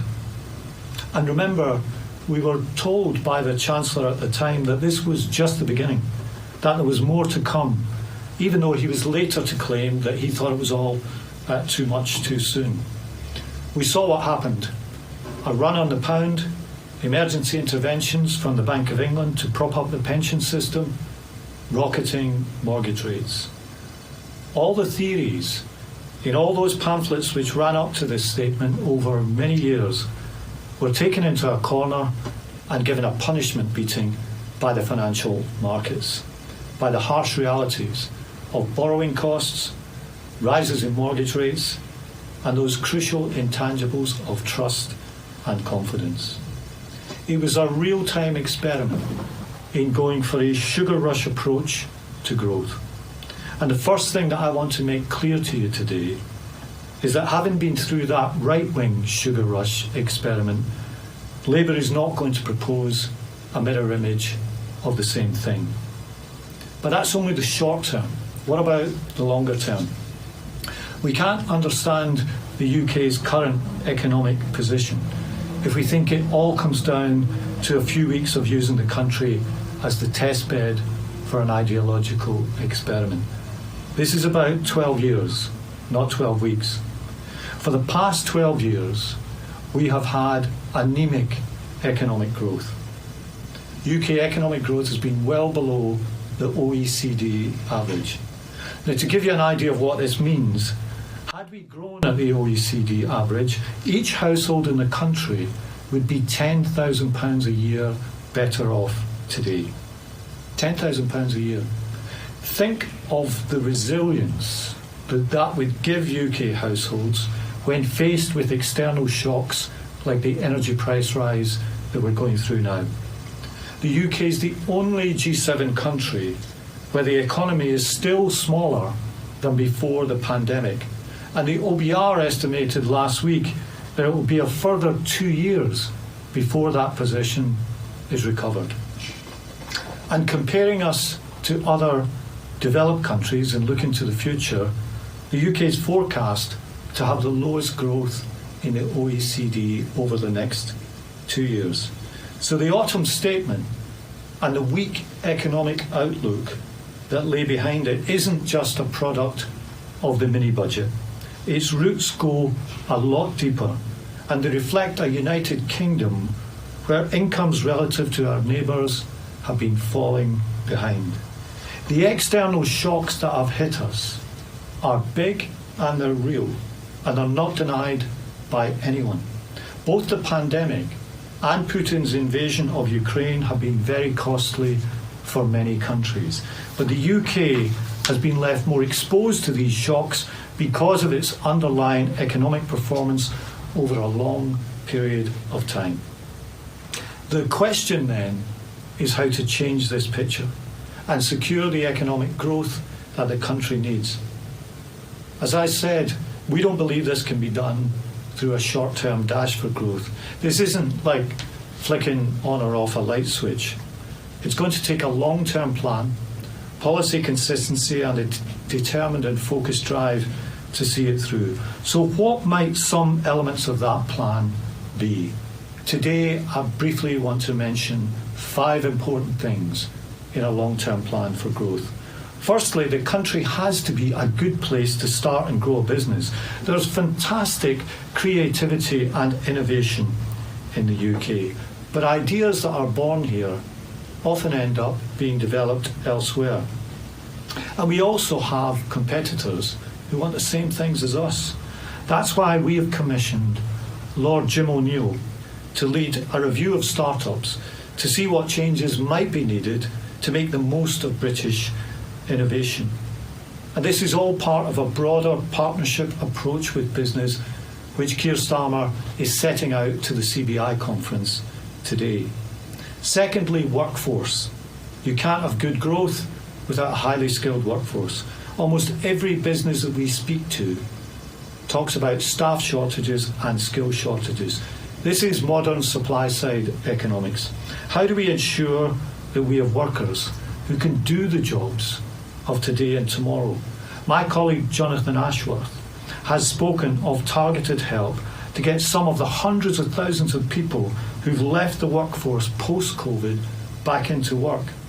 It's why we've placed such a stress on mental health support, with a promise to ensure that everyone who needs it can have a consultation within a month.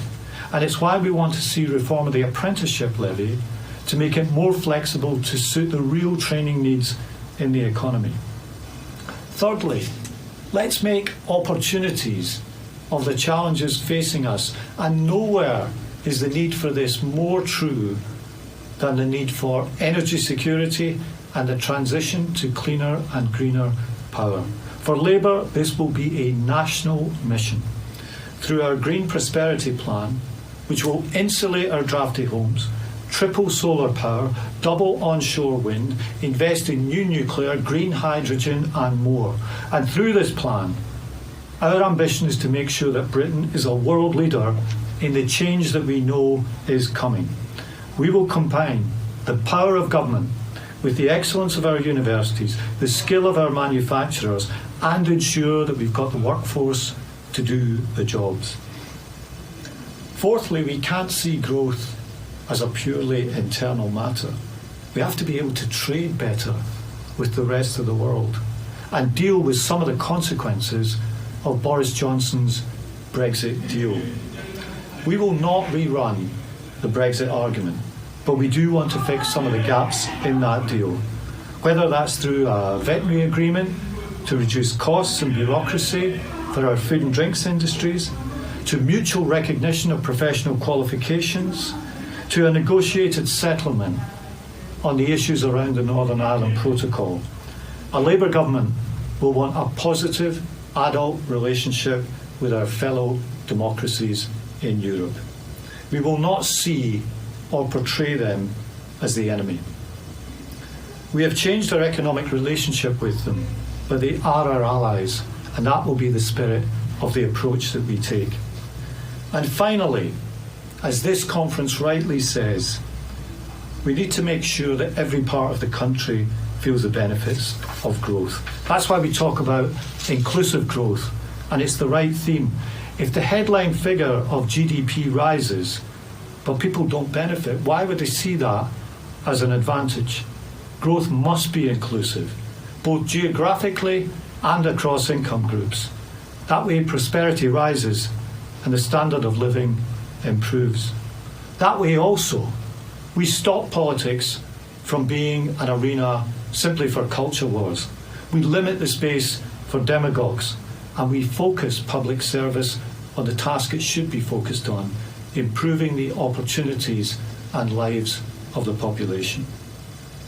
The experience of recent months should have taught us all about the importance of financial stability.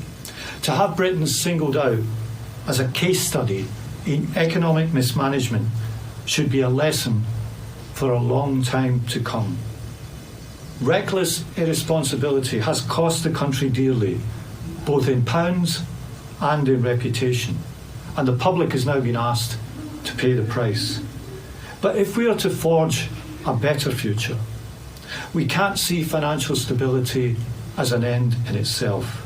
If that's the beginning and the end of our ambition, then all we'll be doing is managing decline. So for Labour, financial stability is essential, but it's also a platform upon which we want to build a long-term plan for growth. And only if we do that can we make the country more prosperous and our citizens better off. Only if we do that do we generate the wealth necessary to fund our public services, reduce the NHS waiting times, equip our children for the future, care for our people and have the strong defence forces that the country needs. We want to combine strong wealth creation with good public services, and we believe those two things go hand in hand. In short, for us, financial stability has to be a platform for hope, and that's exactly what we intend. Pat McFadden, Chief Secretary, Shadow Chief Secretary to the Treasury. So Charlotte Aldrett and Ben Franklin from the CPP, a reminder, a non-partisan organisation, we're going to share their thoughts with you now, and then we'll take a few questions from you very soon. Charlotte and Ben.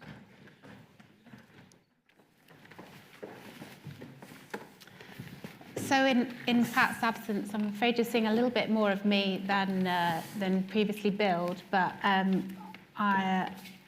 hopefully Ben and I can shed a little bit of light on our thoughts as a kind of institutional response to what we've just heard, and maybe some reflections on the conversation this morning before we then go into our star billing of Marina Hyde afterwards. Ben, what did you think? Well, my first thoughts are he needs a Labour banner in the video. It was quite barren and stark and austere, but he can't fair compete without play. branding. Exactly right. But in terms of his sort of definition of the problem, I thought a lot of it was what we would probably agree with. You know, I think there's a very important point in all of this that our current economic malaise is not just about Brexit. People love to talk about Brexit, and there are two sides of the coin on that, on the right and the left. But you know, our long-term, long-run productivity problems do stem much further back than the Brexit vote, and the legacy of austerity did and has led to worse health, lower investment in skills and education, the sorts of things we believe in as an organisation can help to turn the tide of low growth rates. You did mention persistently high inequality. I think that's a really important part of the picture, and it's that high levels of inequality that have also helped to drag back our economy. Now, I think there's something about what could have been done differently in 2010 to 2020, but you know, we are where we are. In terms of the solutions, I think it is a good thing to set out the point that you need a long-term plan and some level of policy consistency. We've been all over the shop recently, and basically just not fucking up. It's actually a really important thing, if I can say that in the Royal Institution. Probably not, but we've done it now. You know, avoid self-driven mistakes, your own economic shocks. You know, don't do that. There's obviously a lot around green growth and investment. I think there's something to be done in terms of where those green investments should take place and how they link in with the levelling up agenda, which I'd like to hear more about. Labour obviously showing that they want to be seen as the party of business. There's a big question about how we do that. How do we create more business investment in the UK? That is a very big question right now, which I don't think anyone's fully cracked. I know there's also separately Labour's industrial strategy that they've come out with, which harks back to some of the things Theresa May was talking about. So some consistency around that framework, I think, will be interesting and good. Obviously, there's lots to be worked out here. How do you deliver better public services in the current fiscal environment? We had a bit of that debate earlier on. How do we fund a green revolution? How do we utilise places and the assets of places? And we've done a fair bit of work, obviously, at CPP around that, and you've heard some of that already. We did a really good report, if I can do a plug, called A Gear Change for Growth, which talked about assets even in low productivity areas, and particularly high productivity industries that could be utilised. And then the big question of how is, do we need a debate on how do we get those public services that we want? I mean, there was interesting polling done last year which suggests the public are more happier with higher taxes. How persistently that view is held is obviously to be seen. And there's a critical thing as well in all of this around better targeting of resources. And I think local government is a very good example of this, and linking that to the levelling up agenda. So, council taxes are generally a regressive tax. Levelling up money was done through a funding formula that was a bit political, to say the least. There's uncertainty around the Shared Prosperity Fund, and that's also allocated using an old formula. So there's lots of ways, even with existing money, that we can be more efficient too. And then there's moving on to skills funding and apprenticeships. How do we get more schools and skills funding into the areas that need them? We did some work recently looking at apprenticeship participation, and it's falling in the most deprived areas. So a lot of this is about the how. I think we'd sign up to a fair amount of the vision. The question is how we actually get there. And I think also the centre-right would sign up to a lot of that vision as well. As they're my initial observations. Great. I'm going to say I thought the best bit was the end, and I don't mean that pejoratively. I think he ended on the idea of hope.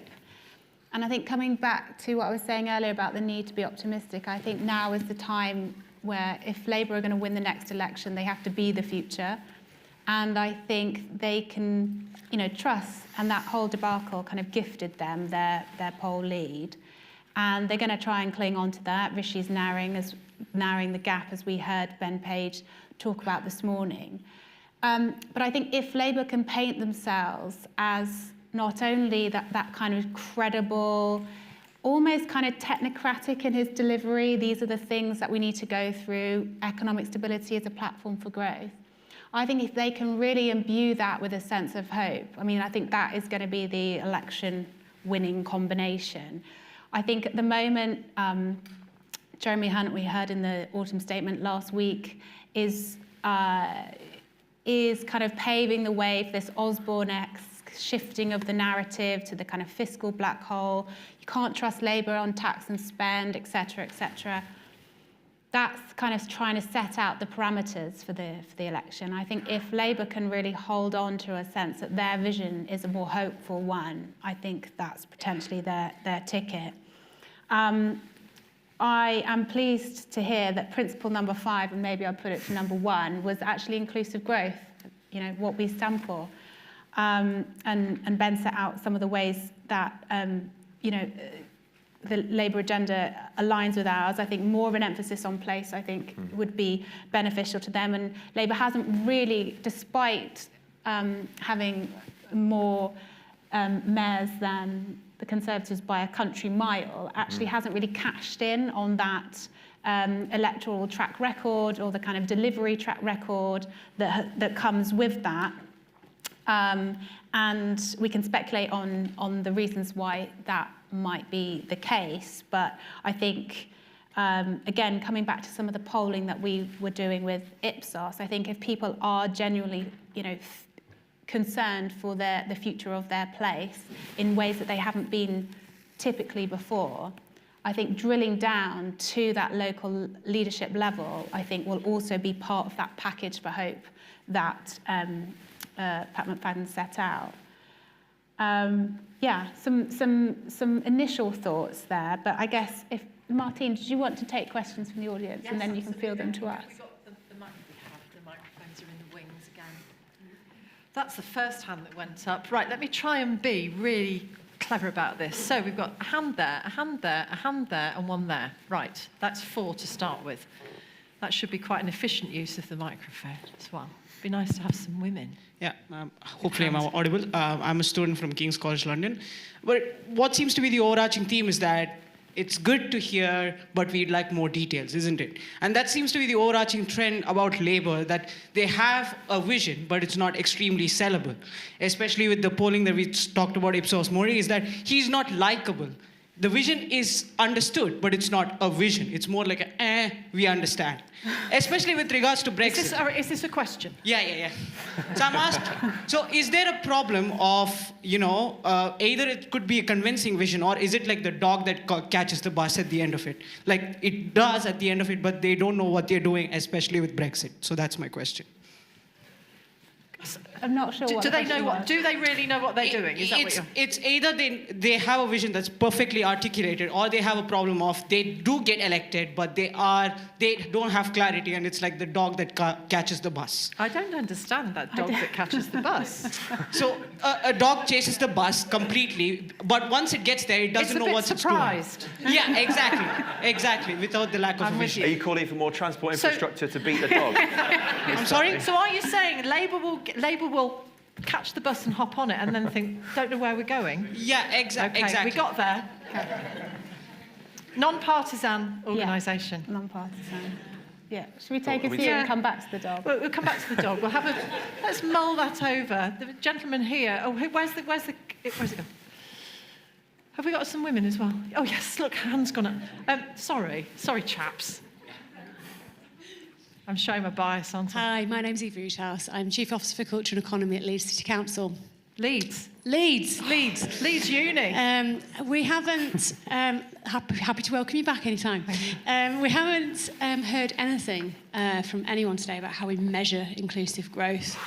I would really like to hear from Labour and Conservatives and any politician, how they actually intend to measure their progress in levelling up, delivering inclusive growth. How do you measure inclusion, inclusivity? Do you know? Yeah. We can certainly give some answers on that one. That's good. Tell us then. Yeah. So you obviously haven't read our 2018-2019 body of work on this. Yet, exactly. We did a whole series of reports on how you measure it. Good growth. So there's inclusive growth is a bit of a process as well as an outcome, but we were trying to measure good growth, and we looked at 4 or 5 specific indicators. So one of which is health, which is a really important one. Another one is around inequality, productivity, and leisure as well, actually, we measured, because we think people shouldn't just be working 9 to 5. But that was a very simplistic and reductive way of doing it. Obviously, local areas will measure it in their own ways, and there's no one right or wrong way. It's what works best for you. But I would obviously plug that body of work. But there are lots of other things that we want to be measuring as well to understand how they link in with that. So obviously we're going through a cost of living crisis at the moment, which is going to underpin and undermine a lot of the inclusive growth challenges that places and countries are facing. And so we've done some measurement work around this as well to try and identify which areas are most at risk. So just basically some plugs for our work right there, and we can happy to send out links at the end of this conference as well. There you go, plenty of resources available to you. And Leeds, give my love to Leeds. Gentleman here. My name is Paul Hudson, I retired. I've spent my life in finance, trade, commerce, administration, and just over half of it in academia in Australia and in Britain and in Germany.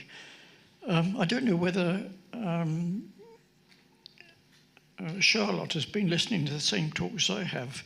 I couldn't see, on the basis of the evidence provided, what there was for optimism. The other thing that I find is misleading, particularly for an economy, is going more and more into the services sector. It makes any sense to talk about productivity.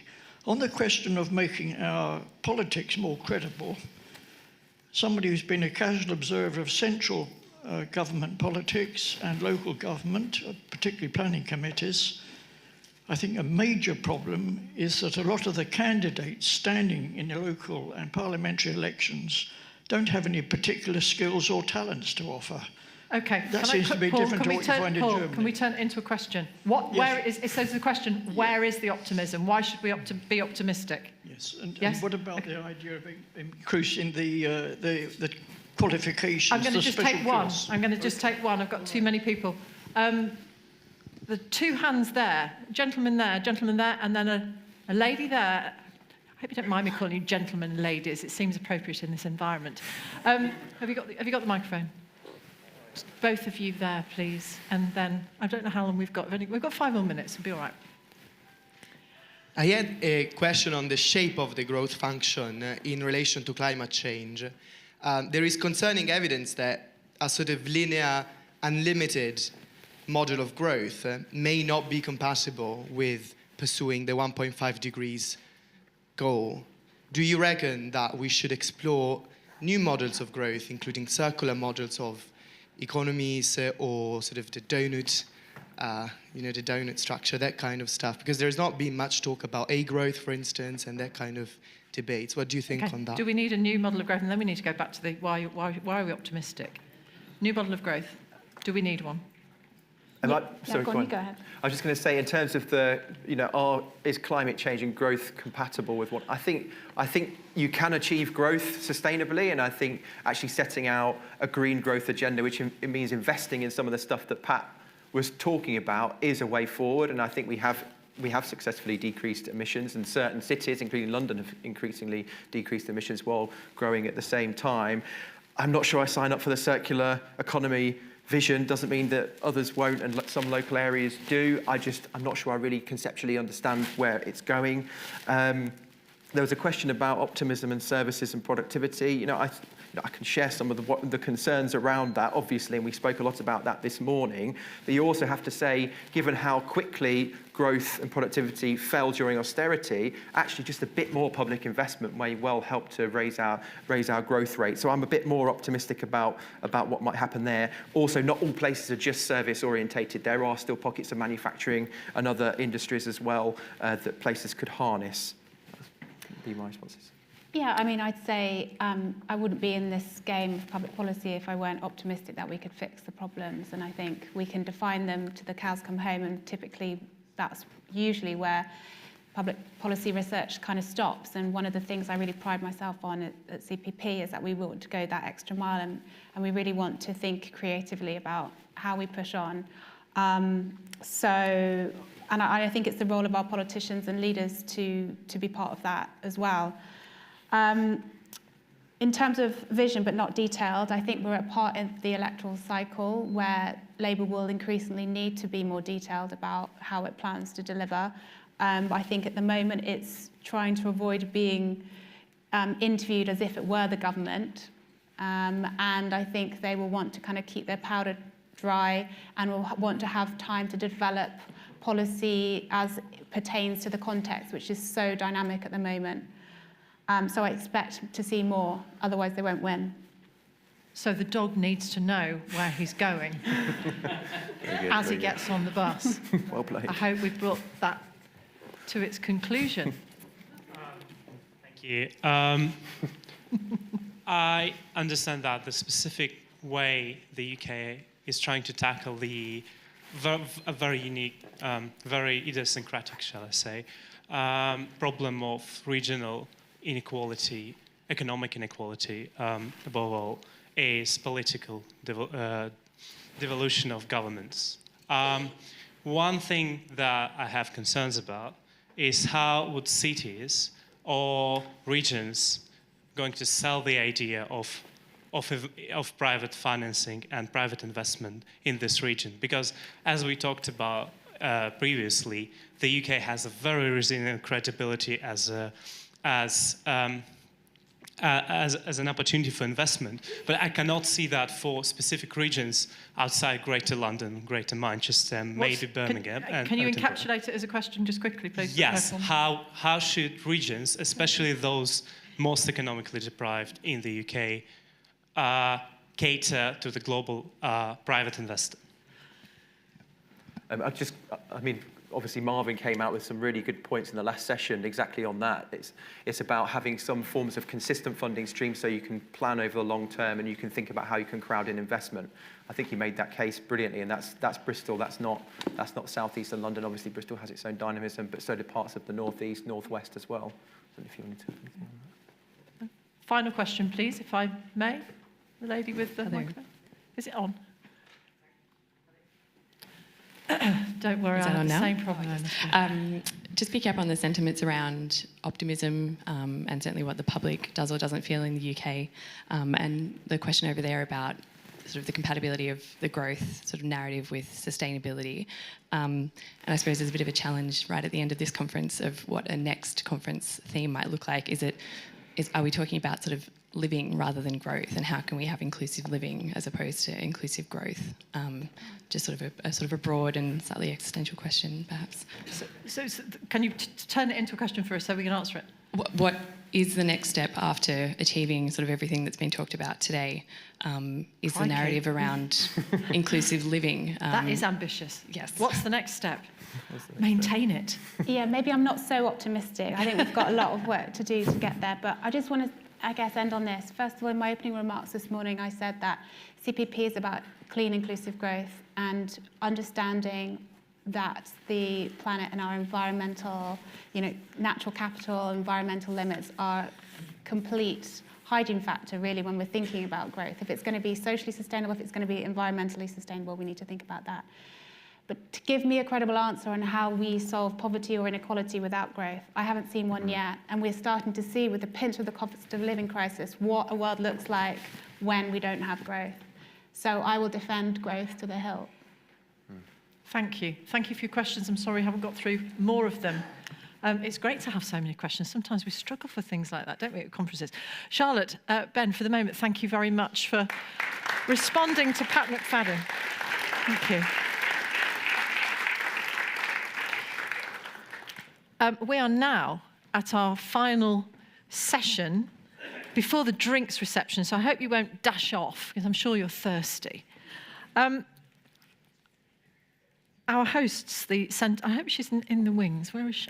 Always slightly makes me anxious. I can't see my next guest.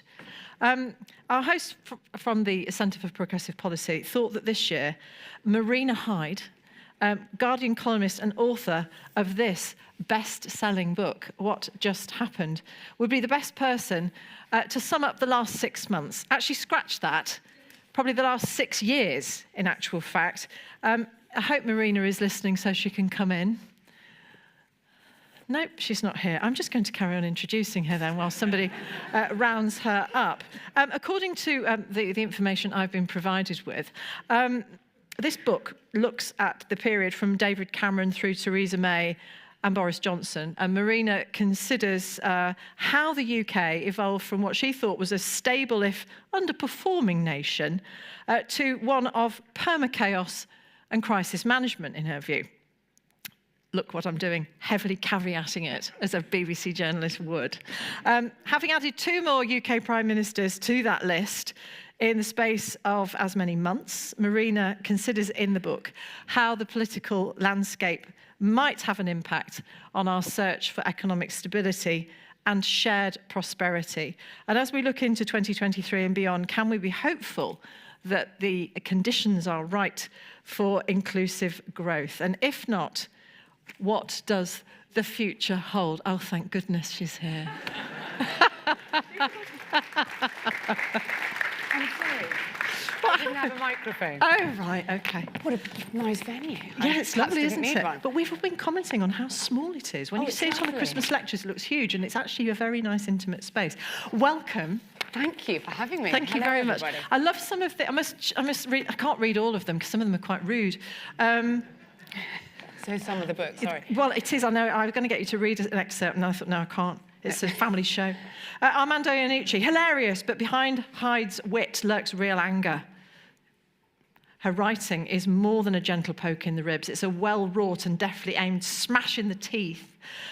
Phoebe Waller-Bridge, the most lethal, vital, screamingly funny truth-teller of our time. But you used to write about show business, although I believe in a way I still do. Well, yes, politics is showbiz for the ugly. Is that right? Someone said that politics is showbiz for ugly people. I don't know who it was, maybe Jay Leno or someone. But yes, I mean,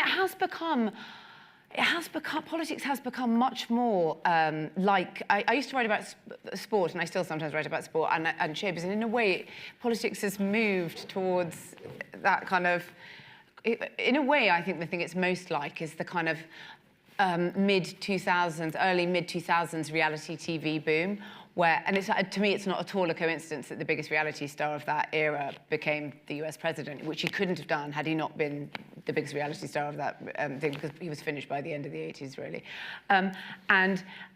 It was, so I think it's kind of quite interesting. I think it's much more like a reality show. And all those people in reality shows were kind of chosen for conflict because they kind of fought each other, and that provided good, kind of cheap drama. And in a way, I think the news started becoming, I actually have to say, sorry, I think rolling news is quite problematic on this front. And lots of radio programs that cover the news and lots of things, we always had this kind of intensely adversarial thing to everything. It became the way we covered everything. You know, even if you had someone who was like opening a Wordsworth museum, they would book someone to say, I think we have far too much time spent on the Romantic poets. It's like, well, can we not open a museum without doing it this way? So there's always that kind of, and I think that the news kept booking people, particularly rolling news, so it kept booking pundits who were, you know, it's much more interesting in a way, or creates much more drama to have someone from, I don't know, the Taxpayers Alliance and then someone kind of much further left, and then just watch them fight on the news. And because it makes for better telly. And so I think almost all the ways that news was presented for quite some time was very polarised. I'd like to just say that I don't believe all rolling news channels are made equal. Listen, my husband works at the BBC, and not on in the editorial side, but yes, I agree with you that is not the case. Thank you. I'm glad you do. I've watched a lot of rolling news, and there is quite a lot of it. Yeah, there is. Tell us about how you go about writing your pieces, your bits on. Right. Because sometimes when I read them, it's almost like this sort of primal scream. Is that how it feels? It's like, well, it's like, actually, when I came to put the columns together for the book, I honestly couldn't remember writing half of them. And there's lots of words I don't actually know what they mean. Like, what's a fugue state? Do I write it in that? There's words I don't know what they mean, like neoliberalism, things like that. You'll have to tell me later. Anyway, but I use them, but I have no idea what they're, gatekeeping, I don't know what it means. Anyway, so, I write them. Do you want it? Do you want to hold it? Would it help? No, it wouldn't help. No. I've seen enough of this book now. No, I write them in about, I don't know, I get up early and I have a blank document. I never start at the beginning at all. I never really know what I'm going to write, and I just end up writing things and moving them around. And then eventually, after about 2 or 3 hours, out of that primordial soup, a column staggers of varying quality. But I often don't really know what I think about something until, you know, I've been through that process to about 2/3 of the way down, and I think, oh, I see, that's what I think. So that's sometimes where there's sort of a bit of a needle scratch and a serious bit at the end. I actually worked out what I'm talking about. What's the purpose of it? As satire? Oh, what is the purpose of it? What are you trying to do? Or you're not? Are you just trying to make us laugh, or just trying to get it off your chest? It's very cathartic for me, I have to say. I think therapists always tell you to write everything down. And as someone whose job has just been to sort of, you know, write my way through the news over the last kind of 6 years, when we slightly kind of departed the tracks into the realm of chaos in which we still now reside. It's been very helpful to write it all down and to kind of, I actually don't have unresolved news issues like a lot of other people do. But yeah, I mean, no, satire doesn't change anything at all, and it never has in the whole of human history. And no one could point to a single instance, I don't think, of where it has changed at all. But what it does for me, I'm thinking of other people's satire now, is that it's such a comfort, it's such a balm. Apart from, like, if you're lucky and you laugh at it, you know, I'm thinking of things like, I don't know, the day-to-day or the thick of it or whatever. You know, you're laughing so much. And you also feel like you're being gathered up into a gang of, you know, us against awful old them. And you've got, you know, you're being given the way of looking at things. I think I think Oscar Wilde said something, just obviously being very facetious, that sunsets didn't exist until Turner painted them. And we didn't have the words for like the omni-shambles before we heard it on the thick of it. And now you see the omni-shambles everywhere. It gives you the words or the way of looking at it.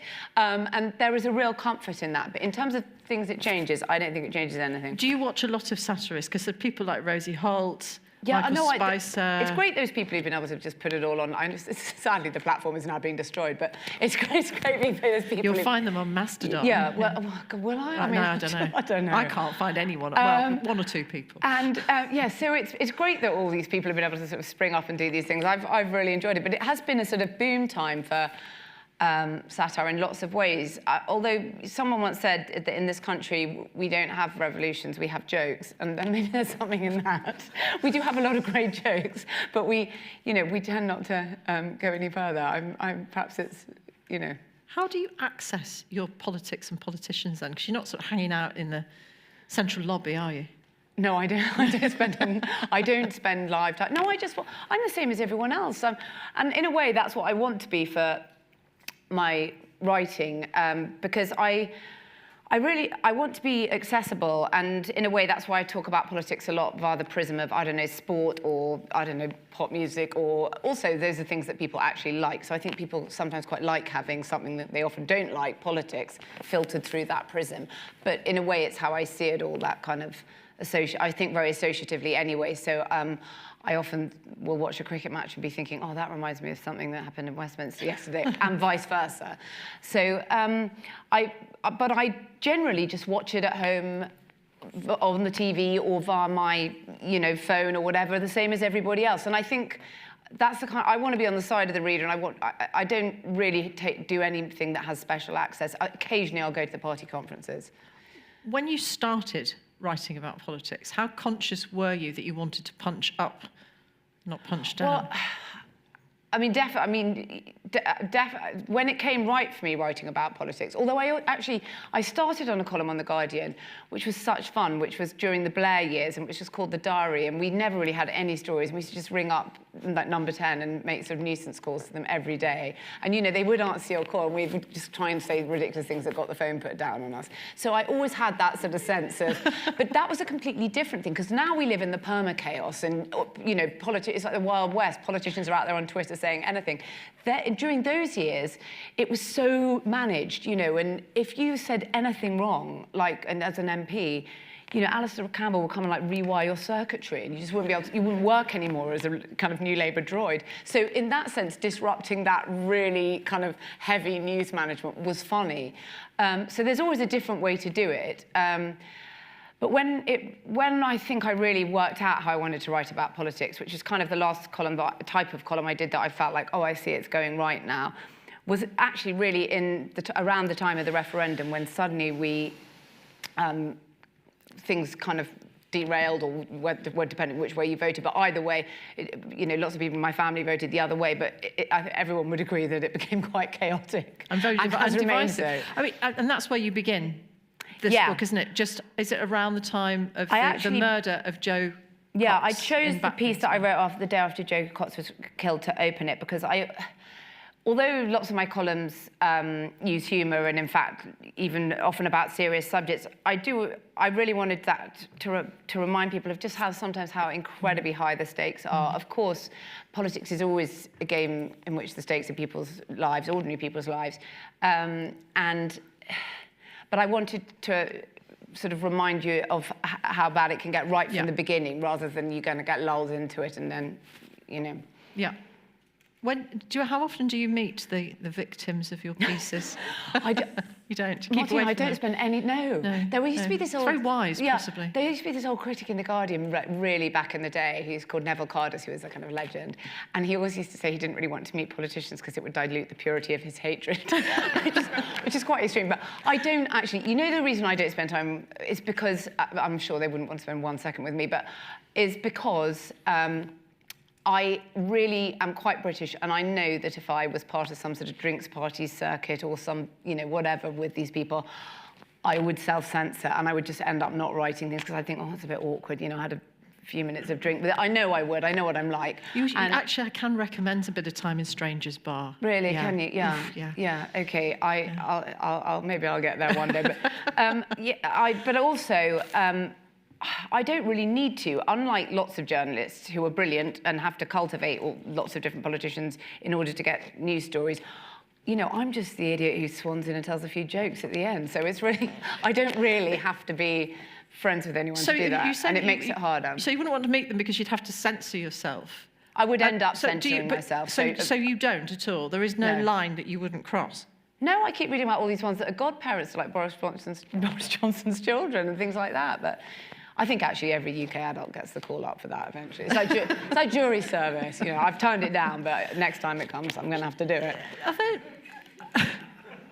Are there any politicians that you think you admire or might admire? Yes, I mean, I suppose it's been quite hard to admire lots of politics over the last 6 years, particularly. And one of the things that I find quite interesting, but also quite worrying, is that you don't really see that many big ideas in politics, and you're more aware of big ideas happening outside, either in enterprise or in the voluntary sector. I'm seeing some amazing kind of huge-scale projects in aid, you know, just random examples like giving money directly to people, or obviously in tech. And you don't really feel there are any big ideas for how to get ourselves out of various holes at the moment. I mean, I suppose in a way, what Liz Truss and Kwasi Kwarteng did was a big idea. It just was the wrong one and didn't work. But that you don't see so many. That sort of slightly worries me. So I find often people who I admire and who are trying to do big things, I find it slightly telling that they're outside of politics. Or deliberately choose to leave politics because they think they can sort of circumvent it. And I'm thinking of and they think they can get more done outside of it. John Woodcock and Justine Greening are the people who spring to mind who set up the Purpose Coalition. Yeah, there are many people who feel they can do more in enterprise or the voluntary sector. Isn't that because there are no simple fixes? And it's so easy for us to criticise. Well, I don't think a big idea has to be a simple idea, but I think that it's quite, it seems to me quite clear that the machine has been sort of taped up in lots of different ways since 2008, probably, and it's getting to the point where we do need some bigger ideas than what we've got at the moment, because it's not working. What about the type of people that are attracted to politics? How problematic is that? It's really difficult.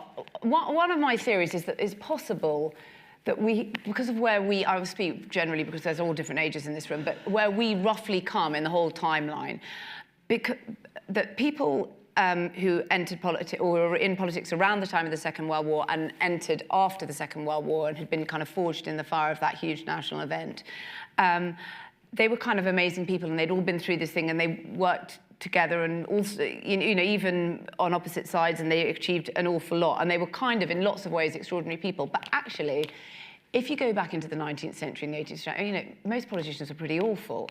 And so maybe we've got this kind of rose-tinted view of what politicians could be like because it was within our memory when a different sort of type of person was involved in it. I mean, now it's quite interesting. You've got two party leaders, both who've had very successful careers outside of politics, which is not, in some ways, what we've seen for a while. But it's interesting that they're both so risk-averse in lots of ways.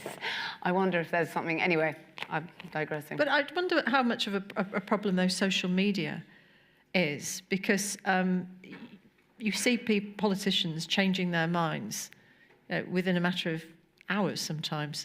And it's all reflected on social media. I mean, they seem to have a sort of collective amnesia sometimes about what they've just said.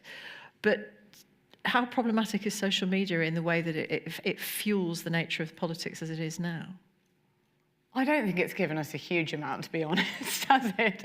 I mean, I think if we look at I think obviously people didn't understand what it was doing at the start. It's very difficult. It's obviously very polarizing, and that is a function of the algorithms, which are designed to keep people on the platforms by keeping them angry. It's literally that simple. And people who've left Facebook and people who've left, other platforms will say that the algorithm deliberately sort of puts you in contact with confrontational content and things like that, because it keeps you angry, and the thing that makes people stay most on the platform is when they're angry, and you stay longest on the platform when you're angry. So there are big arguments for, in fact, sort of absenting yourself from it. But politicians are on social media and say quite extraordinary things now that it's really Wild West. You would never have I mean, I said, earlier about the New Year late beers, you just can't imagine. They had a little pager telling them exactly what line to say. And now you've just got the incredible freelancing happening. Yeah, absolutely. But to what extent are voters to blame for the situation that we're in? Because I spend far too much time on Twitter, but most people don't, thankfully. And yet they still vote, and they vote for politicians who may not necessarily always act in their best interests. Well, I mean, you can't change the voters. That's who there is. And I mean, I can understand in lots of ways why people have been driven to the, to make many voting decisions they have made with which I might disagree. Ultimately, people can be driven in quite sort of desperate ways to make. I mean, I remember going up to Grimsby in the 2015 general election, and I spent a couple of days there because Nigel Farage, by chance, was doing some event there, and I ended up spending a lot. I talked to loads of people in the town, and they said, "What would you do? Why shouldn't we vote UKIP? No one else cares about us, and the other lot haven't cared about us. Why shouldn't we?" And it's pretty hard to argue with somebody sitting with not very many opportunities. Why, and obviously, that was a big Leave voting area, but it's quite. It was interesting, though. You see someone like Farage on that exact trip where all his supporters had gathered for him, local supporters had gathered in a pub, and he had the chance to go and have fish and chips with Joey Essex from The Only Way is Essex. And so he just binned them all off and didn't go. And I thought, that's such a metaphor for you. You got them all to do this. And then you've just gone off with some telly star to look after yourself. But no, I can see why people make all sorts of decisions. I can see why people would vote for Trump. I mean, I wouldn't myself, but I can see why people can do it. I wonder, though, as well, do we have a problem with politicians saying, look, I just don't know? Because we expect politicians, don't we, to have an answer at their fingertips on any subject at any point in the day. I just expect them to just give whatever answer they want at that time. And I don't necessarily think we do. I don't think people do. I actually think out there that people no longer expect politicians to have the answer. And I think it's really interesting when you look at some of the polling that people have been banging on about this poll a bit recently, but there was a poll recently by a very reputable pollster that found 61% of 18 to 34-year-olds believe Britain would benefit from a strong leader who had no needs for parliament or elections. And I mean, people are turning, you can see people turning away. I find it really interesting. My parents' village in Hampshire, which you would think was the most they're turning away from all sorts of things. Some of the stuff you hear is unthinkable, would have been unthinkable 10 years ago. They just don't necessarily, and that's a sort of, I mentioned that example because you'd think it's a very sort of cliched sort of voting one way, whatever.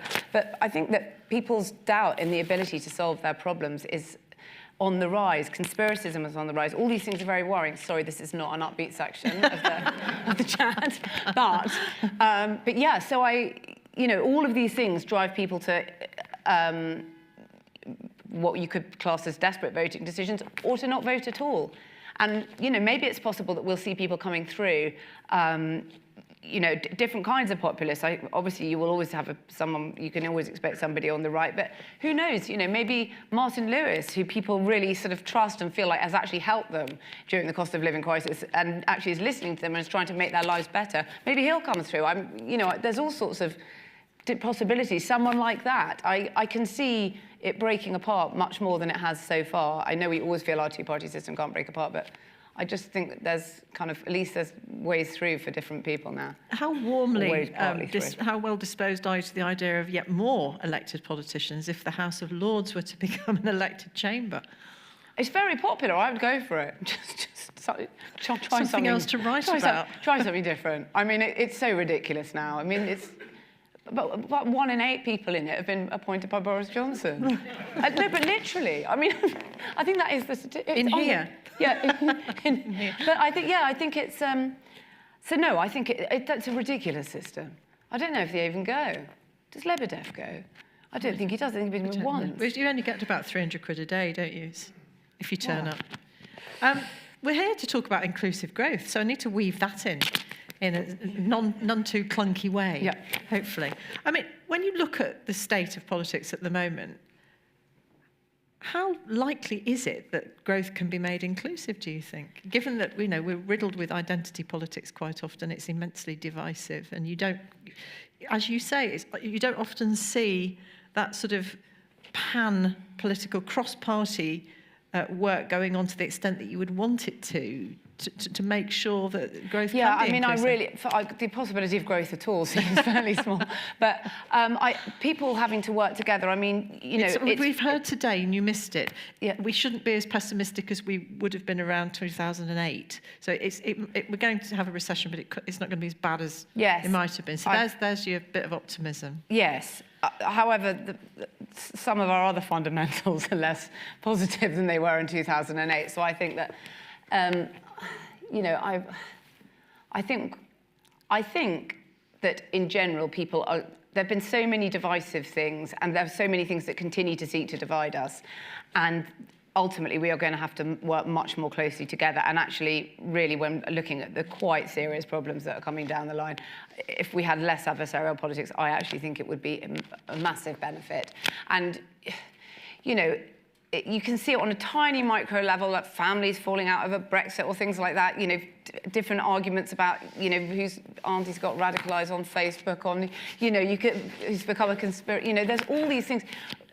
Anything that brings people closer together will, pay massive dividends. And this is why I get very depressed when people are just deliberately trying to play divisive politics, because I just think it's the flight from growth. And we've all had to become bizarre sort of. I mean, you probably all are experts. I don't know, but we've all had to become. Ordinary people have become experts in saying things like, you hear normal people saying, or online people are saying, this is a dead cat. This person's playing to their base. It's like, wow, everyone's become sort of James Carville. Whistle. No, but I mean, we've all had to become sort of experts in lots of different ways. People did it in America as well, and it would be lovely to think that. Politics could be something that you could ignore for 2 weeks and go back and it would be in a sort of similar place. Whereas, I've just done a book tour, and half the time I had to go out, halfway through every night on the stage, I had to say, is she still Prime Minister? Because I thought I probably missed it. Everyone was looking at their phones and knows something before me. But, a period of non-chaos and turmoil would be most welcome. It's hard to get growth out of any sort of turmoil. I mean, I know people say creative destruction, but this is going quite far. The division of Brexit, we've now got the idea of the Swiss model, so that's something else to argue about. Yes, I see they're rolling that one back. We haven't got the idea. It's not happening at all. I don't know. I mean, I kept thinking when Jeremy Hunt suggested that in Chernobyl, where it's like he's going to just, you've got to do this terrible thing that's basically a suicide mission, and the Soviets got these guys, gave them some vodka and said, right, go out there on that roof. There's some stuff on it. Just kick it into the hole in the middle. Don't worry what it is. And they give some more vodka in there. Don't stay more than a minute out there. Anyway, obviously it was a complete suicide mission. I sometimes wonder whether these guys currently in the government, maybe they think they're going to just take everything. They're going to try and take all the shit, and then we can move through it. We can move through it. I don't know. So there'll be that's the only reason I thought that they sacrificial lambs. Well, I don't know. I mean, you've got to have a fight at some point with the EIG or whoever or whatever, however they're going to be calling themselves. They're slightly a bit spent as a force, but whatever they'll have to. Someone will, at some point will have to have a fight with the right on it. Especially as more and more people, it's quite interesting that the polling on people who now think Brexit was a mistake is going up and up and up, and you think, at what point will they actually have to acknowledge it? I don't mean, for a long time you had to think, okay, let's move on, it's done, and we have to move on. But now, with so many people saying, well, this is a mistake, at some point they're going to have to acknowledge it in some way. I'm not saying they reverse it, of course not, but they're going to have to acknowledge it at some point. It is getting more traction, but they will not talk about it or acknowledge it, which is another thing that makes people feel, why am I not being, why are we not being listened to? I didn't see it, but someone told me that on Question Time, which I don't watch because I can't be dealing with it, but watched it the other week and said, watched it on Thursday and said that actually neither Labour nor Conservatives wished to talk about it at all, and so essentially just couldn't really couldn't really get involved or answer the audience's questions. Yeah, there was a poll on GB News the other day as well that didn't quite go how they expected it. Yes, I saw that. Yeah. I mean, I think at some point you have to acknowledge this and talk about it rather than, never mind speaking truth to power. I mean, if power can't speak truth to itself, then it's rather difficult to move forward with something sensible that is going to work and to bring about growth. What would you write about if it settled down and went back to how it used to be? Oh, I think I'd definitely forfeit the chance to... I'd find something to write about. Have a lie down. Celebrities and sport. But yeah, I think I definitely think that's a worthy sacrifice for everyone just getting a few calm. But it's a way off, you think, before it does settle. Yeah, I remember when, just shortly after the referendum, someone at The Guardian said to me, oh, what would you write about in 6 months when it's all over? And I remember thinking, I don't actually feel it will be over in 6 months. But even I did not believe that I'd be sitting here 6 years later saying, well, I mean, if anything, it's getting worse. I always think that I feel incredibly sorry for political correspondents who have not had a break since 2015. Oh, don't worry, they've loved it. They do look exhausted, though, quite a lot of the time. Yeah, I know, I mean, maybe it's been very good for business. Misplaced sympathy. Very yes, good for business. Not actual business, but for our business, yes. We have got, I never leave enough time for questions, and I know you're going to have lots of questions for Marina. So we've probably got a good 10 minutes if we start now. If you have some questions, and we can get the microphones back out here, and I will try and pick people who I haven't picked yet. If you want to put your hands up and ask a question. Right behind you, thank you, just there, thank you. Yeah. Thanks very much. Thanks very much. I was wondering what you're hopeful about. Oh, God, well, I mean, I'm hopeful about, as I say, I'm hopeful in all sorts of things I see in sectors outside politics. I've seen so many amazing things in the voluntary sector. I've seen so many sort of interesting, amazing cultural things, big things in aid. I do worry that it's not within politics, which seems to be becoming almost narrower and narrower, and the same old people and the same ideas. But outside, I feel very positive. And I think, and so if we just could find a way to marry the two things. Anyone else? At the back there, thank you. Yeah, it would be nice to start from a position of what we have in common sometimes, wouldn't it? Yes. In discussions, which we don't seem to be able to do very often. But then there's no conflict for social media that way, is there? Thanks. Is Donald Trump returning to Twitter a threat to democracy or a guilty pleasure? Oh, God, it's a great, I mean, a friend of mine said to me really quite soon after he'd gone, oh, I miss him. I mean, at some level he is quite funny, but obviously awful and a monster. I don't know, I mean, we'll see. Has he said anything yet? I don't think he's, no, I don't. No, he says, I'll give him like 20 minutes before he does. He's a man of appetites. I mean, he won't be able to control it. But yeah, I wonder how long he'll not be able to tweet something because he wants to stay on his platform that no one's on. Yes, I mean, it's hard to know how that... I mean, I still think he could get the nomination. And I know that it might not look like that at the moment, but I don't make any predictions at all because... But it's not really the fact of him being on Twitter, is it? That's the threat. The trouble is, there's so much rot there in the sense of misinformation, completely siloed communities who just now think that everything that media tells them is a lie, because in fact the media have failed them on lots of issues. I think those are the things that, in all honesty, are the real threat to democracy. In a way, that's just a sort of sideshow, and it's just, in a way, a sort of lost leader for Musk's platform to get him... He must have his biggest star tweet. I wonder if he'll be able to cope with not being the biggest star of the platform, Elon Musk. Wasn't it something like 80% of his followers were bots? Elon Musk's own followers. Were they? Yeah, there was something that's on that the other day. Let's turn the question back to you. Is it a guilty pleasure for you, or do you think he's a threat? That's all right, we can still hear you. I will interpret. There's quite a level of enjoyment of Yeah. somebody being so Yeah, I know. I mean, it's not our fault. Yeah. Does it? Ultimately, he's a showman. There's a good point. Somebody there, thank you, and then gentleman there, and then one right at the back, if we can, thank you. And then does another hand go up over here? Yeah, thank you, Richard. What do you think about moving Parliament somewhere that's not London? Oh my God, it's literally falling down. Why don't they do it? It would be brilliant. They should definitely do it. And it is honestly, I've read so many articles of this over the year. I mean, it could just collapse all in on them, which would be dreadful. But it really could. It's such a dangerous structure. The fire, everything, and it's going to cost so much money. I mean, does feel like a huge metaphor when you just see it kind of creaking away and just sort of taped together. Yes, I think that in the very long time it's going to take them to fix it, it should definitely go somewhere else. Go north. Where? Where would you put it? I mean, I think they should. I don't know. I mean, where do you think? Where would you put it? People have said. I live in Liverpool. Yeah, Liverpool. Yeah. Manchester, Birmingham, Liverpool. Just out of London would be good. Thanks. Do you think two things?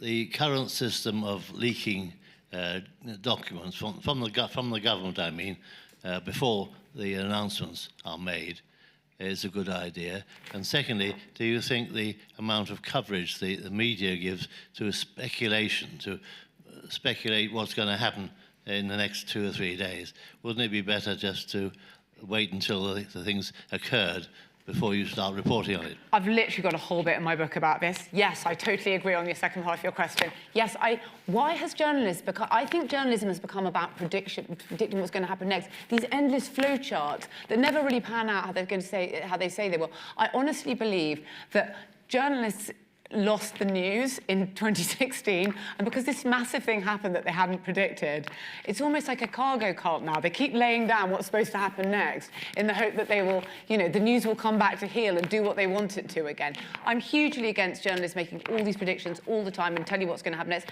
Analyse what has happened. I think that would be much better. And so much, in a way, has been left unanalysed because we've all been caught up in this kind of frenetic kind of dopamine chase over the last few years. In the first bit of the question, yes, I hate all the trailing of the information beforehand. It just makes sort of 3 days of it. I can see why the people in charge do it, because you get 3 days out of it and journalists need a story and it kind of helps everyone. But like a lot of sort of political coverage, I sometimes think, could this not have been done in an email? I mean, sometimes I look at a politics show and think, just do it in an email. You haven't answered the question. You've just said whatever it is you want to do and got your talking points out. It's all such a sort of pageant that they might as well have just stayed at home and just put a repeat on instead and just put it all out in an email, which you can read or not. So I'm against, both of those things I think we could do with much less of. Where were we? There we are. Thank you.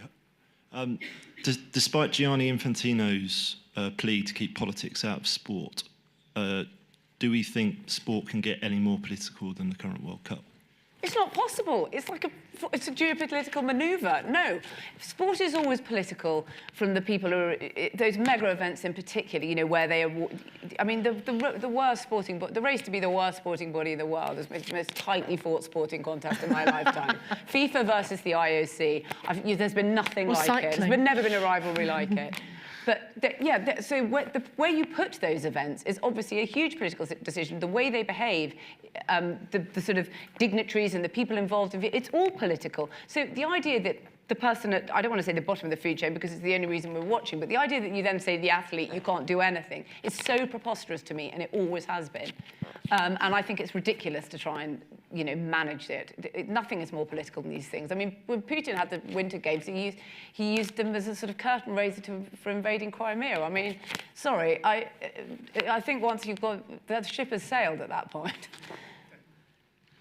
Marina, it's wonderful that you're acknowledging how diverse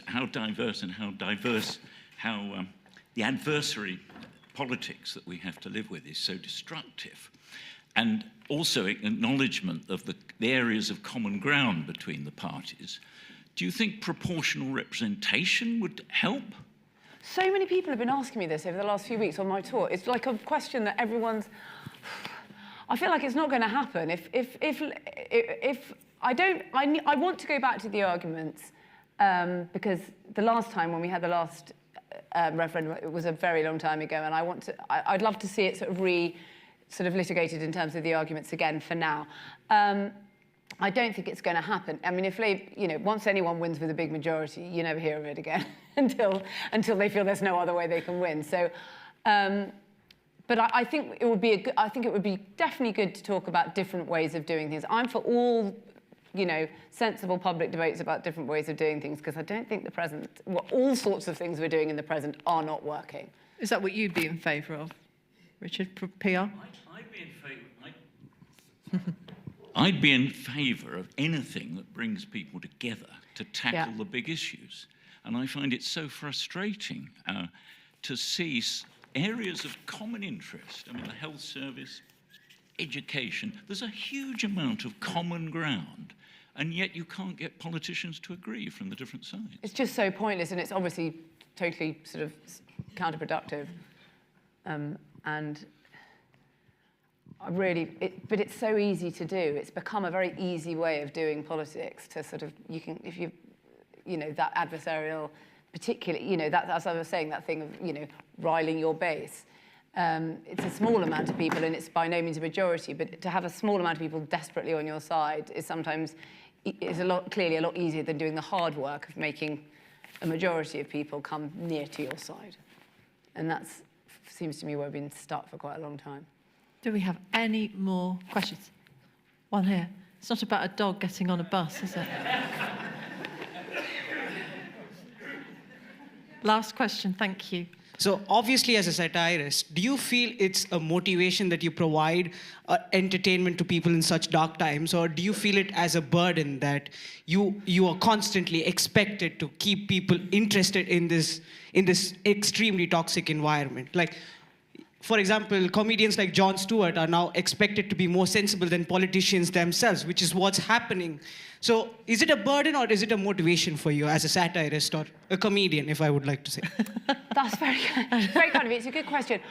I don't think, it's just a trade. I'm trying to do my best. I'm trying to make people laugh. And it's cathartic for me to try and think about the joke sometimes about a difficult situation, or to think, this is a really unpleasant and dreadful story, but if I can maybe get more people's attention onto it if I make them laugh about it at the start before I do something more serious at the end, or something like that. So it's a very useful way in some ways of... Humour is a great defensive response in life, and perhaps in print, and it's been a good defensive response, I think, to people, lots of people who feel that politics has been done to them over the last few years rather than done in their name. Thank you very much for all of your questions. If you would like to buy a copy of Marina's book, What Just Happened, you can do so for the next hour. They're outside. Hatchards have arrived with the truck. Thank you so much for being here this afternoon. Thank you, everybody. Thank you.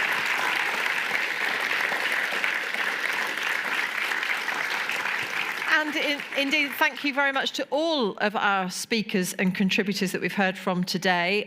The events like this only happen because they're prepared to come along and entertain us in some form or another. Thank you too to the CPP and to the team in particular responsible for putting together this first in-person and streamed Inclusive Growth Conference since 2020. Let me name them: Raquel Aguirre, Grace Hetherington, Sarah O'Donnell, Kate Spiliopoulos, and Samantha Blake, who's been at the front there with her pieces of paper telling us to stop. And thank you to all of you for being here today and coming along and spending the time with us. Maybe you're coming back next year if you've enjoyed it sufficiently. I think we've earned refreshments. Don't dash off. Drinks are being served outside. Have a very good evening. Thank you. Yes. It's a pleasure.